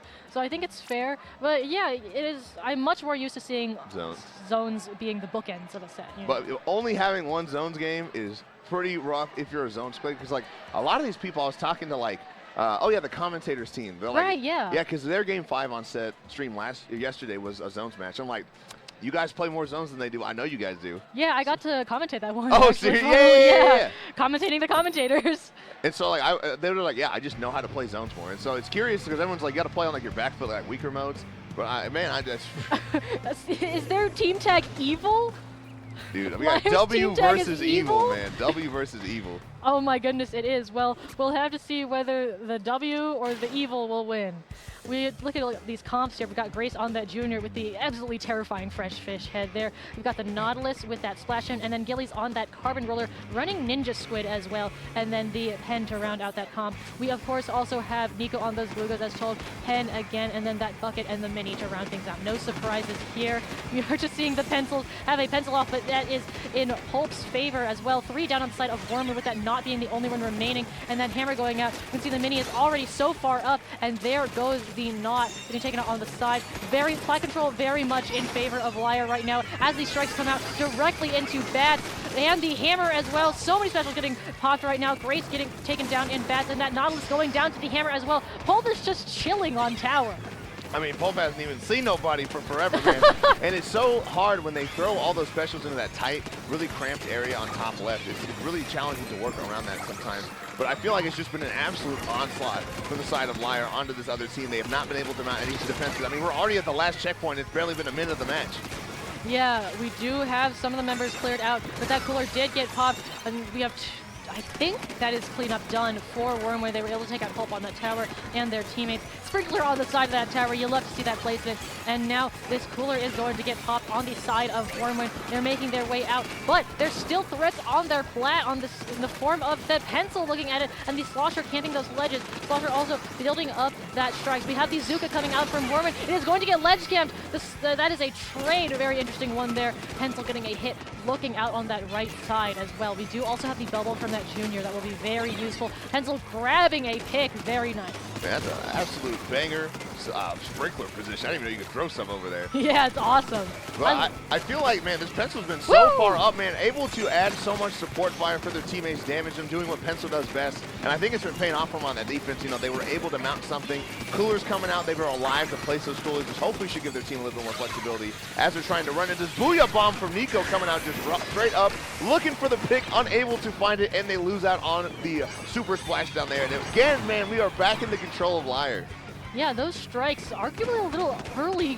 There wasn't really much to shield from, but you can see Zach and Nico very far up here. That cooler popped all the way on the flat, courtesy of Pulp, and so it is very similar to what was happening before. Beautiful pick on that pencil there, does get taken out, but that is going to lay a lot more Pulp, though that is a delayed wipe in favor of Wyrmwind, so they are going to move forward and take a lot of this mid control back. Due to that soda, though, the members of LYRE are almost immediately back. We got the Zuka coming out, going for Zach and Pulp as well. Nico is going to make a drop onto the right side. Gun for Turple down there. We will see if it is. It is, in fact, successful, and Nico's going to go for another pick here. Absolutely deadly triple there to turn the tide back in favor of LYRE, and again, already in that Bats area. Yeah, I was shaking my head, bro. I saw the flank happening, and it happens so much when you're the defending team that you want to try to just send somebody left, and that worked out super well. And that's what happens when they jump the tower rider. So now suddenly the tower's coming back at you, and you have a fall on it right there. Nico says they're not done, and are able to pick off another one. Man, I just feel like right now Wyrmwind having a hard time trying to get any momentum on their side. Yeah, absolutely crazy positioning and picks from Nico here. Again, we have the members of Wyrmwind attempting to do cleanup around this tower area. I think they've gotten most of it, but not Nico, who is doing a funny shark there and gets one looking for the pick on this Carbon, gets teamed with Zach, and so this tower is still moving. Gonna go all the way up and look for this pencil here again, get another assist. Nico is in an incredible position, gets Grace as well all the way up by their spawn, and those strikes are so far up, forcing the knot all the way onto that right area. We've got Cooler again in that mini, also has that hammer that is going to go in the corner there. The Pen getting another pick, looking for a second. 3, 2, 1. That one pick at the end, sealing the deal for LYRE. Man, that was just like a Greek tragedy for Wyrmwind. I feel like at almost every point, every time they would do something, something would happen there. And again, once you're that far in the lead for LYRE, like you have no reason not to play like that, especially on a map like this. Yeah. Like Nico literally just sat there and just waited for people to show up. Because again, either I get the pick or you have to look at me and somebody will also probably get the pick onto you. But just so hard for the members of Wyrmwind to find their footing. I can see they're a little stumped right now on the left side of the stage, saying, how do we come back from that? And honestly, if I'm them, I'm just like, look, man, we got our butts handed to us game 1. Let's just figure out what we're going to do for game 2. Not give up on this because you're not out yet. Yeah, Nico really said, do they know? And they didn't. The Glugas are not a weapon I associate with sharking, but hey, when you have a shark potential, you take it. I think that's one of the very funny things about this game in general, the mechanics of Splatoon, is that you can just hide yourself in a very fully in the open but unassuming spot. Like, I saw Droomer on the heavy edit Splatling shark and get a pick yesterday. It was awesome. It was Barnacle and Dime, I believe. They were just sharking by the stack because their push had ended, and they just popped out and charged and got a kill. It was funny. Yeah, it's so hard too because when you get the wiper, you get most of the people down. You want to start moving out, you want to start painting. But I feel like it's just hard to develop that sense of like, I did not see the Gluga. Where's the Gluga? Everyone's calling for him. And you saw, man, the shortest range the junior player had to drop into Nico, and like again, they just got jumped there. And it's so hard too because on top of that with dualies, they can also reposition around you, so it makes it harder for everyone to find them, harder for them to respond. But that was definitely the key moment there. Nico MVP, would love to see the stats from Nico on that one. Oh man, yeah, that kill streak of 5 or more on that. That was crazy, bro. That was crazy. I think from both pencils though, we also had, like you pointed out, their amount of aggression, but also just the accuracy on those pencils. I was seeing consistent 1 and 2 taps from them. I always say, man, like if I as the player see the pencil laser and I don't die, that's a problem, bro. Yeah, that's what I'm saying. Especially I as a heavy edit Splatling player, I never want to have that laser touch me because as soon as that's on me, my feet are painted, I'm gone. I do, me too. I play bucket, man. Like my feet are gone. But it's maybe just like I have like a curling bomb if I have enough ink in the tank, but otherwise. It's so hard too because like the good pencil players, they'll never miss that second shot on you. Exactly. And you just like get blown up for it every single time, man. It may as well be a one tap. Yes, dude. Bam, bam. As soon gone. as you're spotted, it's like why even try at that point, man? Yeah, that's why I love playing for cover, especially with Splatling and my definitely completely normal amount of run speed up. All right, let's take a look here. We are going to Umami Clams. We got a switch over to that Nautilus with that rain. Now, post-rain buff is absolutely massive. That radius increase was a lot. Man, I didn't know about that because like I haven't been able to do much. I was so busy this last week before the trip.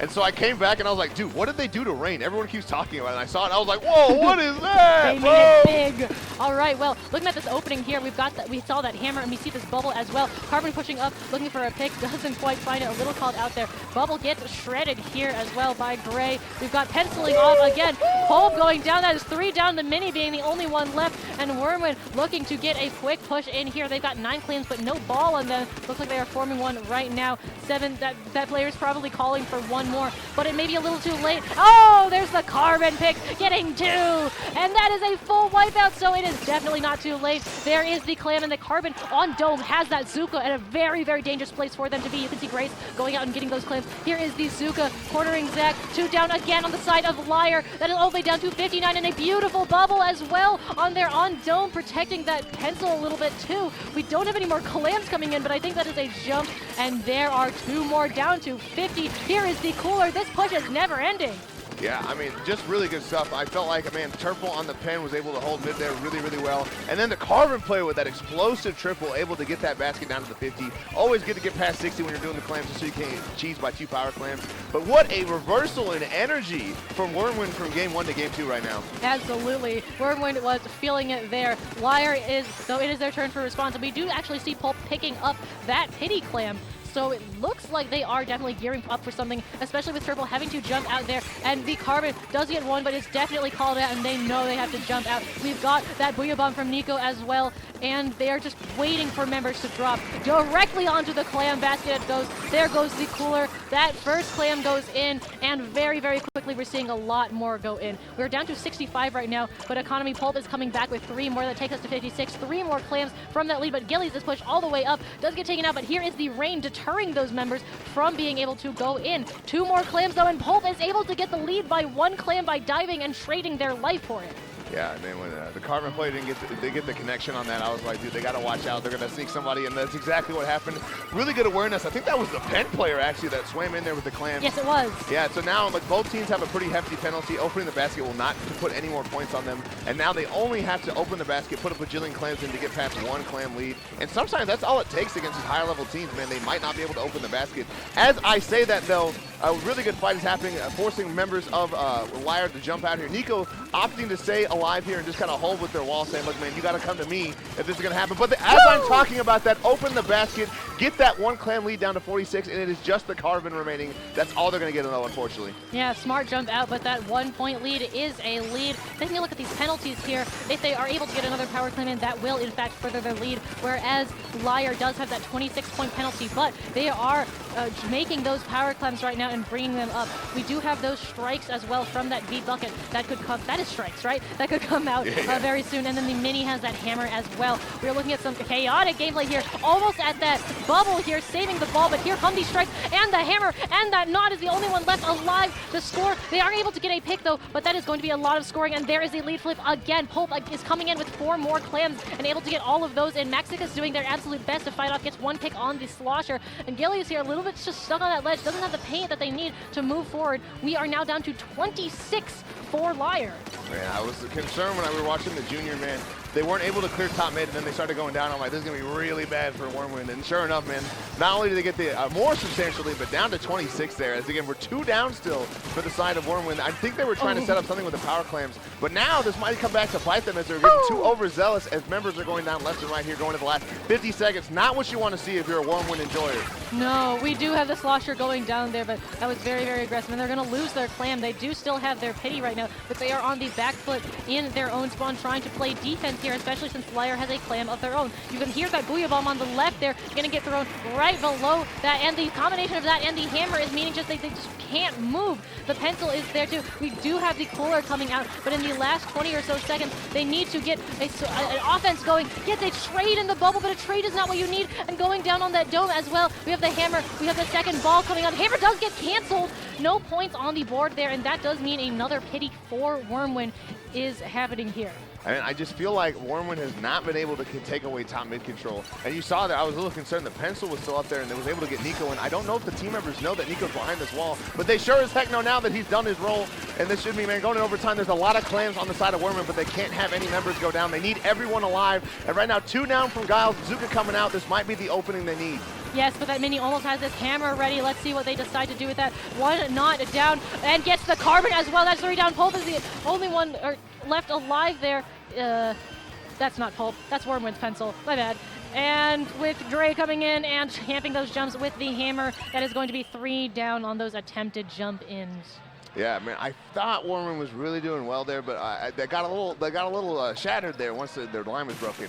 And honestly, man, I appreciate the jump-ins. I know I talked about Valhalla, but man, that's the afterlife that you get to in Norse mythology when you die in the battlefield in glory. Yeah. And I appreciate that. Even though we'll probably die, I'm jumping in. We're going to take it to the last teeth, bro. Exactly. You do everything you can. Maybe you'll land on a lucky pick on your jump. Who knows? And it happens sometimes. When it happens, everyone's like, oh, my gosh. It's like you got to try for those moments, yes, then you yes, get them. yes. And it's really, really hype. Like Lucky Stripple on stream yesterday, if you remember. That was incredible. Those moments are what everybody is going to remember from Riptide. Man, it's so unfortunate. I feel like if Wyrmwind hadn't been able to have more people just stay alive, they might have been able to throw those clams in, because they had a lot of clams under their names, but they just unable to. And I'm seeing a little bit of exasperated body language for coming out from Wyrmwind saying like, dang, we tried our best, bro. That still didn't work out. But hey, you still got one more game, and I feel like, again, the story is not told in the score. I feel like those games have been close. And you can see, like, Wyrmwind is learning. They put up a great fight that match, and they had an incredible opening as well. They got those clams, and they got that push. They are learning what works against, and there is still time in this set. They have another game. We could still go to a game 5. Yeah, I feel like the key to success there was getting their Carbon player set up. You saw, I mean, so many explosive picks when they are able to actually get in there and get work done. And I felt like towards the end of the match, they were just throwing down so much paint. It was really challenging for them to get their Carbon player in. Yeah, a lot of the time when you're playing with a Carbon, it's a lot about enabling that Carbon player. And if that Carbon player doesn't have the paint to move up or the space that they need, you can't really, you're kind of just down a team member, right? Like my Carbon teammate, a lot of the time it's just like, something doesn't go our way, and it just ends up being they couldn't really get set up because we weren't looking at the right objective or painting in the right place. It's a really team-dependent weapon. Yeah, it is unfortunate. That's why I don't play Carbon, bro. When I was a roller player, I was like, I'm not touching that thing, bro. It's either get kills or die trying, man. And I died trying a lot whenever I try to play it. Oh, man. But, you know, people on LYRE's side looking real confident, saying, like, yeah, we only got to put one more up on the board. Also, surprised to see how many people are here with, like, in-ear headphones for lands. I feel like I've never seen that many people before. But hey, last chance of redemption for Wyrmwind, as this is a match point here on Rainmaker on Scorch. Scorch indeed. Looks like we're switching back to the Nautilus with that splashdown. Otherwise, I believe we are looking at these same comps here. Now the hard thing is that it's really double paint, double kill on both sides. You know, between like Grace on the junior and the pencil, and then again a pencil and a mini. But it's going to be who is going to be able to get them in better. And unfortunately, I feel like in terms of paint, you really got to give it up to side of LYRE, because I feel like the bucket with strikes and the bomb paints really well. A little bit better than Nautilus. Nautilus also really, really paint dependent. I feel like they can't throw down their own paint very much outside of like splashdown. You're kind of seeing that. Zach trying to push the Nautilus. Nautilus saying, I have a longer range than you. I will back up. Carbon gets a kill. Wisely going to back out of there before it gets too hairy for him. Gray's going to try to jump in there. And 3v2 in mid right now. I want to know how much Swim Speed Gillies is running, because they are going so fast. I know they've got that cooler, but still, they are zooming all over the place. They did go down there, unfortunately. Not is forced to back up a little bit, but they do have that splashdown in case anything goes terribly wrong. There is the splashdown. Does get a pick, but is not able to shred Nico all the way as they likely wanted. We are slowly seeing LYRE make their way up. Here's the bubble on the checkpoint, though, going to prevent anything from going through right now. But this mini, going down to the Carbon, not quite able to back up fast enough. And speaking of Carbon, they are going for it, but goes down to the Rainmaker, and a little bit of get down, Mr. President, from Nico coming out there. That Rainmaker, being alive for about almost 30 seconds now, is going to take a shot towards the pencil, and now with the assistance of Nico and the wall and the paint from Zach, is going to go and break this checkpoint. Man, it's so deflating when that happens with the Carbon. You get a clear jump on it, but bro, dude, it really was get down, Mr. President, with Nico. Nico's like, I got you, Rainmaker, I got you.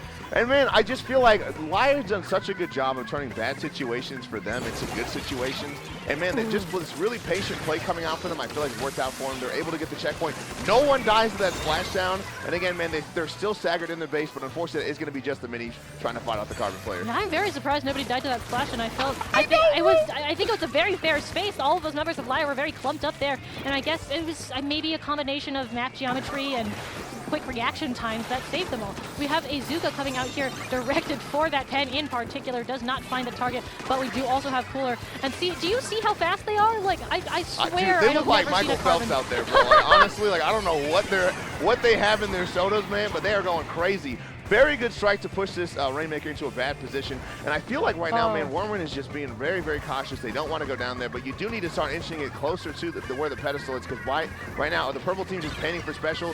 Gonna find unfortunate end there at the hands of Pulp. And again, right now, they were just in the scoring position. Now it's just the Carbon that got all bag up. Yeah, this Carbon just doing a little sharking here, seeing if they can get something done coming from the back angle. Meanwhile, LYRE is going to pick up that Rainmaker again. Purple here trying to get set up on Snipe, but that is a difficult position to get set up in, especially when the Rainmaker is pushing up this far. Suction Bomb, though, does chip the Rainmaker, but does not stop them. We've got Booyah Bomb coming out from LYRE as well. You can see how far back that Splatling is now being pushed. Pulp still, though, being cautious, and now making their chance. Getting taken out a little before they could make it all the way to the end of that pass. We do have the strikes. That is very, very much going to separate and delay Wyrmwind, though, and so that is now all the way to 17 for LYRE. Yeah, honestly, man, not what you want to see when you're the only 2 people up and their strikes headed towards your location right now. And I just feel like right now, again, Wyrmwind really struggling to find their footing and to get any kind of a meaningful response set up here. And again, they're getting the picks, but they're not getting the space there. Pope is still down. They're going to be holding jumps for every member of the outside of LYRE there. And I feel like just finally now they're going to be able to do that. I'd watch that ledge, bro. You're going to get your toes painted and die there, moving out members slowly on the side of Wyrmwind. Hopefully, you're going to try to start making some points on the board.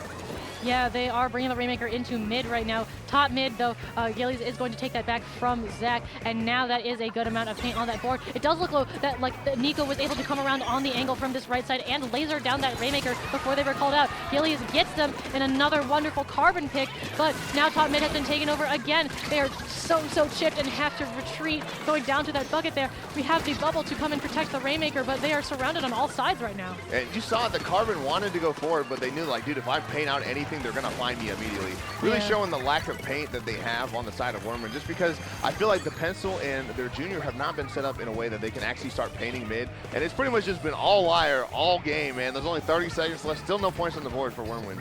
Yeah, you can see Turtle really trying to get it set up here and trying to do that paint, but as soon as they get set up in any position that would be good for them, they're getting looked at by 1 or more members of LYRE, forcing them to move again. Nico here is just chilling with the wall. Gillies goes down on that carbon. Turtle on that pencil is able to paint the shield a little bit, but this snipe, again, not a safe place to be. They get that trade out, but we are in the last 10 seconds right now. That pop is in the favor of LYRE, and they've got the cooler as well. It looks like they're just going to stand around it. We have Gillies, though, going for a last minute, but that GG Booyah and the GG strikes denying them that Rainmaker pick.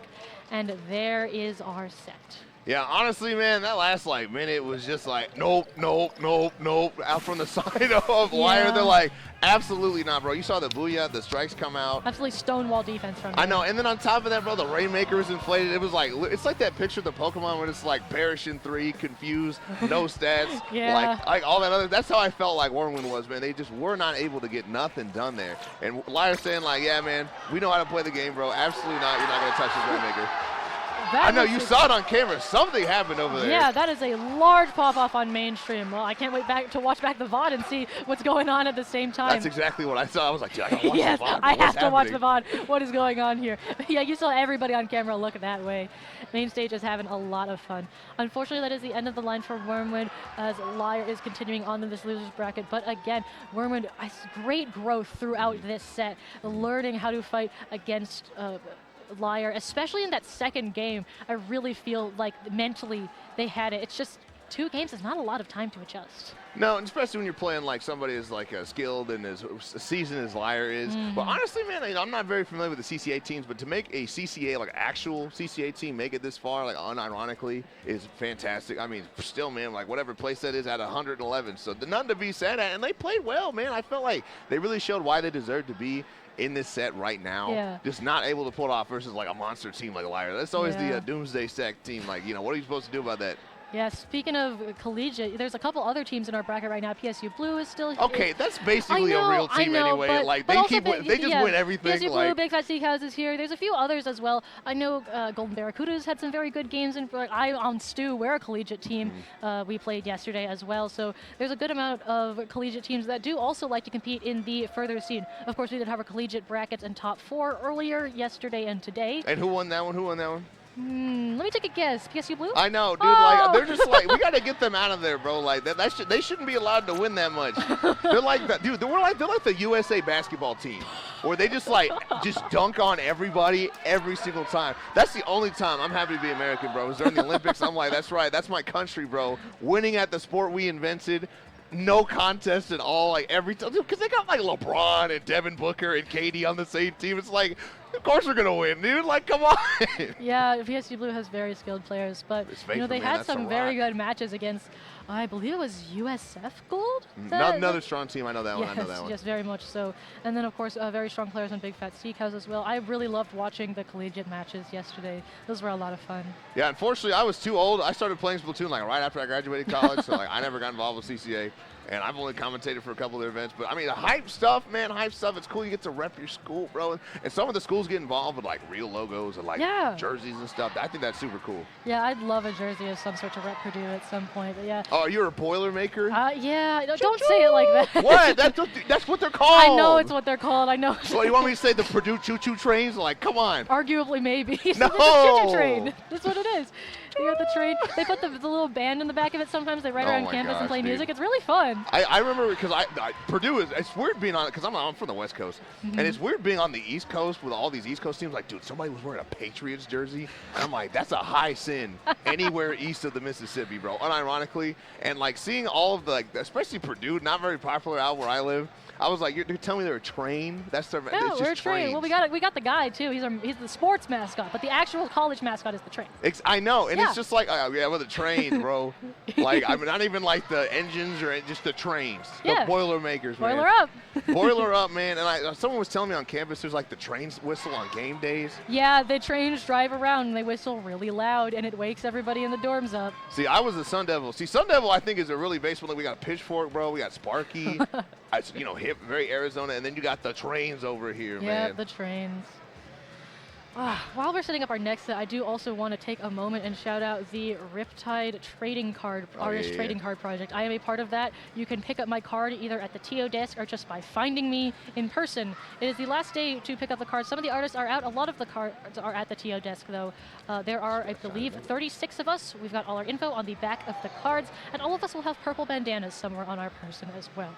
It is, I think, the 4th year of this project run by Luna and others, and it's just an awesome way to get to know other artists and to see other artists in the community. And if you're not as familiar with them, get all their contact information and see the wide range of art styles we have. Our theme this year is Grand Fest Memories. So mine has the past, present, and future ink as well as the Ultra Signal on it.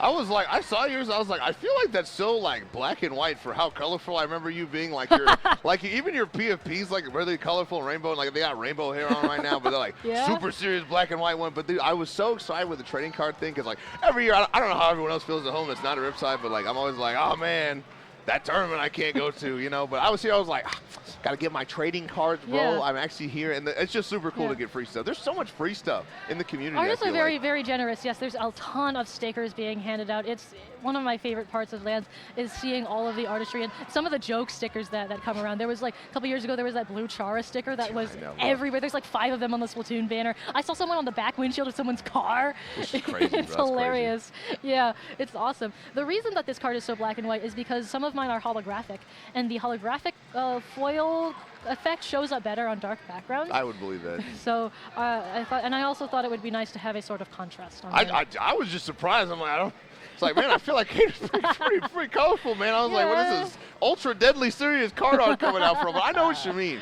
And I figured out the theme. I was like, I guess we're going to Grand Fest. And honestly, like low key, this is basically Grand Fest, like pretty much, largest Splatoon tournament and like whatever, man. Like crazy, 111 teams. Like I said, man, I saw that. And I was like, that's so many teams. When the pop gun was like, I'm going to run through all 112 teams for Riptide, I was like, that's so many teams, bro. It's so many teams. Like, Low Ink has broken 100 sometimes, and just, it's so many teams to manage. There's so much going on. I don't know how the TLs are doing it, especially in person and with all of the chaos that's happening.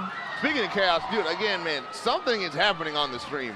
I don't know what it is, but it's going crazy. So, hey, if you are watching this, bro, pull up that second screen on your phone just to check it out, man, because I guarantee you the next 30 seconds, someone's going to blow up. I don't know what it is, man, but it's going to be crazy. Yeah, that last stream, the other streams also got a lot of venue cams. You can see the players on the stage as well and the audience I know, sometimes. Dude, the production is like insane this year. I was like, we got like wide-angle camera shots. They're doing that thing where they put the player, like spectator cam in front of the TV. Yeah. Like you can watch individual players. Like, that's one of my favorite things about the main stage. They had that last year too, is you can watch every individual player on a small screen in front of them. Crazy.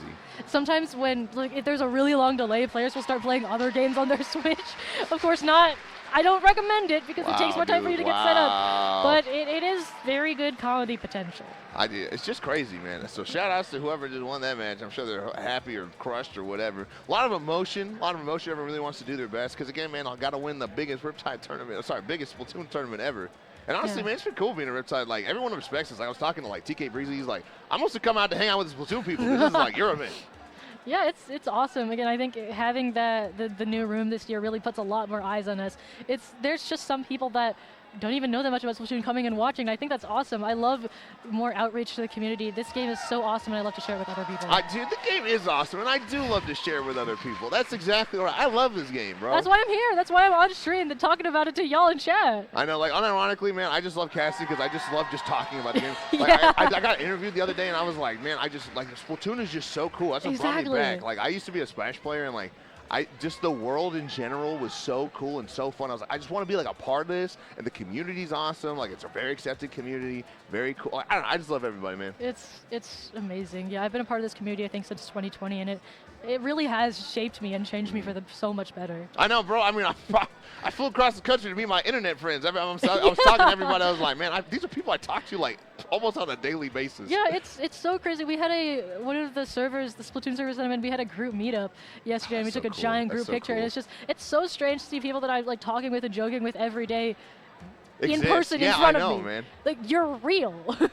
Yeah, and the group meetups are cool. Like, I was on a team called Geomancy, like yeah, earlier this year, Geomancy. and we got the rocks picture of like everybody because I've never been able to go to Riptide, and Echo like mostly goes to Riptide. Yeah, so it was yeah. like that was super cool, man. Seeing the Peppers also was super cool. Yeah, that's awesome. There's a lot of teams with like matching shirts and jerseys and outfits. I know, and man. It's really, really awesome to see coordination like that. It's kind of like how teams will coordinate, their ending game emotes and their splash tags, but like to another level. Yeah, when you roll up and everyone's got matching jerseys, I don't care how good you are.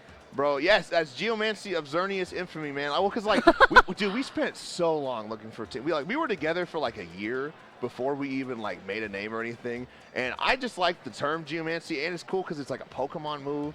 Like, I don't know. I thought Xerneas was really cool, so that was our logo. And it took a while. I mean, it took an even longer time to make a team tag, but I was happy on that. Even though right after we made that, like, we basically stopped playing. But I was happy to be on a team called Geomancy. It's a hard name. Yeah, it is. You got to have the vibes, Yeah, and I've never named a team before. Yeah, okay, so you must be a VGC player, whoever's typing this, bro, because I know, like, I've watched a lot of, like, Pokemon videos. I know Xerneas is an absolute monster. Like, if you guys don't know what Geomancy does, it basically boosts all their stats. It's a 2-turn move. It's like Hyper Beam, but it boosts all their stats. And it's like, and what people will do, they'll run the white herb on it, and so you can just do it immediately, and then even worse, sometimes you can baton pass that to other people. Like, Xerneas is a monster. I remember Wolfie was like, I hope to God Xerneas is not in this new game, especially with, like, the Terra type. Yeah. Like, they are just busted, bro. And it's so funny. They're like the fairy deer. Like, that's the menace of society is the fairy deer. Them and Smeargle, dude. I think it's so funny how certain Pokemon are just, like, incredibly powerful competitively, and then they're just, like, silly guys. It's like, or, like, with, like, in other Pokemon games, like, who would have more base HP? The actual god of time or a big crab? I do. And it's like you compare Dialga and what I don't remember the name of the crab. Crabrawler? Yeah, Crabrawler, dude. Crabrawler, and the crab has more base HP. Yeah. So, like, what do you think has more base HP? The snake made of rocks, Onyx, or like just some squishy little guy? Dude, those posts are hilarious. I'm like an ultra casual Pokemon fan. Like, I know what you're talking about with Ubers and stuff, man. But like, I know what's funny in a Pokemon because I'm friends with Roundy and Allie, and so like I know there's a lot of like funny haha things, but like there's a bunch of funny haha stuff with Pokemon. Yeah, I just know, like, little Pokemon fun facts, like Execute isn't actually eggs, it's plant seeds. That's which why is like Executor is a plant. I don't know, man. Although as much as I like VGC, I don't have the time. I don't have the patience to like do damage calcs and like strategize and build a team, and like you gotta raise the team, and I'm like, oh my god, dude, I just could not do this. I got friends that are really into it. It's just every time they talk about it, see, I love Pokemon. I think it's legitimate. I watch Pokemon. I think it's interesting. It's awesome, yeah. Like, and I want to be a part of it, but gosh, bro, I can't play TCG. I'm not a Unite player. VGC I think would be a good retirement game, honestly, because there's people with like wives and children and husbands and stuff like that. They're like really still good at the game. Craziest game though for old age is Street Fighter, because like dude, because like there's such a mechanical part of it. Yeah. Like people, I mean, if you've been doing quarter circles for 20 years, you're gonna be better than someone that's doing it for like a year. Yeah. But I remember, man, the Capcom Cup top 8, like there was literally Fudo. Fudo was like in his 40s. And he's playing Street Fighter at the highest level still. Wow, it's crazy. I mean, that's really cool, honestly.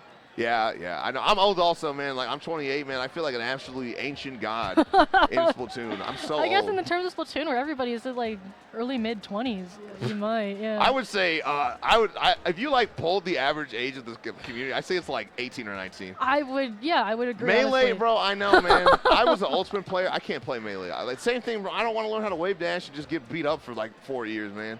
Oh, So I'm glad someone else is old. This, again, the boomer squad here goes crazy, and that's the cool thing I like about Splatoon is there's a lot more older people. Yeah. Like Ultimate is like all Zoomers, man. It's true. I know it's true. See, It's just I know funny. how to wave dash. I've done it before, but like I don't want to sit there and grind out tech skill, man. That was the thing I hated with FGs. Yeah. I'm like, you got to grind your combos, and then Ultimate was terrible. There's like 80 people you got to learn your damage matchups into, and also your specific matchups. You got to worry about rage and be That like, wow, if sounds I like- hit this, is it gonna yeah. kill me? Don't miss that. Don't miss that at all. Bringing up bad memories. Bringing up bad memories. I feel like my gameplay in Splatoon is very simple compared to that. I charge my Splatling, I come out from behind the block, and then I go. Also, speaking of Pokemon, I got an Espeon, so here you go, stream. Dude, there's been some banging merch in the other room. I got an Espeon. Wow, you're a big Espeon enjoyer. Yep. Cater before this was like, I got 6+ U's I got on an me Espeon. right now. I got a Mudkip, and I got another Espeon. I wonder what my favorite Pokemon is. Fun fact, it's Porygon. Did you see the Porygon purse in the I other made room? this. I bought it. Yeah, I have Dude, it. It's in honestly, my room. I have so many bags I don't wear anyway. I Yeah. wanted that so bad, but I was like, because I also love Porygon, Yeah. especially Porygon 2, banger Pokemon. Hey, but speaking of bangers, we got another. Doing a good thing. I almost dyed my hair like Penny when I got this cut, because I got like, I do have the red in front and everything. Yeah, I really want that Eevee bag. All right, but I think we've yapped about Pokemon for long I enough on know, these we could go off more, Splatoon-focused but streams. we're going to be back with another banger Yeah. set, so don't go anywhere. Pull up that other stream, and we'll be right back, all right?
I think we're live. I think we're live here on SplatoonTourney, bringing you top 16 of Riptide. I am Fufu. I'm joined by the one and only Cactus. Hello, Say hello. hello. Oh, Fufu, it's so good to be here with you today.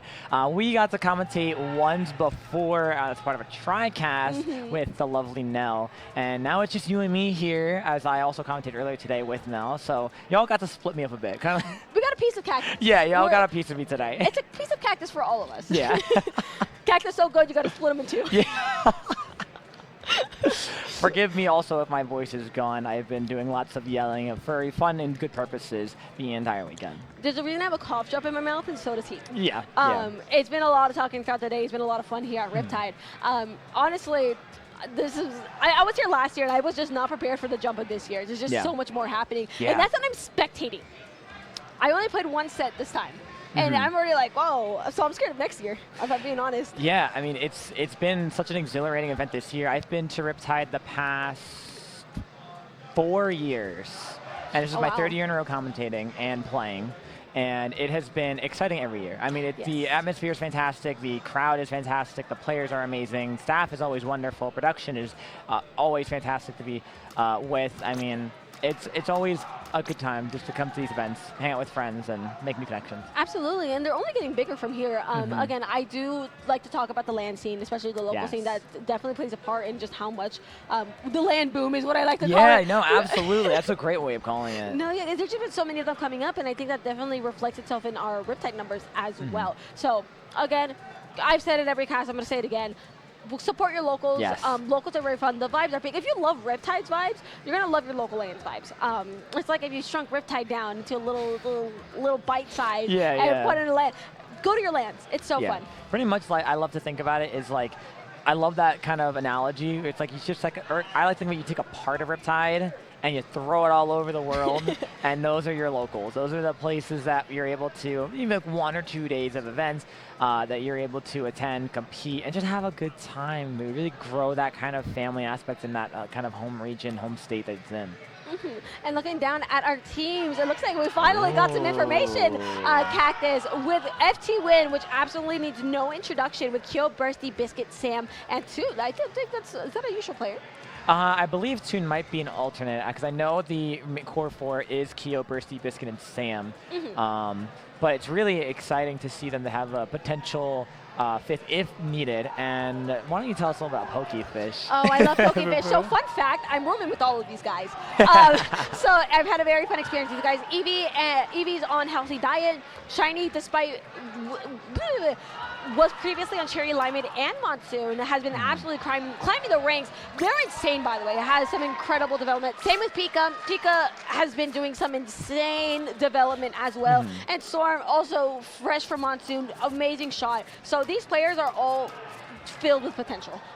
This is bias aside, because obviously I'm going to be pretty biased.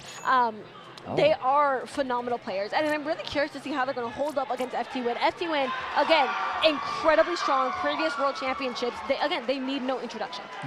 No introduction needed for pretty much one of the top 3 seeds of this entire event. FTWin, with some very prominent known members in the Splatoon community, both competitively and also just from the content side. You do see players like Kyo constantly streaming whenever they're able to. I believe actually Kyo's stream is live now with oh my gosh. They're gonna be so mad at me because I'm forgetting their name. Shaq is doing a live reaction to a lot of the sets that they can see on the stream. So I'm sure we're probably gonna end up on Shaq's gonna call me out for this in a DM any moment. But you're gonna see your phone light up. And it's gonna be a DM from Shaq. I'll be like, my bad. They're like, uh-oh. But he's like, after you just just hard stare to the camera. Absolutely. But yeah, so let's look at some of these map modes we're going into. First game to be Tower Control Inkling Art Academy. Fufu, what do you think we're really going to see here from either team that might be consistent between the two? Pencils. I'm 100% sure we're going to be seeing pencils from both sides. Inkling Art Academy is such a notable pencil map. It is incredibly strong, and I feel like as all Tower Control things go, I feel like this could be a possible snowball from either team. Whichever gets the first major push in, whoever can get past or to that second checkpoint first, is really going to be deciding who gets either a massive amount of points or who is knocking it out. And usually it's a knockout. These are closer teams though, so I'm expecting a lot more of a fight instead of just a 0 to 100 game.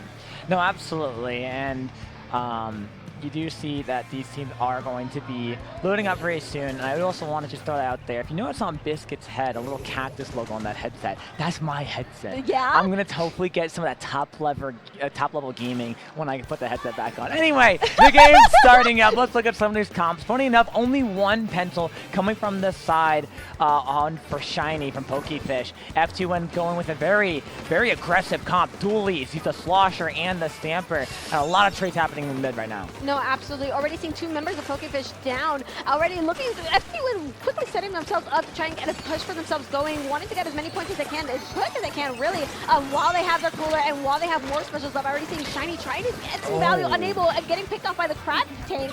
It's just looking really rough for PokeFish.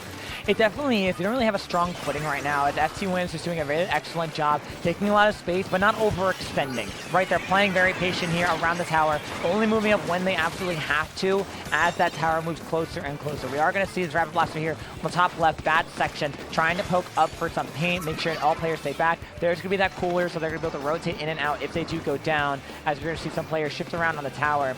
And funny enough, no players on the tower right now, as they're all just kind of trying to clear up some space from PokeFish, just kind of diving on in. No, absolutely. And again, PokeFish is struggling right now. FTWin continues to put so much pressure onto PokeFish. It's looking really rough. And with these last 10 picks approaching, we are seeing that bubble from Pika to try and to lay this tower as much as they can. But with 2 members of PokeFish down, I think this could be a possible wipe out here tower. Yep, a wipe out and a knockout for FTWin. Yeah, and that's why they're one of the best. You know, I mean, what you saw there was a very excellent, really just push forward and communication from all those players about what they're trying to do. And as we saw there, you know, they're all enjoying a quick sip of their respective drinks as first game, well played, completed. Absolutely, and I want to mention, it feels like FTWin had a comp that was very curated against PokeFish. Yes. You know, the Rapid Blaster, no one's going to get to that, and when Rapid Blaster is putting out so much, you know, space for their team, not only FTWin is going to explode in that, PokeFish has a lot less, you know, space to do anything themselves. They're very limited with a blaster going directly at them. Yeah. Carbon time to hard time, shot time to card time, especially the pen that's almost a direct counter, at least main weapon-wise. So I'm expecting to see maybe a decav from PokeFish, and I'm thinking we're going to be seeing Eevee possibly switch off. Or Shiny going to edit, especially because it's Clamblitz, Hagglefish Market. I can definitely see that edit coming out. Yeah, especially considering the comp you're seeing against for FTWin, right? If they don't really change much on their comp, you're just going to see a lot that same comp of just fast forward aggression and movement going in. So you're going to need things to kind of counter it a little better. Something like a decav would do very well against those ledges or around those corners. And if you're switching off maybe to the heavy edit, it allows for more fast-paced team movement. No, absolutely. So there's a lot of things up in the air. If I'm being honest, FTWin, I don't think is changing a thing. Yeah. Or they could be anticipating a switch from PokeFish as well. There's a lot of like mind games that could possibly go into it. But as it looks, FTWin looks pretty relaxed at the moment, and I do see PokeFish starting to scheme a little bit. Looking at I see Shiny yapping and some yeses and some okays coming out. So. I think we're definitely going to be seeing some switches, at least gameplay-wise, or at minimum, from PokeFish. Yeah, right. I mean, if anything, that first game is really the test run. What is going to work? What's not going to work? What can we get away with? And I mean, from what it looked like that game, they really couldn't get away with anything. So it's definitely going to have to be a little bit more cautious, really taking down those players that are going to come into the front. But with that being said, it's really going to be exciting to see what kind of comps these players are working with. Absolutely, and do not let the bell fool you. There's unfortunately a wrong map pick, so we'll be here waiting a little bit longer as we wait for these players to reset the match. It should be Clamblitz Hagglefish Market once we get back into it. Just a little more extra time to scheme. I mean, they look kind of locked in, so I'm kind of like, are we canceling, fellas? I think we're canceling. They're playing? They're playing? I'm not exactly too sure. I know we did get a little heads up from our production side that they do not seem like the correct map.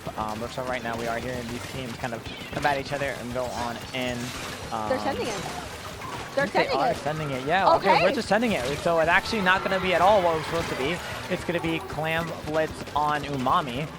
We're going to see right now a lot of control actually in favor of, I believe that is PokeFish. Pokefish, yeah. Yeah, PokeFish continues to keep the same comp as well, opting to stick to their guns instead of making changes to their comp itself. And it looks like things are a lot more confident for them as well, as FTWin is not completely in their base right now. A lot of the turf is pretty neutral as it stands, and you know the confidence. You see the confidence of the players that just went up and they're like, we cannot be scared. Send it.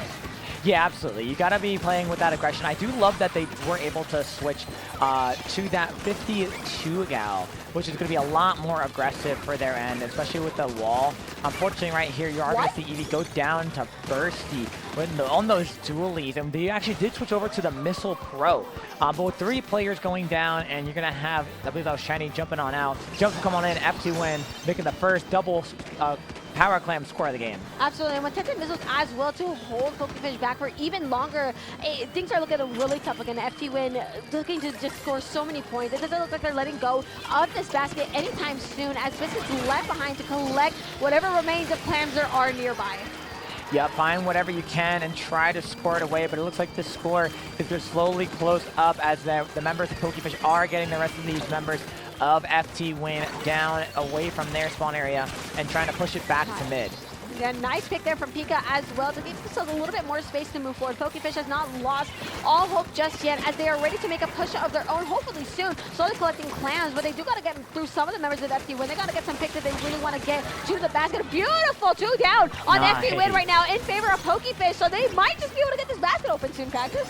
Yeah, they might, although the cooler up players are back pretty quickly. They have to make sure they're keeping good tabs on where the rest of these little players are. Eevee's going to have to try to bounce around here, get unfortunately caught out, because there was not a lot of pain on the ground for them there, so we are going to see Birds kind of grab on this side and put equal amount of aggression, trying to get rid of this bubble, see if they can poke any players on the other side. With that, the other teammates on their team for FTWin are going to take down players on that other end of the map, and PokeFish is going to have to start to slowly reset here. No, absolutely, especially with FTWin already at their doorstep, and this is an interesting fight here. Wow. Okay, that was a whole scrap of its own. Yeah, These are like 3 deaths all at once, but again, it doesn't stop FTWin from still putting a ball into the basket. So already seeing some big moves from FTWin once more. PokeFish in a bad situation with 2 downs again. Yeah, 2 players going down makes that another. FTWin being relentless here. Only 1 clam to their name to try to score and stall it, although we do see the dualies grabbing 6 more, so they could try to end this very soon. A couple more clams need to be scored. Down goes the dualies, so only the Stamper alive who has those clams. And this is going to be potentially a wipeout. Yes! Nice. For PokeFish, and now they're going to be storming mid here, trying to take as much space and pain as possible. The threat may be gone, but the wound is still bleeding here for PokeFish, as they are looking for an opportunity to get themselves in the base again. I do see those 2 power clams up and ready, and a nice pick for PokeFish as well. We just got to find an opportunity to get into the base, and you know, I feel like they're struggling to push past this area because FTWin is just holding a really iron wall defense at the moment, and slowly but surely we are able to take a member of FTWin off. Make that 2! Oh! And that is going to be the clam in the basket for PokeFish. Yeah, that's going to be massive points here. They just have to try to keep those players down as long as they can, but with 3 of the 4 members of FTWin holding their positions alive on the map right now, that path is going to close, but really smart play by PokeFish to not feed hardcore. Play as best as you can and try to hold on to that center space. Trades going in left and right from both sides, 2v2 on the map right now. No, absolutely. And I want to talk about the pace of the game for a quick second, because it feels like the game is not moving as fast as you would think it would between these 2 teams. It feels like they're, beautiful shot from Eevee. Screw that. Look at Eevee for a second. Eevee's dead, but it's always someone else. So is Kyo. People are dying left and right. Who needs shot when you can just kill people?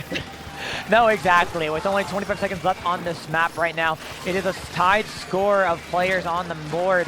And right now, it's going to be FTWin in favor of this, finding good opportunities. Oh, but not if Eevee is going to shark around and find them out. There's another pick here. 10 seconds left to go. Number advantage in favor. But there's Sam. They're getting 3 players in a row. Only the mini left alive. And that's going to complete the wipeout there. Power Clam soon to be scored for FTWin.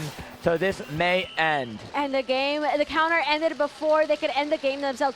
That was such an interesting last 30 seconds there, because we just saw an explosion of players. Just like, oh, here's a crossfire, here's a crossfire. Yeah. Oh, would you like some crossfire with that crossfire real quick? Yeah. But still, the result doesn't change. FTWin is going to be going 2-0 on this set right now at game point.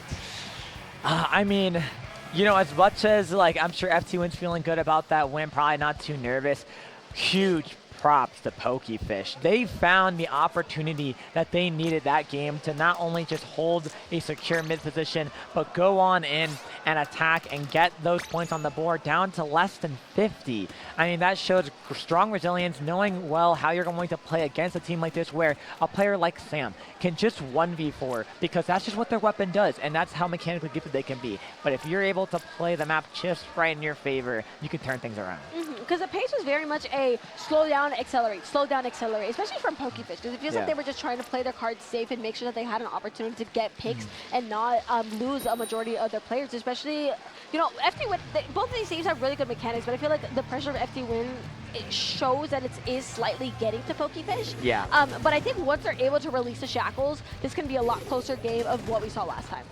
Absolutely, with no major changes coming out here except for the side of FTWin. We're going to see a Dreadringer out from Keo with some Reef Slider cheese to potentially cause this game to be over before you know it. But I'm sure PokeFish, with a strong resilience and eager to win, are going to fight as hard as they can to try to bring this game home. No, absolutely. And already seeing a strong start from FTWin, able to get that first tap of the zone, but they are going to be losing their dueling in the process. But we're going to lose a majority of paint on PokeFish with Pika going down on that mini. It's going to be a little bit rough here for the members of PokeFish to really, you know, try to push anything further.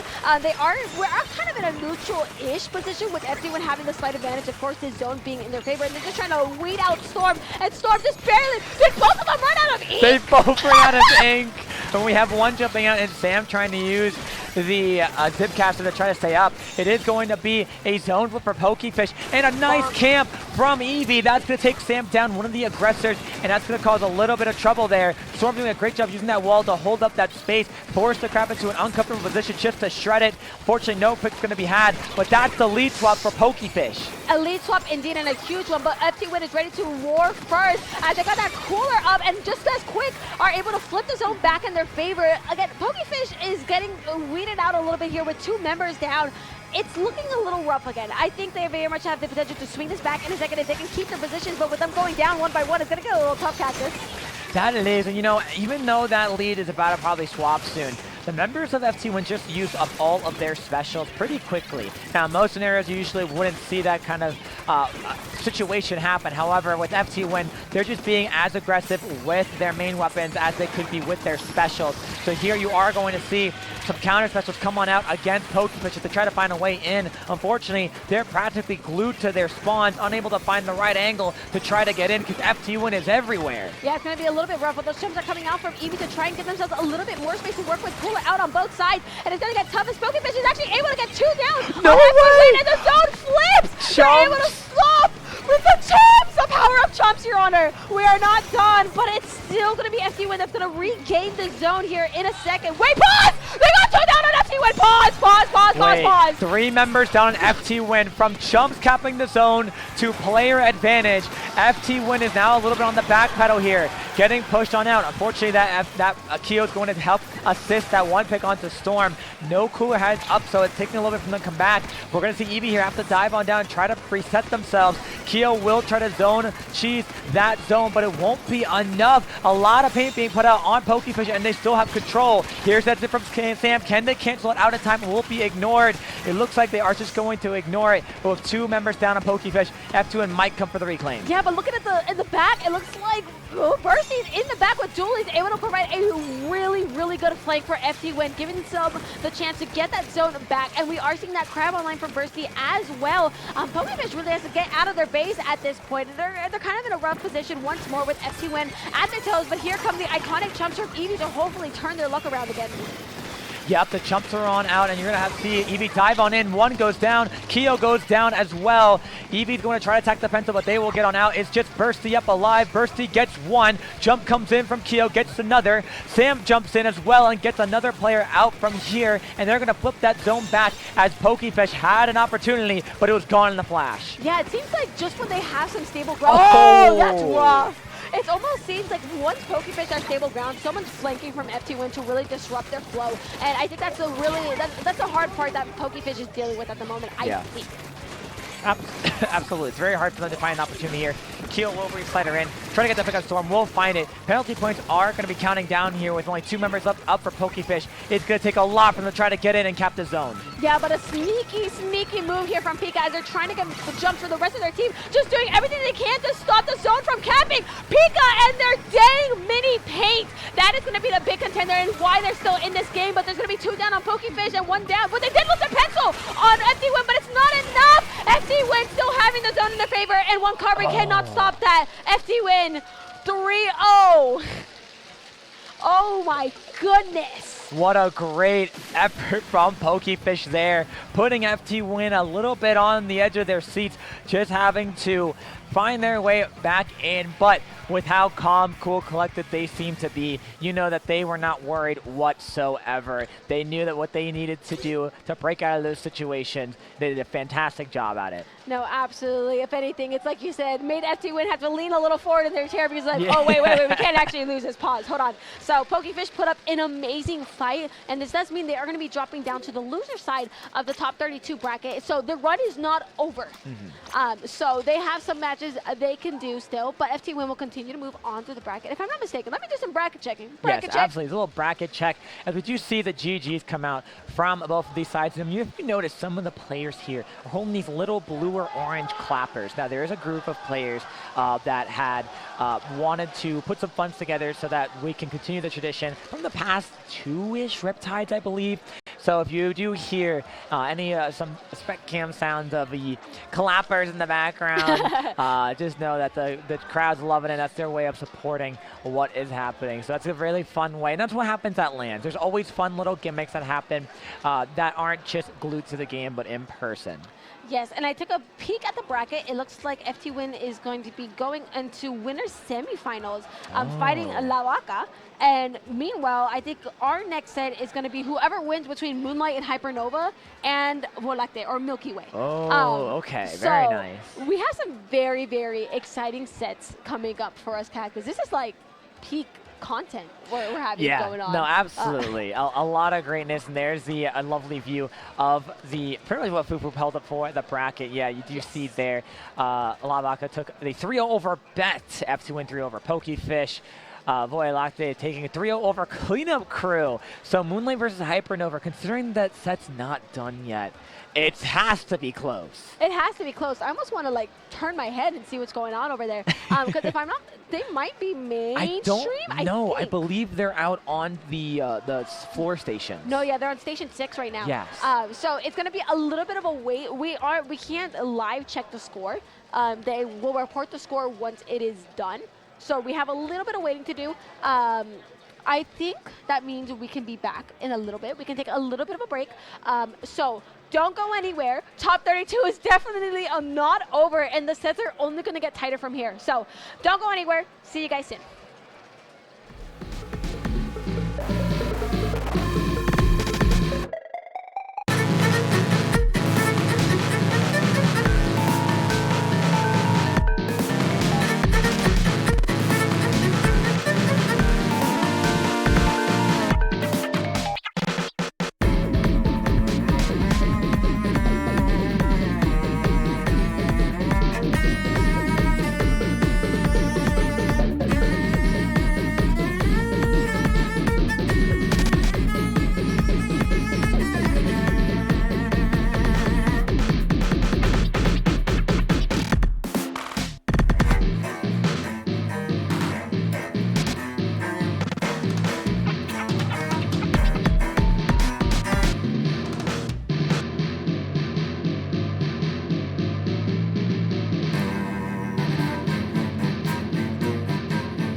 Hello, friends. Welcome on back to Riptide 2025. This is still the winner's side of top 32. My name is Cactus. I'm joined by the lovely Fufu. We have an exciting match coming up.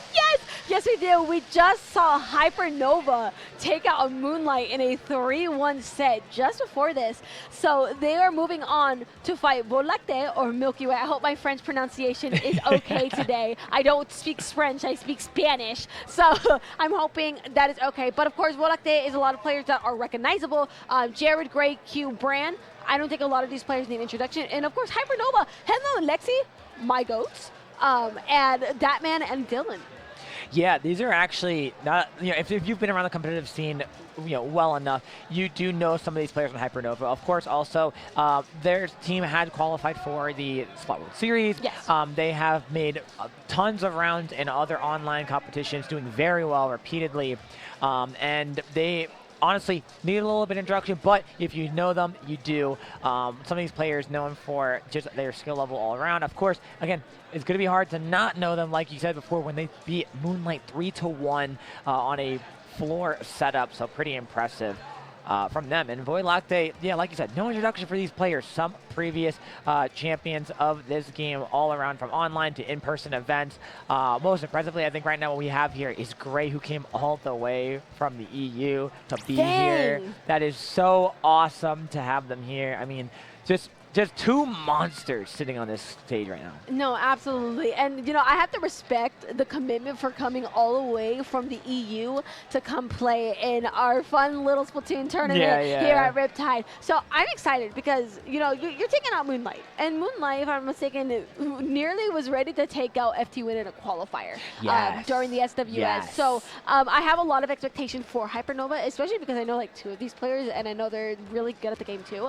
More specifically, I know Hello and Lexi. Yeah. So again, Lexi plays a really great anchor, and Henlo's Wiper doesn't need an introduction. No, it's so good, especially because Henlo just knows the hammer, unlike most players that I've seen, especially at the skill level they're at. And you don't see a lot of Wipers in general that high up. It's usually Stamper, it's usually Decapitator. So knowing that you're going to have a player playing a very unusual pick of a weapon, and they're just so good with it, it can make things very challenging. No, absolutely. I'm hoping they give a little bit of trouble here to Voie Lactee. Voie Lactee, if I'm not mistaken, might be our #1 seed. I'm assuming they are our highest seed just Definitely based off the players on here.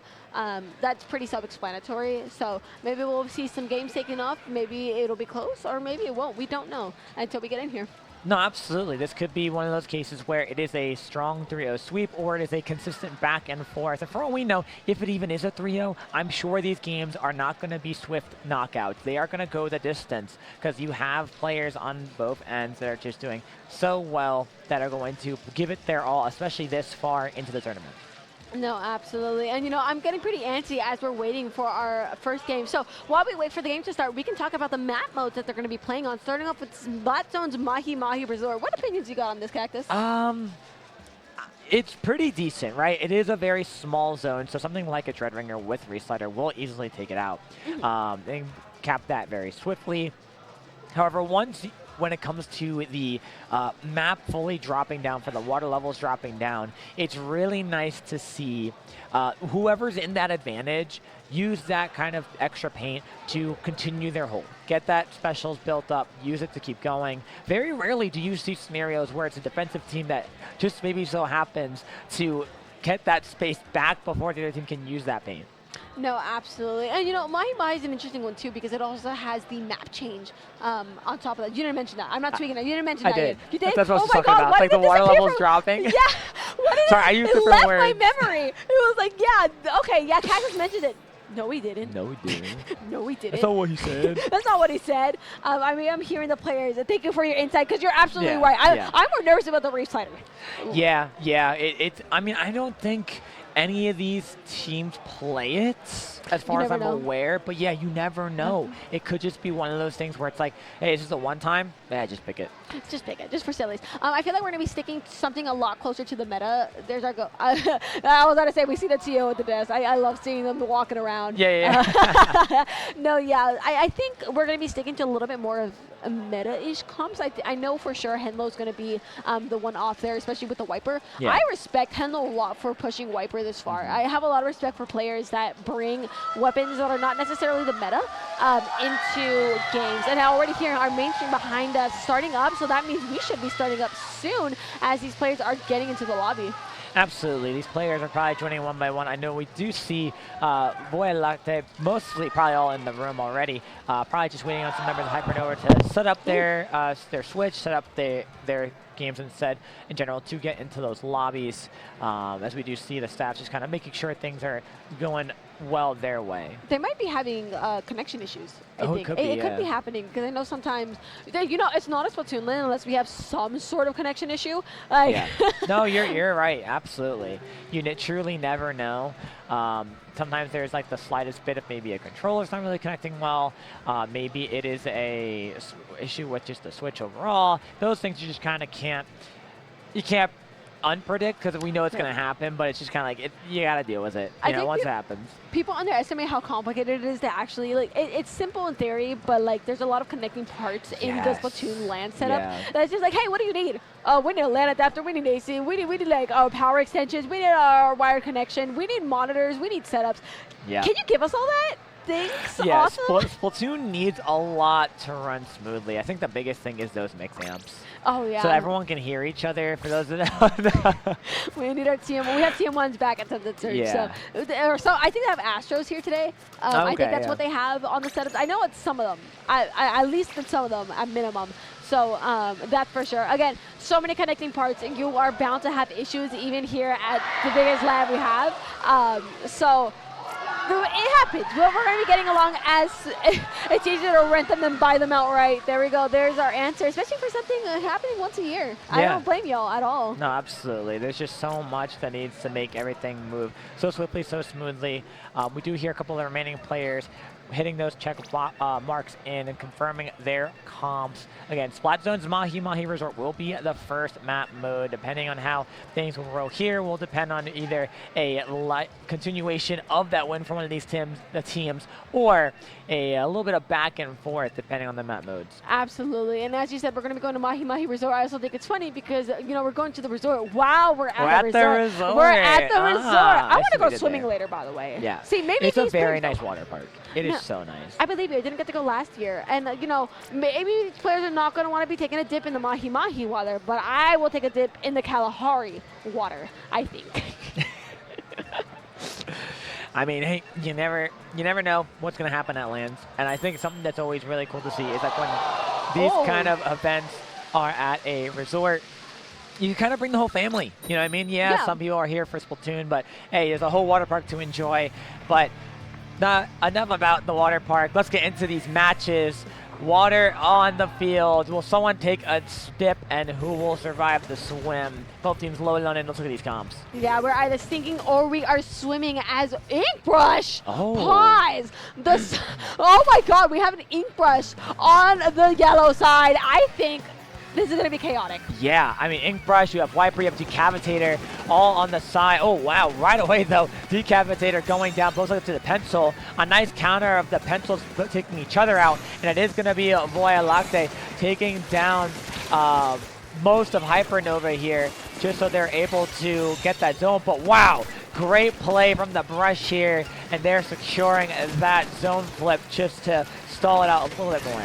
Absolutely. That kid is showing why their name is that menace because they've been absolutely throwing hands. And again, I love this double sword comp. There's a lot of chip coming out from the side of Hypernova, but as I say that, there's actually 2 down on each side. I do like how Lactee is still holding their position there in the back, making sure that their teammates have a safe place to jump to. But with the Booyah Bomb coming out, it seems like Dylan is not going to find any luck. And 2-3 down on Hypernova, giving Lactee the opportunity to get the zone once more.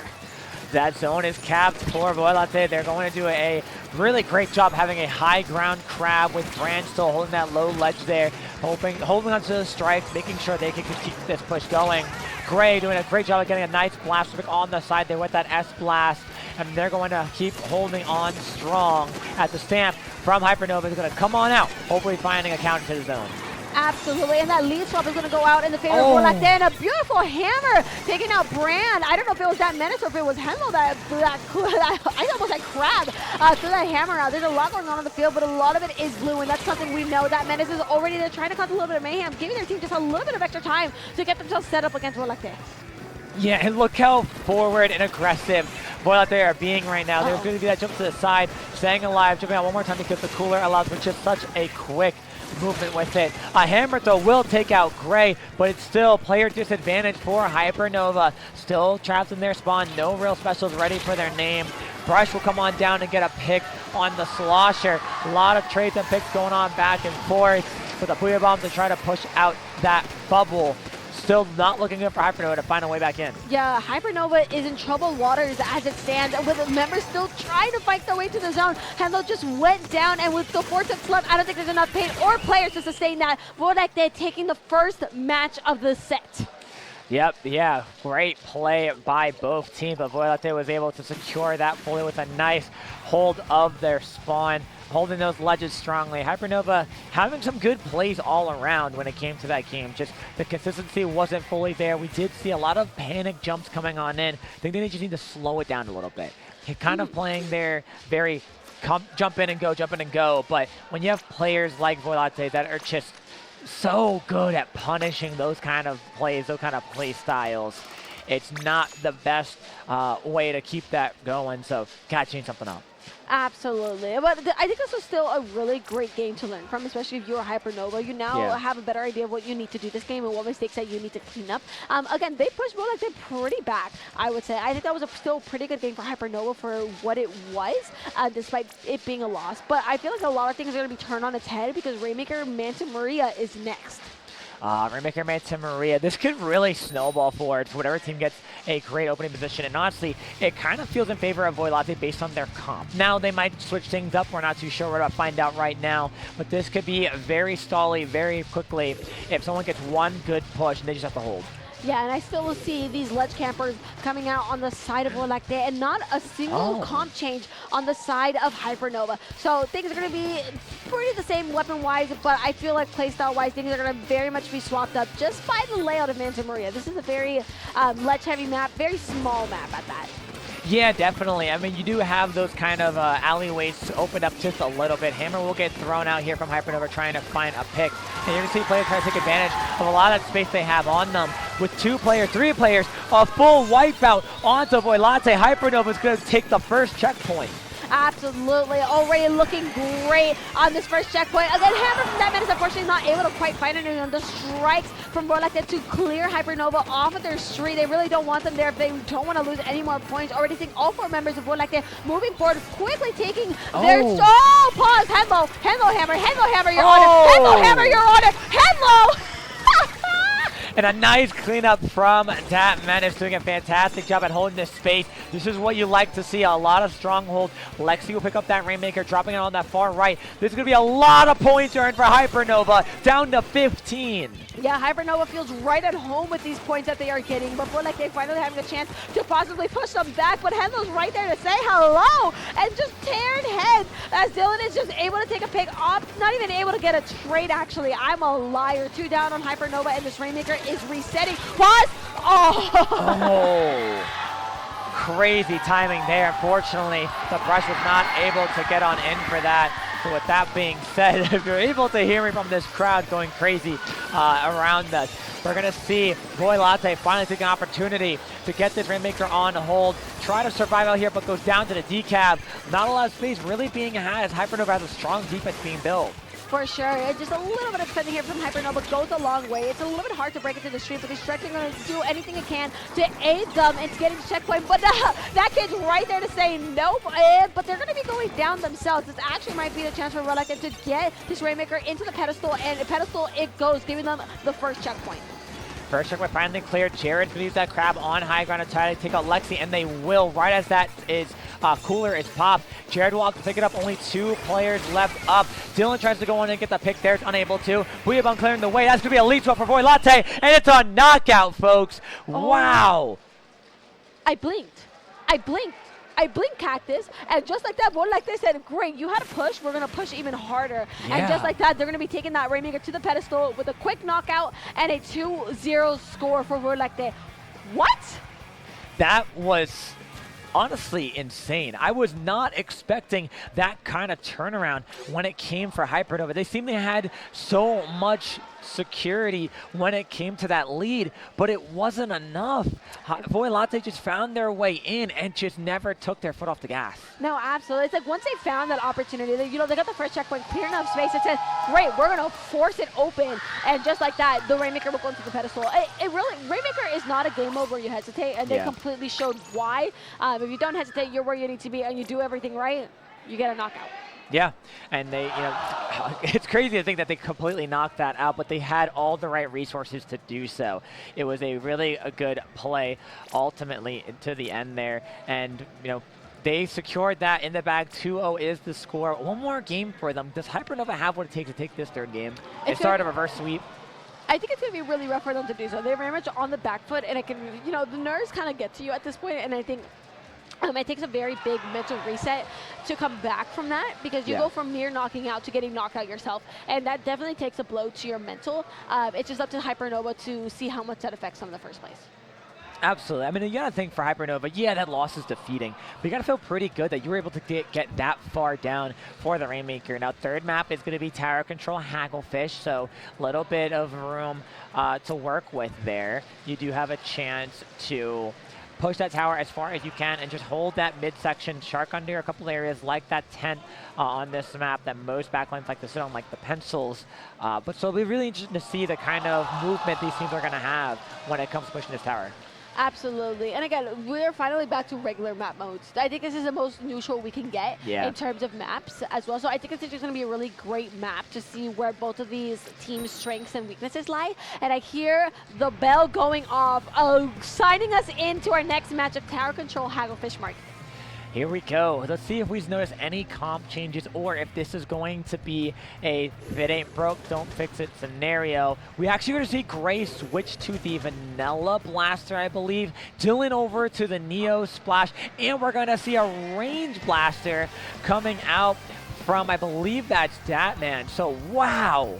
And also, I want to mention the Forge Pro is coming out from the side of Voie Lactee as well. So the very interesting comp changes as we move into Tower Control. Strikes already out from the side of Hypernova to move back Voie Lactee.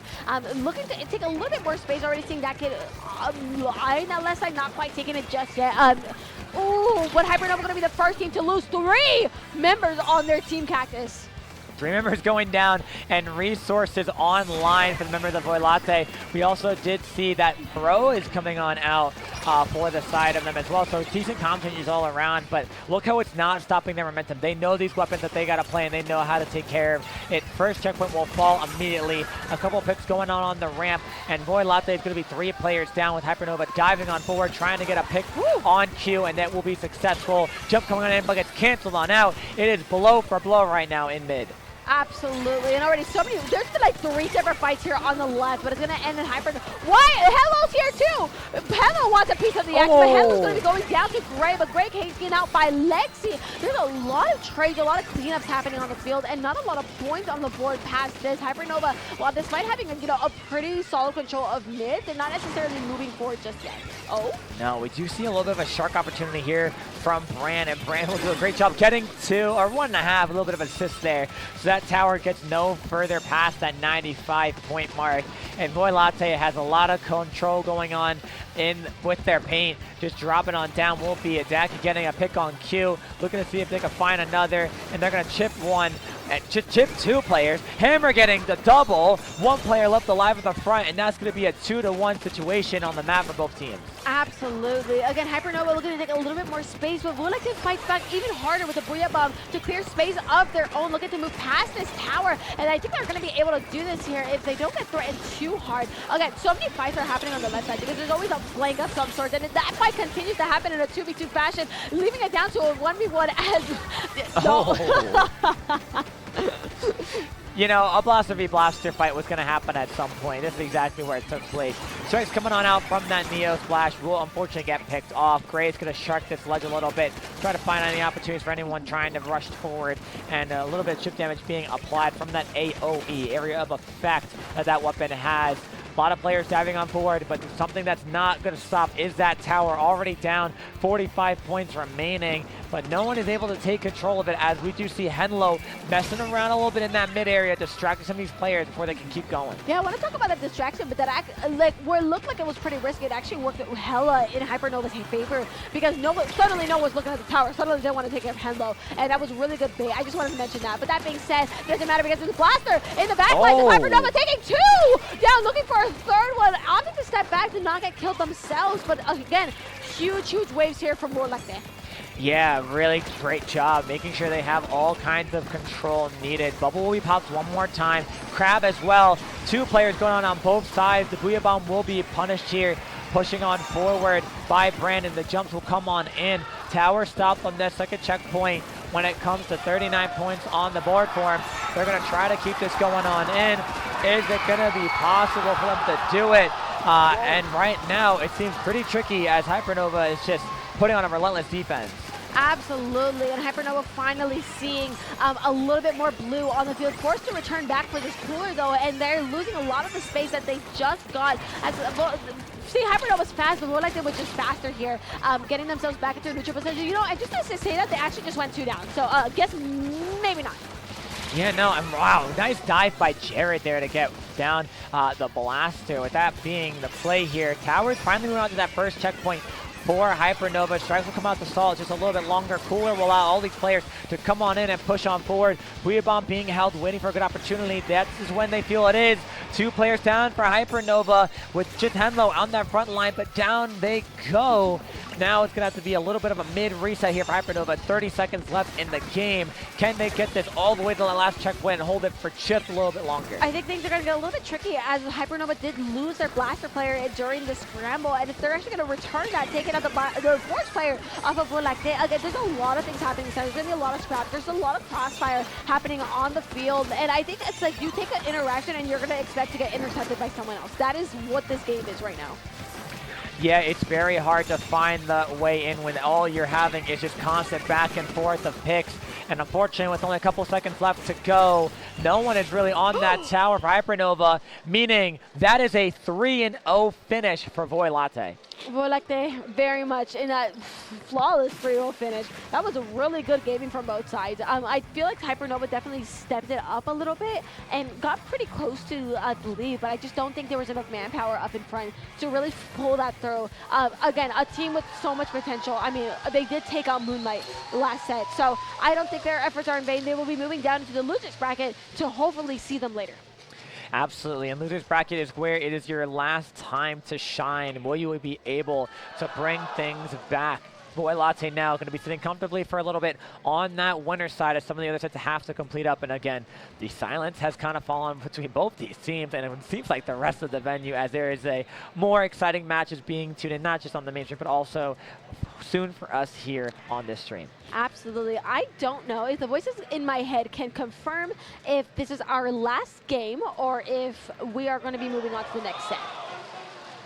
Yeah, if we have one more set or if this is it for us, we will find out very shortly. So Fufu and I need to go find a seat in the crowd, or we get to sit comfortably here for one more time, but we should find out soon enough. With these players going to say GG's to each other. First one moving over, of course, will be the member of Voie Lactee, of Gray, and I love it on the screen. TEALs are working on it, so thank you so much, TEALs. Absolutely. I mean, I'm sure there's a lot going on. This bracket is massive. So many good teams. Because if I'm not mistaken, I'm pretty sure winners finals will be on the big screen. I'm doing a little bit of checking right now on the bracket. Actually, are we able to pull up the bracket to see where these teams are lying right now? Would love to get a look at that possibly soon to get that visual going. I'm going to look myself on the Start GG. At the moment. Yeah, because we're going to have winners finals happening on IPL. And yeah, there's our bracket. If you want to go ahead and talk about that for me, Cactus. Yeah, absolutely. So as the score is going to keep finishing up, Voie Lactee did 3-0 Hypernova in the winners semifinals. They will be moving forward to the winners finals. Now, if you want an update, FTWin versus Leviakittens. How do you say that? Leviakittens? Okay, I had it right the first time. Oh my god. That set is currently 2-1. FTWin in a favor. It is currently being played right now on the main stream channel on IPL Splatoon. So that is going to be a set that once that finishes, we will have the update for that there, and you will have your winners final set. And from there, though, the loser side of the bracket will still be underway. These last couple of top level competitive teams are going to be fighting their way for that spot into grand finals. Oh my god, it's just so much energy coming in, watching like teams that are at the top of our scene compete. It's just Yeah, the it's fire, so- the energy. It's so competitive too in person because you know they're all friends. You know they all enjoy each other, but you got to have the little bickering in between games, in between sets. Most notably, of course, going to be Keo, who loves to just kind of stand up and say some fun stuff, or that might not be too nice to say on stream. But regardless, they're having a great time, and their friends also enjoy it. Just some friendly bickering, which you got to do at LANs. Come on, Yeah, of course. give some energy. Everything is in good fun. Preferably not, don't pass lines, of course. We are bickering in good fun. This is for the stage. Usually you're having your GGs afterwards. A lot of these players have respect for each other, and respect should be given to just about everyone. Yeah, no, absolutely. It's all deserved. We're all here for one thing, and that's to have fun. Yes, we want to play Splatoon. Yes, we want to win or get as far as we can. But the ultimate, at the end of the day, is you want to have fun. You want to be able to do it with your friends, with people you've known for so long, or maybe just met. But either way, you just need to have a very good time going. Absolutely. If we're not here to have fun, why are we here? Yeah, no, exactly. Yeah, I've had a lot of fun, Cactus. I think, like, just this entire Riptide, I was here last year, I had so much fun, and then to come down this year and have things elevated so much, it's very fun.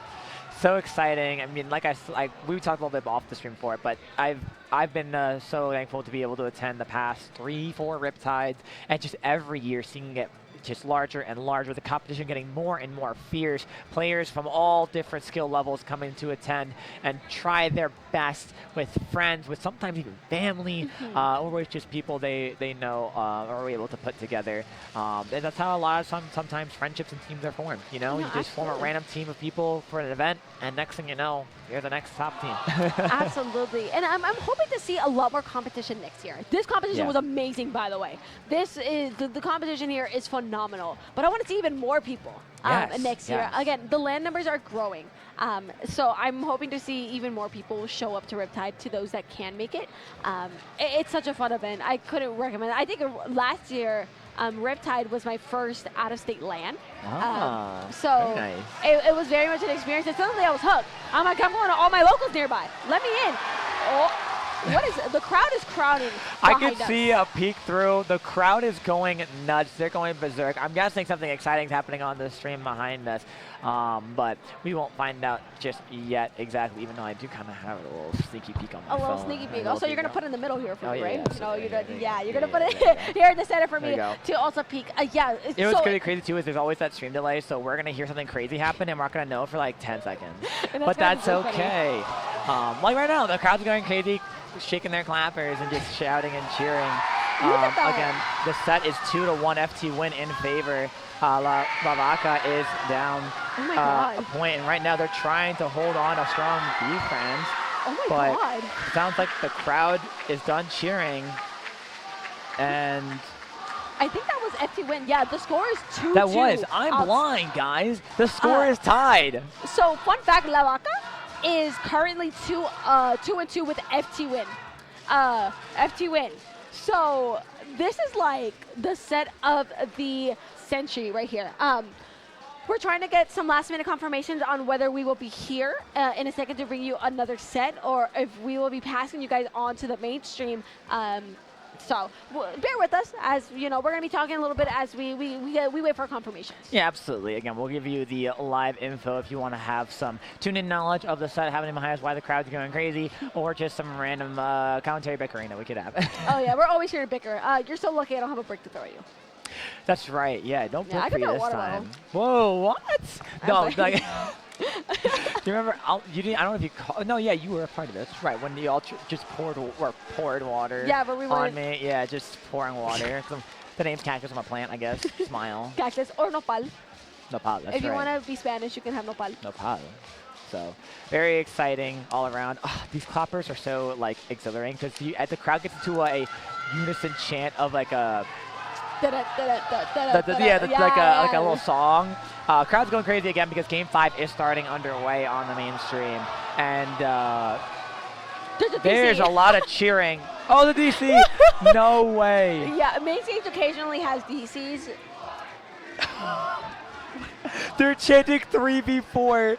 There's no way. Oh my god. Honestly, if that ever happened to me, I'm doing it. Like, until someone DCs me, I'm doing it. No, yeah, it was so funny. I think it was the last cast I did. We had there was DCs in the room, and it ended up in a 2v2. No and the way. underdog got the game in an even 2v2, so we went off to a game 5.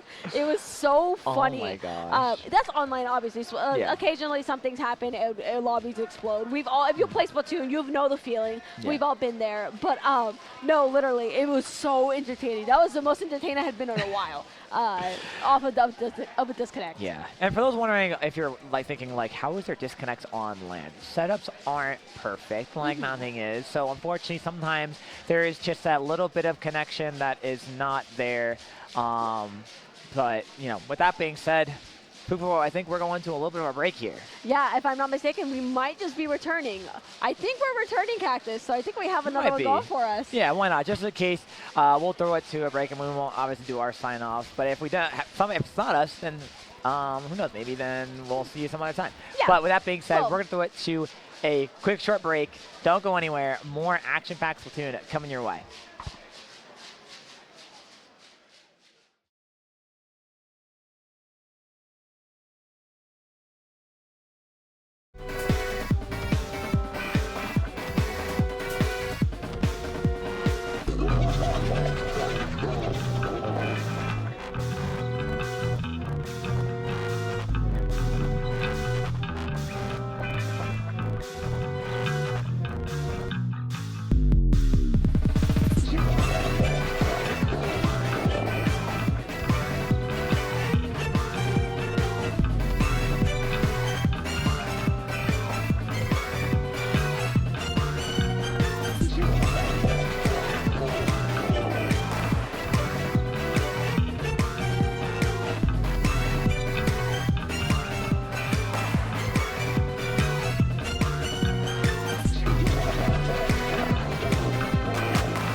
Welcome, welcome, welcome back, everyone, to Riptide 2025.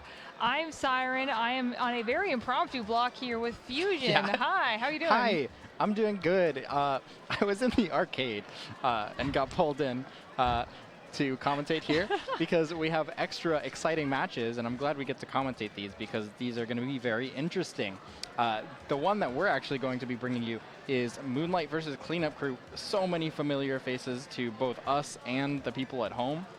What can you tell us about these two teams? Well, yeah, I was saying right before we got on here, this one's pretty spicy because this has Chara and Lux, all people who are pretty close with that Moonlight squad. Chara, of course, being their head coach and their main coach. And yeah, always expect if Moonlight's going to be an event that Chara is going to be tagging along and kind of following their action as well. Yeah, it's been really cool to see how he's, well, I'm going to say like graduated from comp and started coaching, but he still can put on a very strong showing. Yeah. And I mean, everyone at home knows that as well as we do. But this is going to be a very interesting match because Moonlight, super duper well established. They've been the ones winning a lot of the lands. They've been one of the only full teams who's been coming out consistently to different lands. They won Momocon and Gommel. They got second at LTC last year. Was that too like a Starburst pickup or something to that effect? I believe so, yeah. That had, maybe FTWin.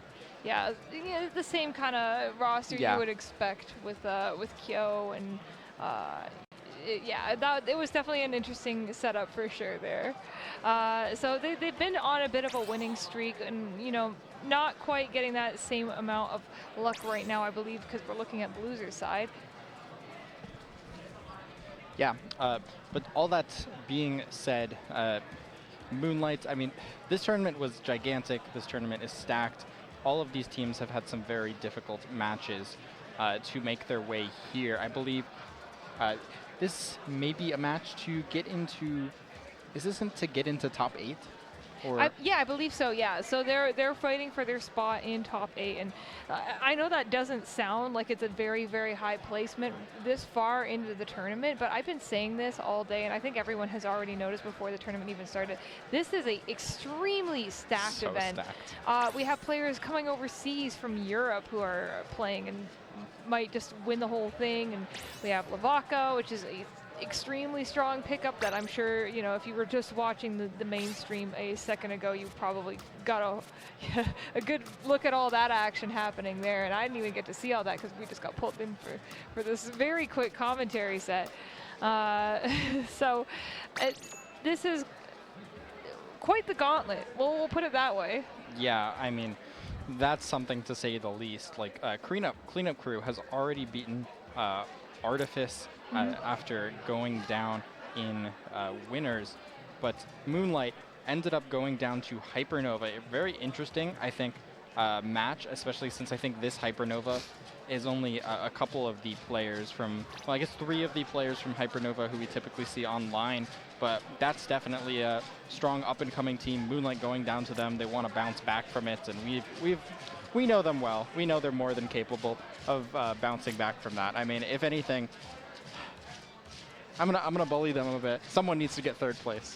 Someone does need to get 3rd place, and that's what I was on last year when I was working with the seeding council, and maybe that's why they didn't get me to seed this year, because I rubbed it out in everyone's faces that like Hello Dubai was gonna do so good last year, and they were like, they didn't believe me. But hey, here we are, and it looks like FTWin has more or less absorbed Hello Dubai to some degree, because now they've taken Sam, who is all like super good player, and I like seeing how all these rosters just kind of intermingle and find the right placement for them. Like you can kind of absolutely. You balance out because you get so many varieties of pickups on the land. I think we've seen a lot of the players from Cleanup Crew play together before. Very, very strong, I guess, long time top players, but these players not on a team. how can they stand up to the practice that Moonlight has been putting in with their team synergy as we move into our first match of losers 8s here on Umami Splatoons. Yeah, I really like this opening we're seeing coming out from the members of Moonlight. We have that 10 shield coming up, but Ori playing patiently, has that anticipation in mind, and is able to get around that, get some great picks, and move up on that left side there. And finally, we're collapsing on just Nolan there. We have a great hold at the start of this game. Yeah, they certainly do. Very interesting to see the double bucket, well, I guess triple bucket coming out. I saw them playing triple ink strikes earlier, 2 buckets and umbrella, and I was like, are they just messing around? But no, it seems like they really do like that double bucket combination, and they're doing a great job just holding mid here. Moonlight is battling back. Neither team can find purchase here in mid, and I believe that may have been some Haunt or Thermal Ink coming out from a member of Cleanup Crew, but nobody is going down. This fight is just going on forever. The zones are neutral. Who's going to be the first one to take a real big bite out of the other team?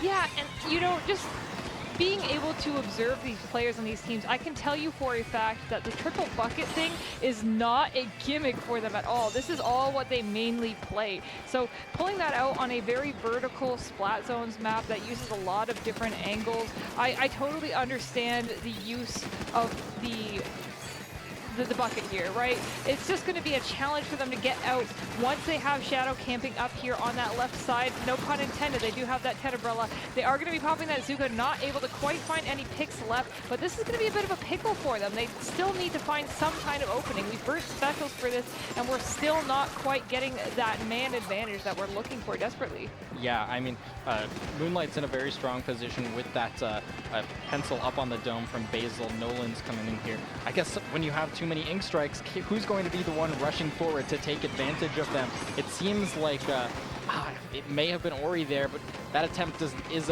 foiled in its tracks there. Moonlight just holding strong onto their flat.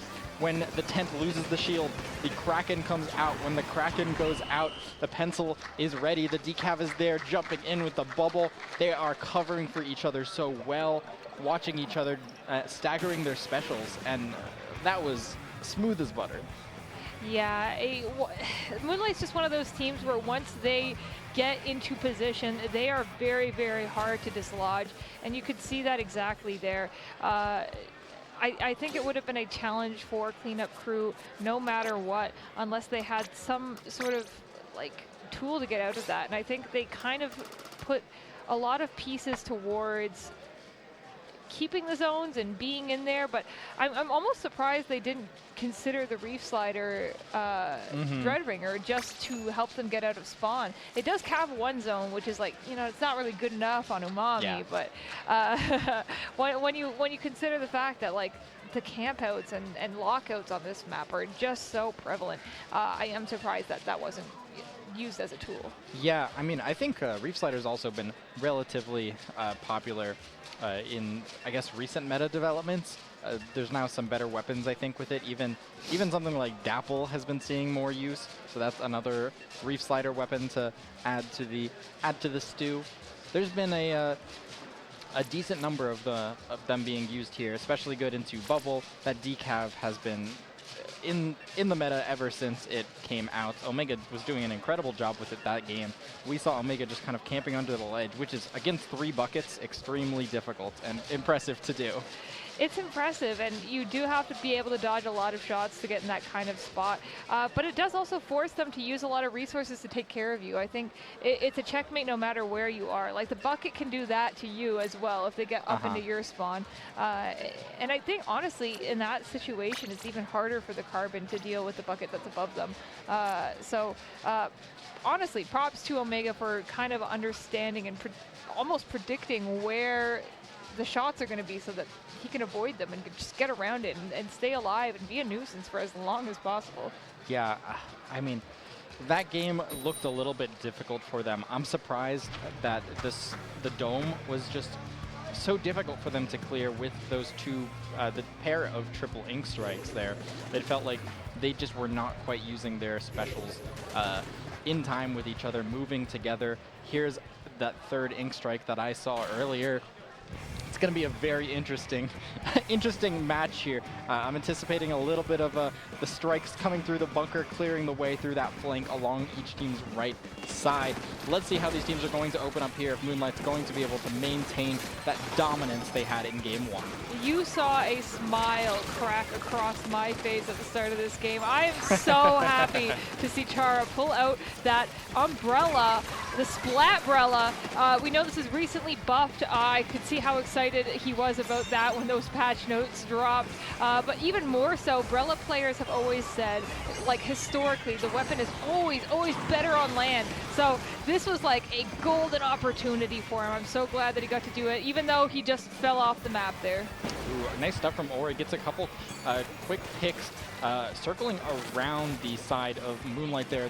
Moonlight was able to get the checkpoint, but thanks to Ori's heroics, that Rainmaker is going to be stopped there. Still, yeah, Omega was in the backfield a little bit, just kind of sneaking around, trying to cause some disruption, but he's not able to do any more than that. Moonlight still in control of mid. Shadow, some nice splats coming out here on the left side, finds a few picks. This Tentabrella, absolutely a nuisance. Moonlight waiting for their opportunity. They know Cleanup Crew is kind of panicking at this point, and they are taking their time to make it big push. Yeah, I like the use of patience here. A lot of teams, when they would break that checkpoint, would probably just try and go for it as quick as possible. Not a call-out post to anyone in particular. But I like the setup that Moonlight always has. They have that tent shield going out. That Zuka is playing defense behind. And, well, when you get a wipe out that close to that pedestal, it's pretty much game, set, match, right? Yeah, excellent stuff coming out from Moonlight there. We saw some nice play. They were just keeping Cleanup Crew at an arm's reach. They were doing an excellent job of that throughout the set. We saw multiple members of Cleanup Crew just kind of stuck behind that wall, neither team able to really peek over that ledge.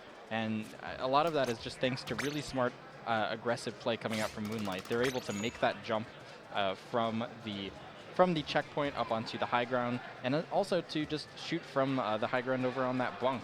So Moonlight, super well practiced. They know exactly what they're doing as a team. They've played these maps hundreds of times. They've played these games before. Absolutely. Yeah. So the Squid Game.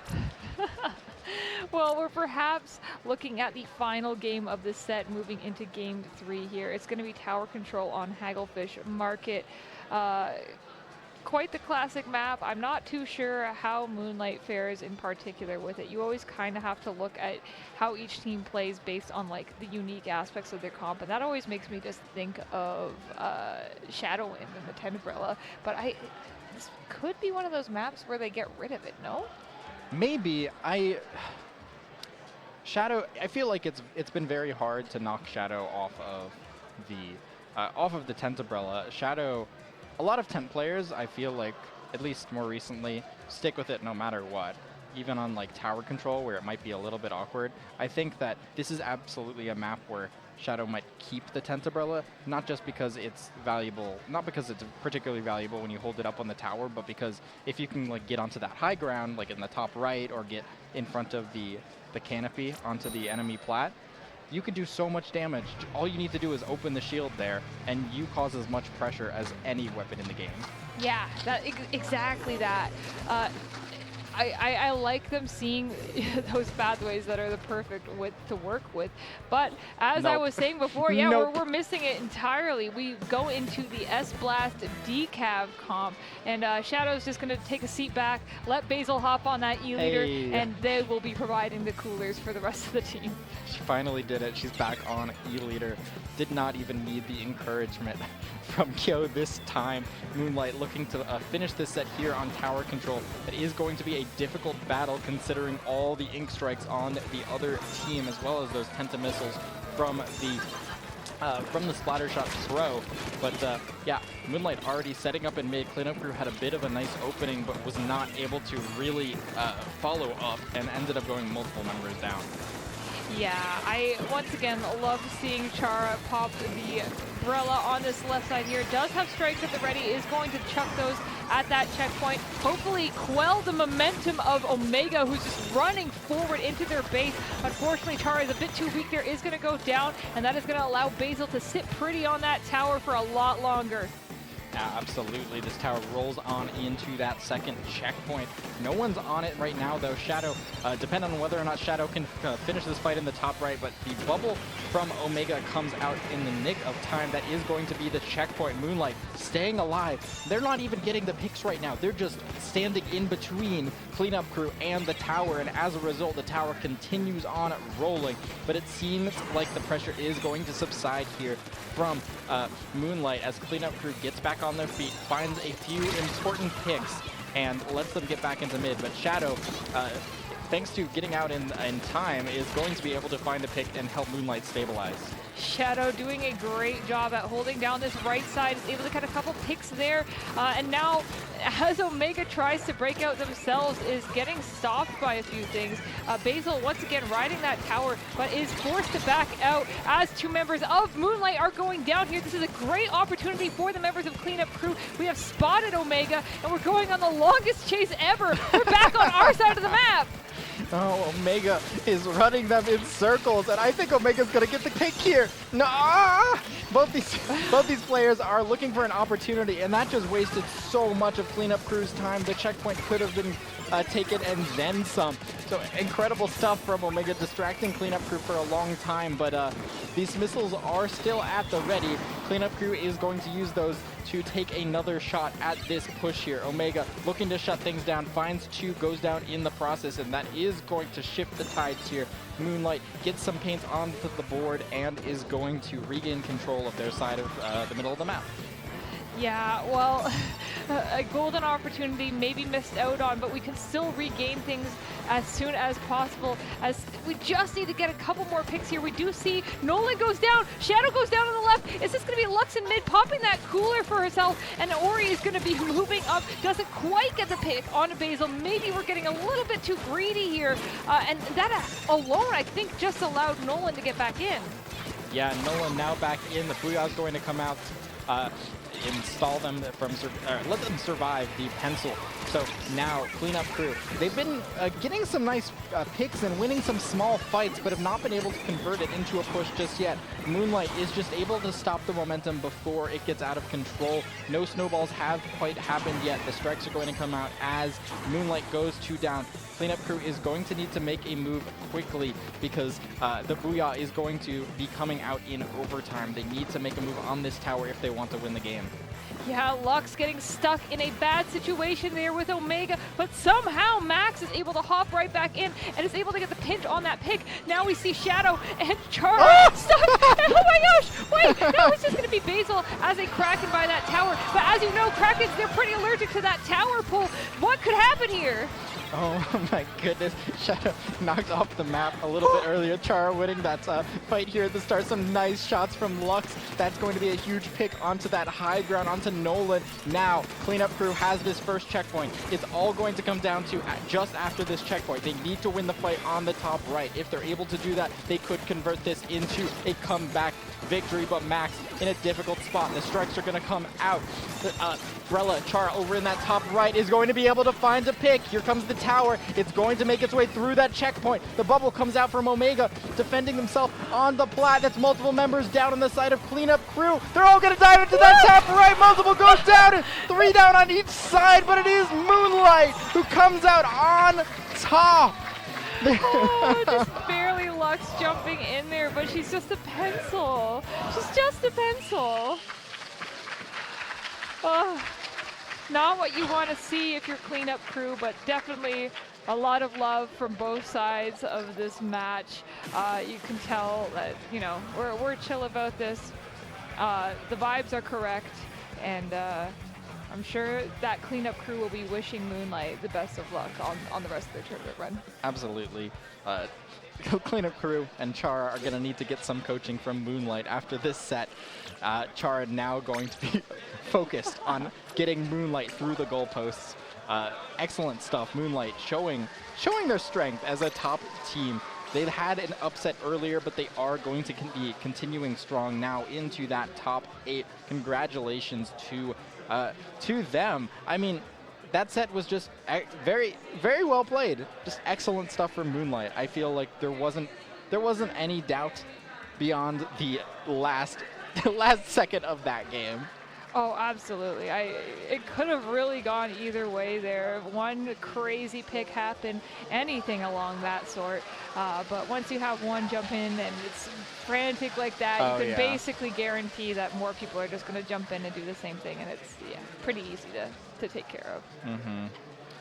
Absolutely. Great stuff to them. Whew. And that's just one of our top 8 matches that we're going to be seeing. Yes. I mean, we had an excellent set just a minute ago.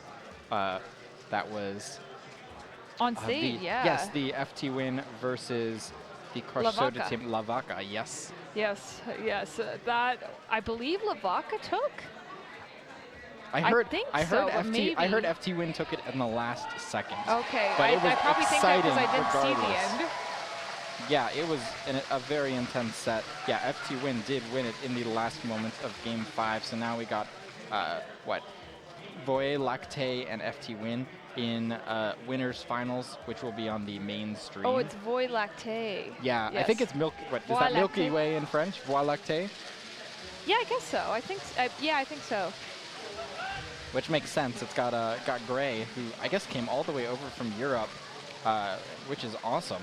Yeah. We don't get to see, I guess, European players too much. Besides, I know like dudes come over a few times. A few times, yeah. Sometimes with Olive. Ghost Gaming came over like quite a while ago, and a few times more recently as well. But Gray is super duper top player. Excellent to see Gray here. One of the best in the Western scene by far. But with that being said, you know how things go with these tournaments. I believe we should be taking a quick little break and a little breather while we give both of these teams some time to set back up on the stations. And so for now, I believe we're good to I think that's chill it. out. Yeah. All right, That's we'll see you in a little bit. We'll be back.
Hello, everybody, and thank you for sticking around through that long break. I am Fusion. I'm joined here by Siren here at Riptide 2025. We are in the top 8, and we are going to be casting losers quarterfinals. Very exciting match. A lot of people you know. Yeah, I'm very pumped. You know, I'm glad that we got a little break to watch that main stream so I could take a proper peek at that set with Bet there. Obviously, there's some deep lore with me and Bet. That was actually a team that I was on back in 2018. So I've known a couple of the players on Bet since they were like really young. So, you know, I'm always going to be rooting for them, and any win for them feels like amazing for me to see. So really glad that I get to see this set as well. It is going to be quite the uphill battle from here with it being losers, quarters, right? But yeah. Hey, it's Hypernova, and you never know what could happen. These are both really aggressive teams with a lot of explosive pressure, I find. Yeah, no, for sure. Honestly, I love seeing Bet. Bet, I mean, doesn't really exist anymore, except at LANs. Bet exists. Yeah. It's mostly at LANs, right? Bet plays occasionally, but I feel like Bet always shows up at like LANs and sometimes majors. Yeah, they're kind of like those type of players that like know they're good no matter what they do. Yep. Like they don't feel the need to practice, and they've really kind of always been like that. And they enjoy spending time with each other, I think, more than they enjoy spending time just signing up for tournaments and, you know, partaking in the community. So LANs are a different question. LANs is like you get only the purity of just in-person interactions. So I see the vision and I see the point, and I'm glad that they're all here together, and I get to see them again, and Andy gets to play with them, and yeah, it's just great. I'm so happy. It's awesome to see them. Hypernova, relatively newly formed team. They are coming off of a win. I believe they 3-1 Moonlight a little bit earlier in the bracket. So really strong players. I think a lot of them are from Florida, at least a few of them. They're like reps of Gatorland. I think they've won that a couple times. Just very strong team in general. They've made their way through this extremely stacked bracket. But I don't know. I'm not sure how this one's gonna go, because if you watch that last set on stream, Bet looked sharp. Bet looked very, very good. Yeah. Kind of wiping the floor with LYRE. Yeah, they really know what they're doing. I think it kind of probably took them a minute to clock in and get into high gear and figure out what they were doing for sure. So I hopefully they can carry that momentum a little bit further here. Hypernova, of course, we saw earlier on like the floor setups. I believe they had that upset on Moonlight. Yes. And they're the team that sent them into the losers bracket. So that is a whole other interesting set of circumstances. This could end up being like a rock, paper, scissors type thing, because in my head, I just don't see Bet beating Moonlight, at least not right now. But I think they could still possibly beat Hypernova. Oh, this is kind of funny. I just took a peek at the Hypernova page, and they said also notable achievements, also having a well-established, totally real rivalry against popular favorite Moonlight. Parentheses, this is a joke. Parentheses, unless ... After the upset today, it might be real. I think it is. I think the One Piece may finally be real. So if they didn't have a proper rivalry before, I'm sure that has to exist now. Yeah, but super duper strong players. We've got Henlo, Lexi, Dat Man, and Dylan. No longer Dat Kid, he is Dat Man now. He's grown up before our eyes, and long-standing players, Lucina, Power, Dante, that's Delta, yes, I believe, if you've been here long enough, if you've been and an Simo. old boomer, yeah. If you watch Smash and Splash 2018 back in the day, Smash and Splash 4 to be specific, that is the last time I have seen Delta in the flesh. I think that's the last time a lot of people have seen Delta in the flesh, so that's pretty crazy. And I know Simo's been pulling up to those Sunset Surges and doing numbers there as well. And you know, Power, you can't get rid of that guy. He's going to be here forever. Oh yeah, I mean, he's a TO now. He organizes the events in New York. We've got I mean, this is a huge match in losers bracket, but I believe the winners finals is also going to be occurring at the same time. So there's going to be a whole bunch of crowd action for both sets here. We'll have to keep these players focused on their own set because this is their tournament life on the line. Yeah, this could be the this will be the end of the line for one of these two teams, and they're both big contenders. So I'd like to believe they both have their game face on, but it's kind of hard when you're also just as focused on what's happening on the main stage, right?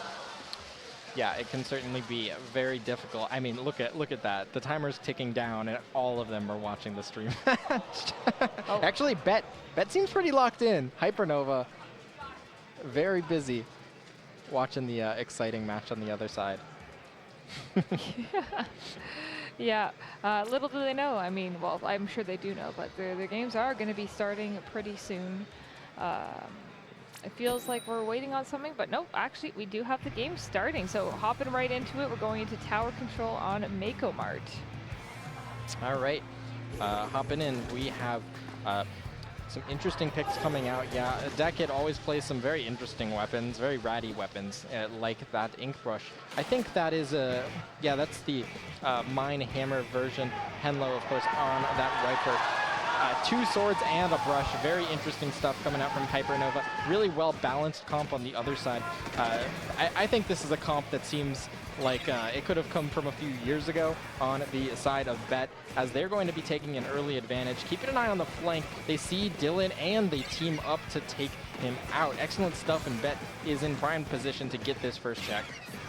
Did you see that movement from Simo on that crowd, avoiding that hammer? That is key plays there. And now we know that Simo knows that there's a wiper behind them, and it's just keeping tabs on that momentarily. Are like, all right, I'll go back to the tower, I'll grab this cooler, but just, just so you guys know, Henlo is still back there.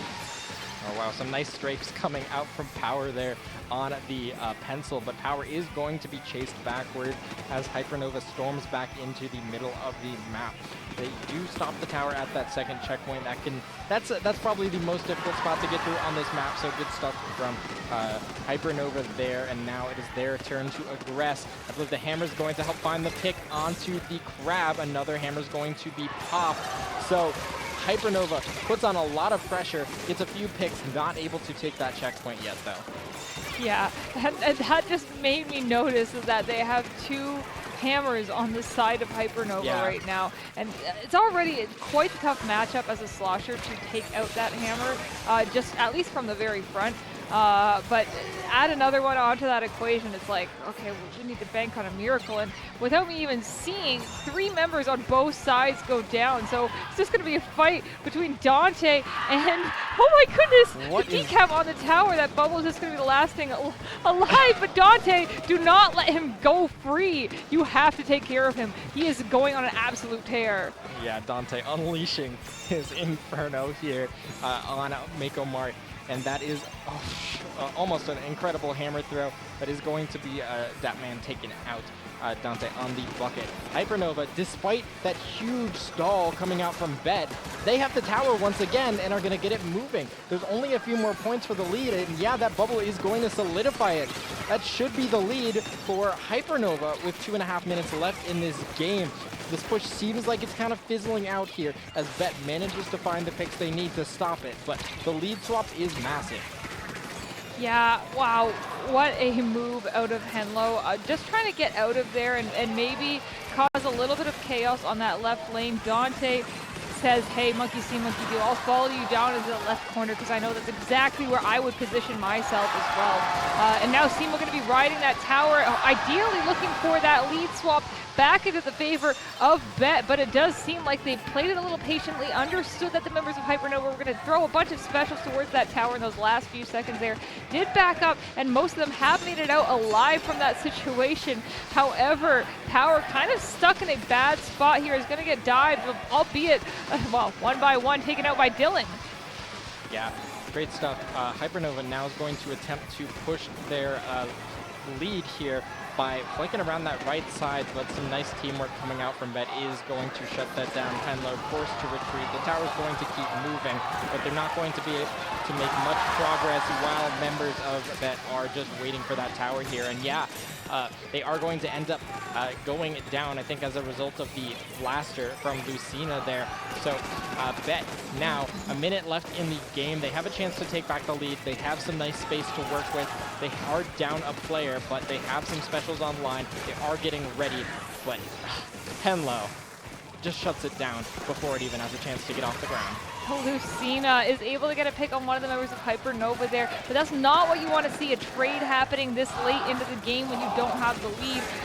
That hammer is going to get tossed, and Dante in a tricky situation here. Everyone knows exactly where Dante is sitting, and that is going to be the signal to take him out there on that top left. Dylan now feeling very comfortable moving up on that right side, has that bubble, is probably going to pop that on the tower once again, just to affirm the fact that we have that lead, and we can just keep going with it.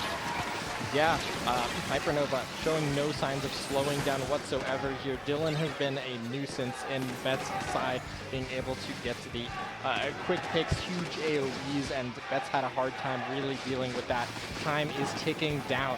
Not too many specials to guarantee an endgame here on tower control, but Bet's running out of time. They are going to need to make their way to the tower. They're surrounded on multiple sides. That man over on the flank. They're going to find a pick onto the pencil. They're going to get behind the entire enemy team. The crab comes out, but all of Hypernova is waiting. That's going to break the crab. The hammer's going to break the crab. A trade on tower. It's not over yet. There's still 2 members alive. One goes down. Lucina has to go back. Power has to get on. Somebody has to touch it. Oh my god, it's going to keep going. The splashdown comes out. That's going to be a pick onto the wiper. That is going to be the lead. What? What? What the way to end a game from the members of Bet. That clutch splashdown. And I feel like Lucina never got to pop any of them until that point. I mean, they made the one count, that's for sure. That was wild.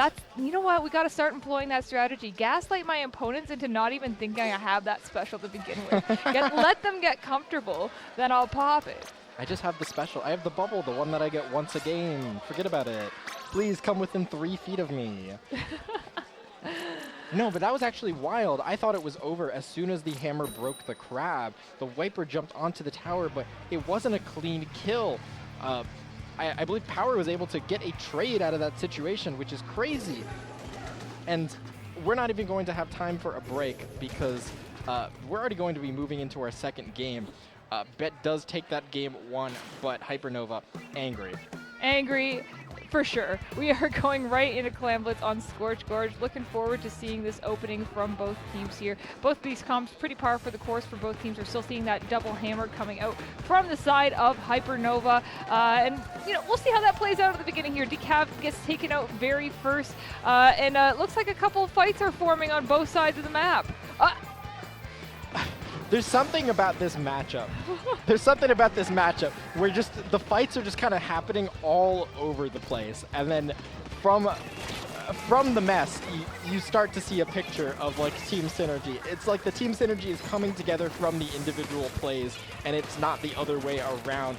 Bet just making the plays happen exactly when they need to, but not able to do so to create an early lead as the Decav ends up trading for a member. Like, what is going on? Everyone is going down. 6 clams on the board. That is what happens when you have a team full of, oh, come on. You have a team full of very aggressive players. You get all these picks and everyone gets excited and go, oh, let's dive the base. And then we're like, wait a second, we are missing something. What could that thing be? Yeah, 3 picks one side, 3 picks another. It just keeps shifting back and forth.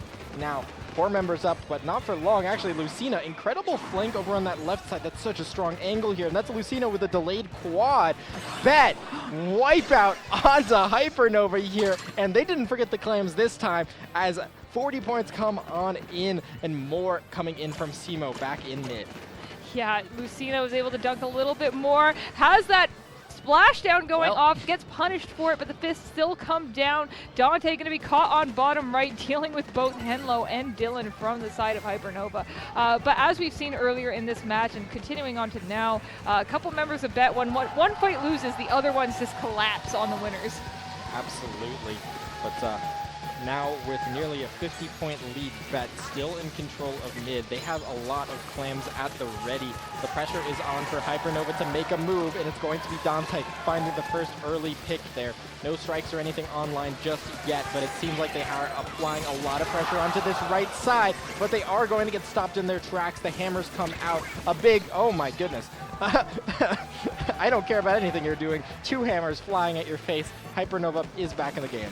Yeah, I like the way that Hypernova has been coordinating those hammers to go together. I think they really do understand how difficult it is and how coordinated it takes to, the level of coordination it takes to just take out one hammer on its own. So abuse that fact and you're going to confuse people. Okay, I'm shooting at the hammer. Well, which one, right? Mm-hmm. Yeah, it's certainly difficult because it blocks all the bullets from one direction. You have another hammer to block for the other direction if you really wanted to. But yeah, Hypernova still barely puts any points on the board here, but they are going to try and create an opening on that right side, and that's exactly what the hammers allow them to do, as Henlo makes his way into that right side, finds one pick. Power manages to survive the initial encounter, but the splashdown gets its revenge. Another hammer coming out. A whole bunch of clams coming in through this super jump. Dylan gets it. That's going to be the lead for Hypernova. They have a few extra as well, and Bet now has to rush to get out of their spawn. They're all in the top left, and the points are getting low. What are they going to do here, Siren? I don't even know at this point. We are getting into very dangerous numbers here once we drop under that 20 mark. Now we're down to 9. Just 3 clams will finish this game for them. Henlo has one, dunks it in. Is just buying time for members like Dylan to hop in as well, but Lucina on the ball with that camp. It looks like Lexi trying to pick up more, get another power clam, rev up their team for the next push that they might be preparing, and now Bet has quite the challenge ahead of them. They need to make a crazy push here, and well, what a better way to start that than a crab tank. I mean, they've done it once already. We'll see if they're going to be able to pull off a miracle again. Certainly going to be pretty difficult, but yeah, the early opportunity there is missed.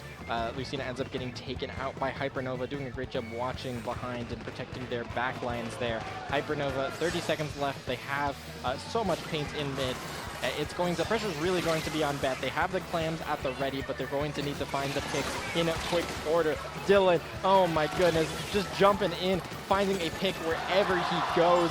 Bet, 15 seconds left. Can they do it again in overtime? They have the resources, but are they going to be able to pull it off? Well, we'll see here. Lucina is getting ready for it. Is right under that basket. Has 7 power clams. Wait, gets taken out by Dylan. Everything just got dropped there. It's 46. It's just going to be Henlo left, and the Henlo might just go down there. Super, super weak. Dante has to deal with them now, but watch out for that power clam basket. We need to put that in. Put it up! Dante, so focused on it. Had a clam, could have kept that basket open, but unfortunately, just too locked in on getting rid of Henlo. Yeah, so difficult, especially when you have a special. Sometimes it's hard to know, do I use the special? Do I play objective? But the time ticking down, the clam basket timer runs out and it closes. So no comeback this time. This is looking to be a really, really interesting set. Yeah, I'm still very convinced this could go either way, and with how clutch both these teams have been playing it, like you gotta keep that in mind. Splat zones on Hagglefish Market. This is going to be a map of all time. I mean, I don't know if Hypernova has been doing this whole like double hammer on every single comp in every single map mode, but we'll see how that plays out here, right? Hey, every team has played this one so much that I think they have a comfort zone, right? Yeah, absolutely. I mean, and it does seem like they are going to be rocking that double hammer again. Let's check on the variant. Yep. Yes, it is going to be that double hammer again. Tried and true coming out from Bet, including with that splashdown blaster. Crab Tank going to be very valuable from Simo here on Hagglefish Market. We'll see whether or not the hammers are going to be able to make their way through mid, because it can be a little bit dicey whether they get shot down or not in that choke point as we open things up on game 3. Yeah, I love that fight that Dante just took on that bottom right. Lucina does go down, and that zone's still not quite capped in the blue color here. It's going to be Dat Kid just stalling out for time, causing chaos, However, Dante popping these strikes is now opening the doors to push on one side, and with 2 members of Hypernova marked on the map with those point sensors, that is going to say, hey, let's run over here if you want to take a fight. Yeah, I mean, I feel like they were kind of baited into the alley there Hypernova was, but managed to get out relatively unscathed, and now the hammer coming through the alley, pressuring from multiple angles. Here it comes. It's not able to find a pick on its own, but it forces members of Bet into the embrace of that sniper rider, who finds a couple of picks. Great stuff. Hypernova in control of this game as time ticks down, looking to set up a wipeout, or a lockout. Yeah, doing their best. Andy or Power pops that cooler, and now Bet is looking to see what they can make use of here. However, Dylan looks to be trying to sneak behind. Well, kind of gives up on that. Goes in front of the zone there, and wow, like both of these teams have just been struggling to keep this thing out of neutral.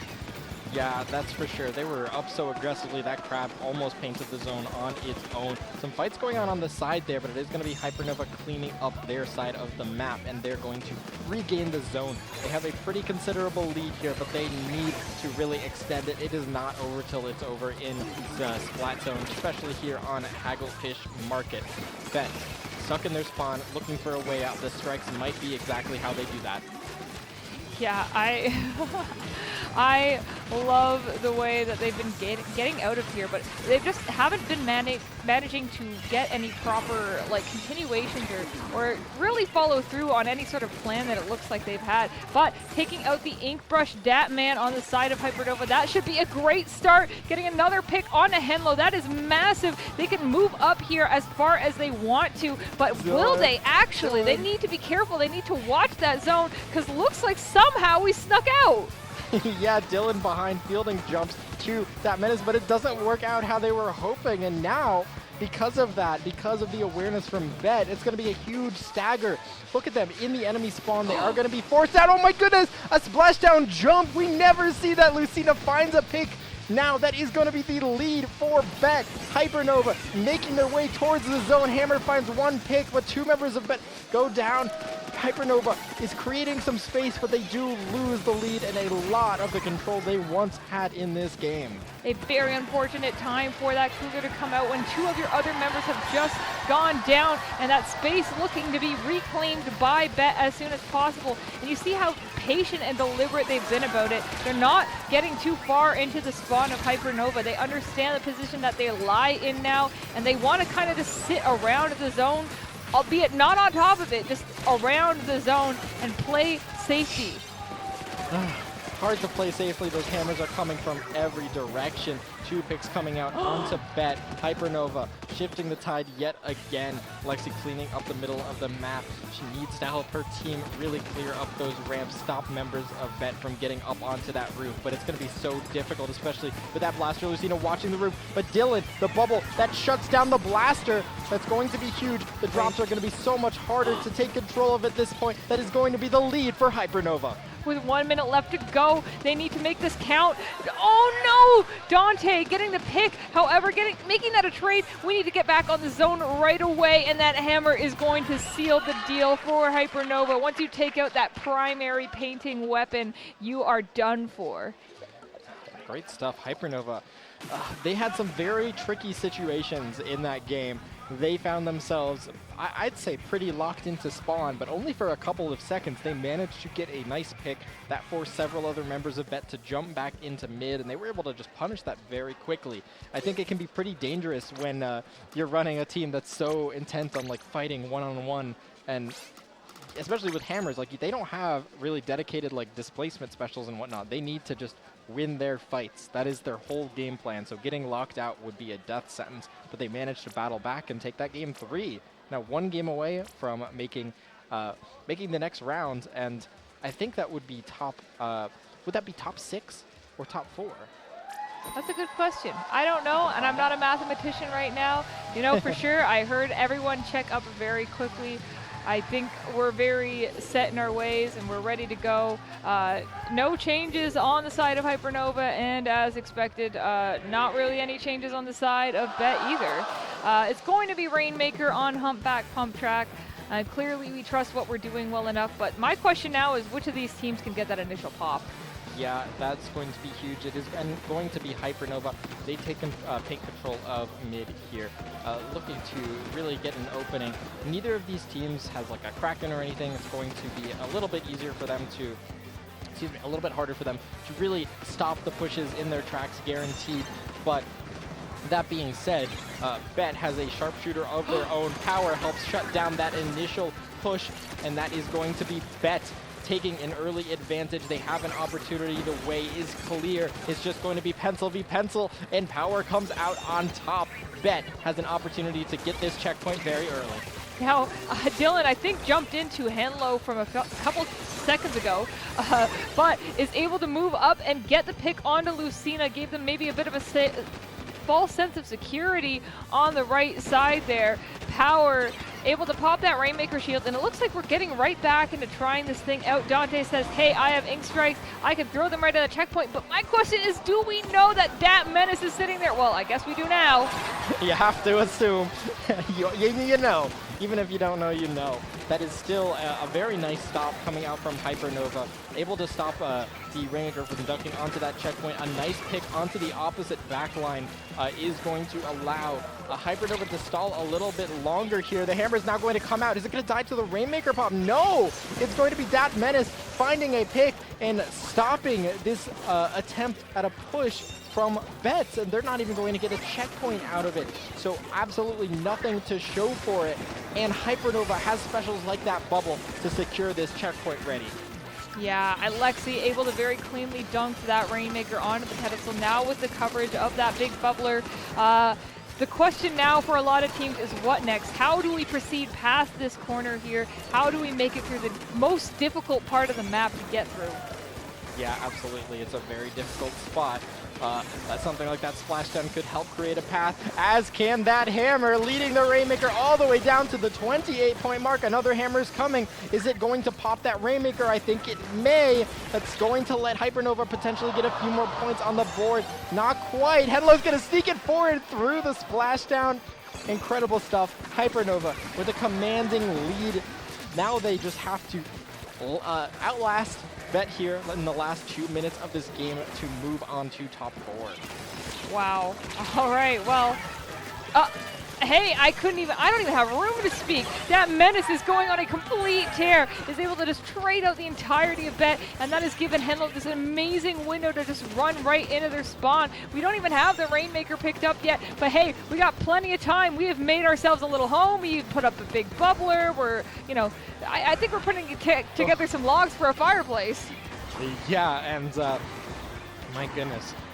It seems more like a funeral pyre for Bet here. It seems like everything they're trying is going up in flames here.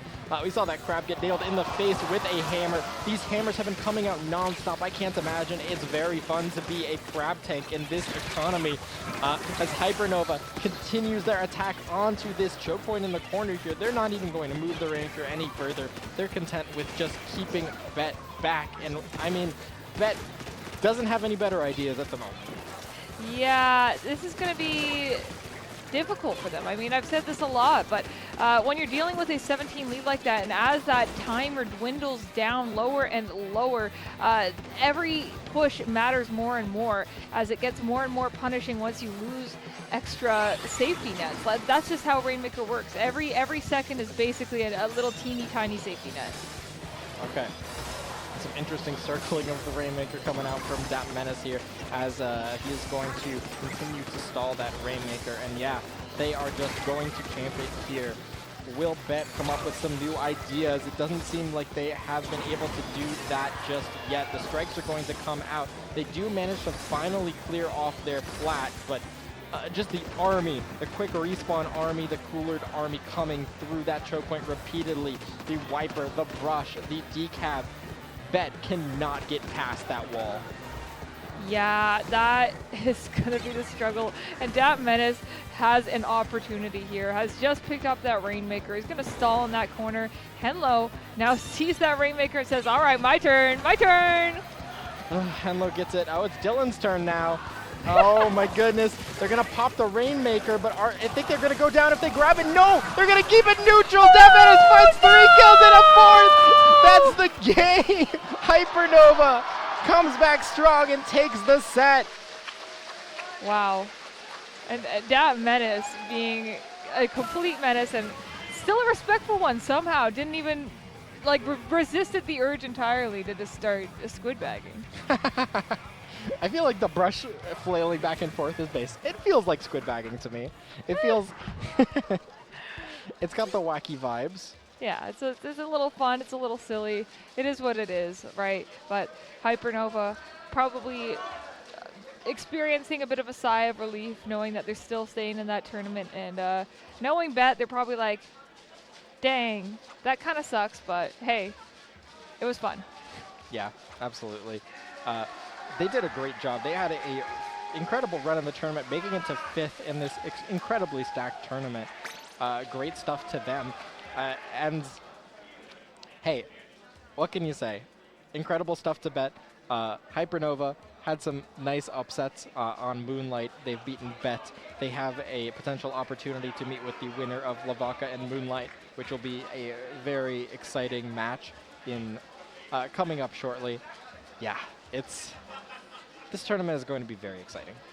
Yeah, I'm looking forward to watching the rest of it. But all right, Fusion, I think that's going to be the end for us and the end of the SplatoonTourney stream. This is going to be everyone slowly pivoting over to IPL. So where can the good people find you? You can find me Fusion on Blue Sky. Don't do too much there, but hey, I commentate now and then. I post things. Where can they find you, Siren? They can find me at Siren Banshee everywhere. Twitch, Twitter, Blue Sky. I don't really post on Twitter much anymore. I'm also mostly on Blue Sky, so we're chilling. But yeah, I'll be here for the rest of the weekend, which is not much longer. So yeah, thank you guys for having me. And have a good night. Everybody head over to that IPL Splatoon stream. More exciting Splatoon action in the finale of this tournament. We will catch you all next time. Bye-bye.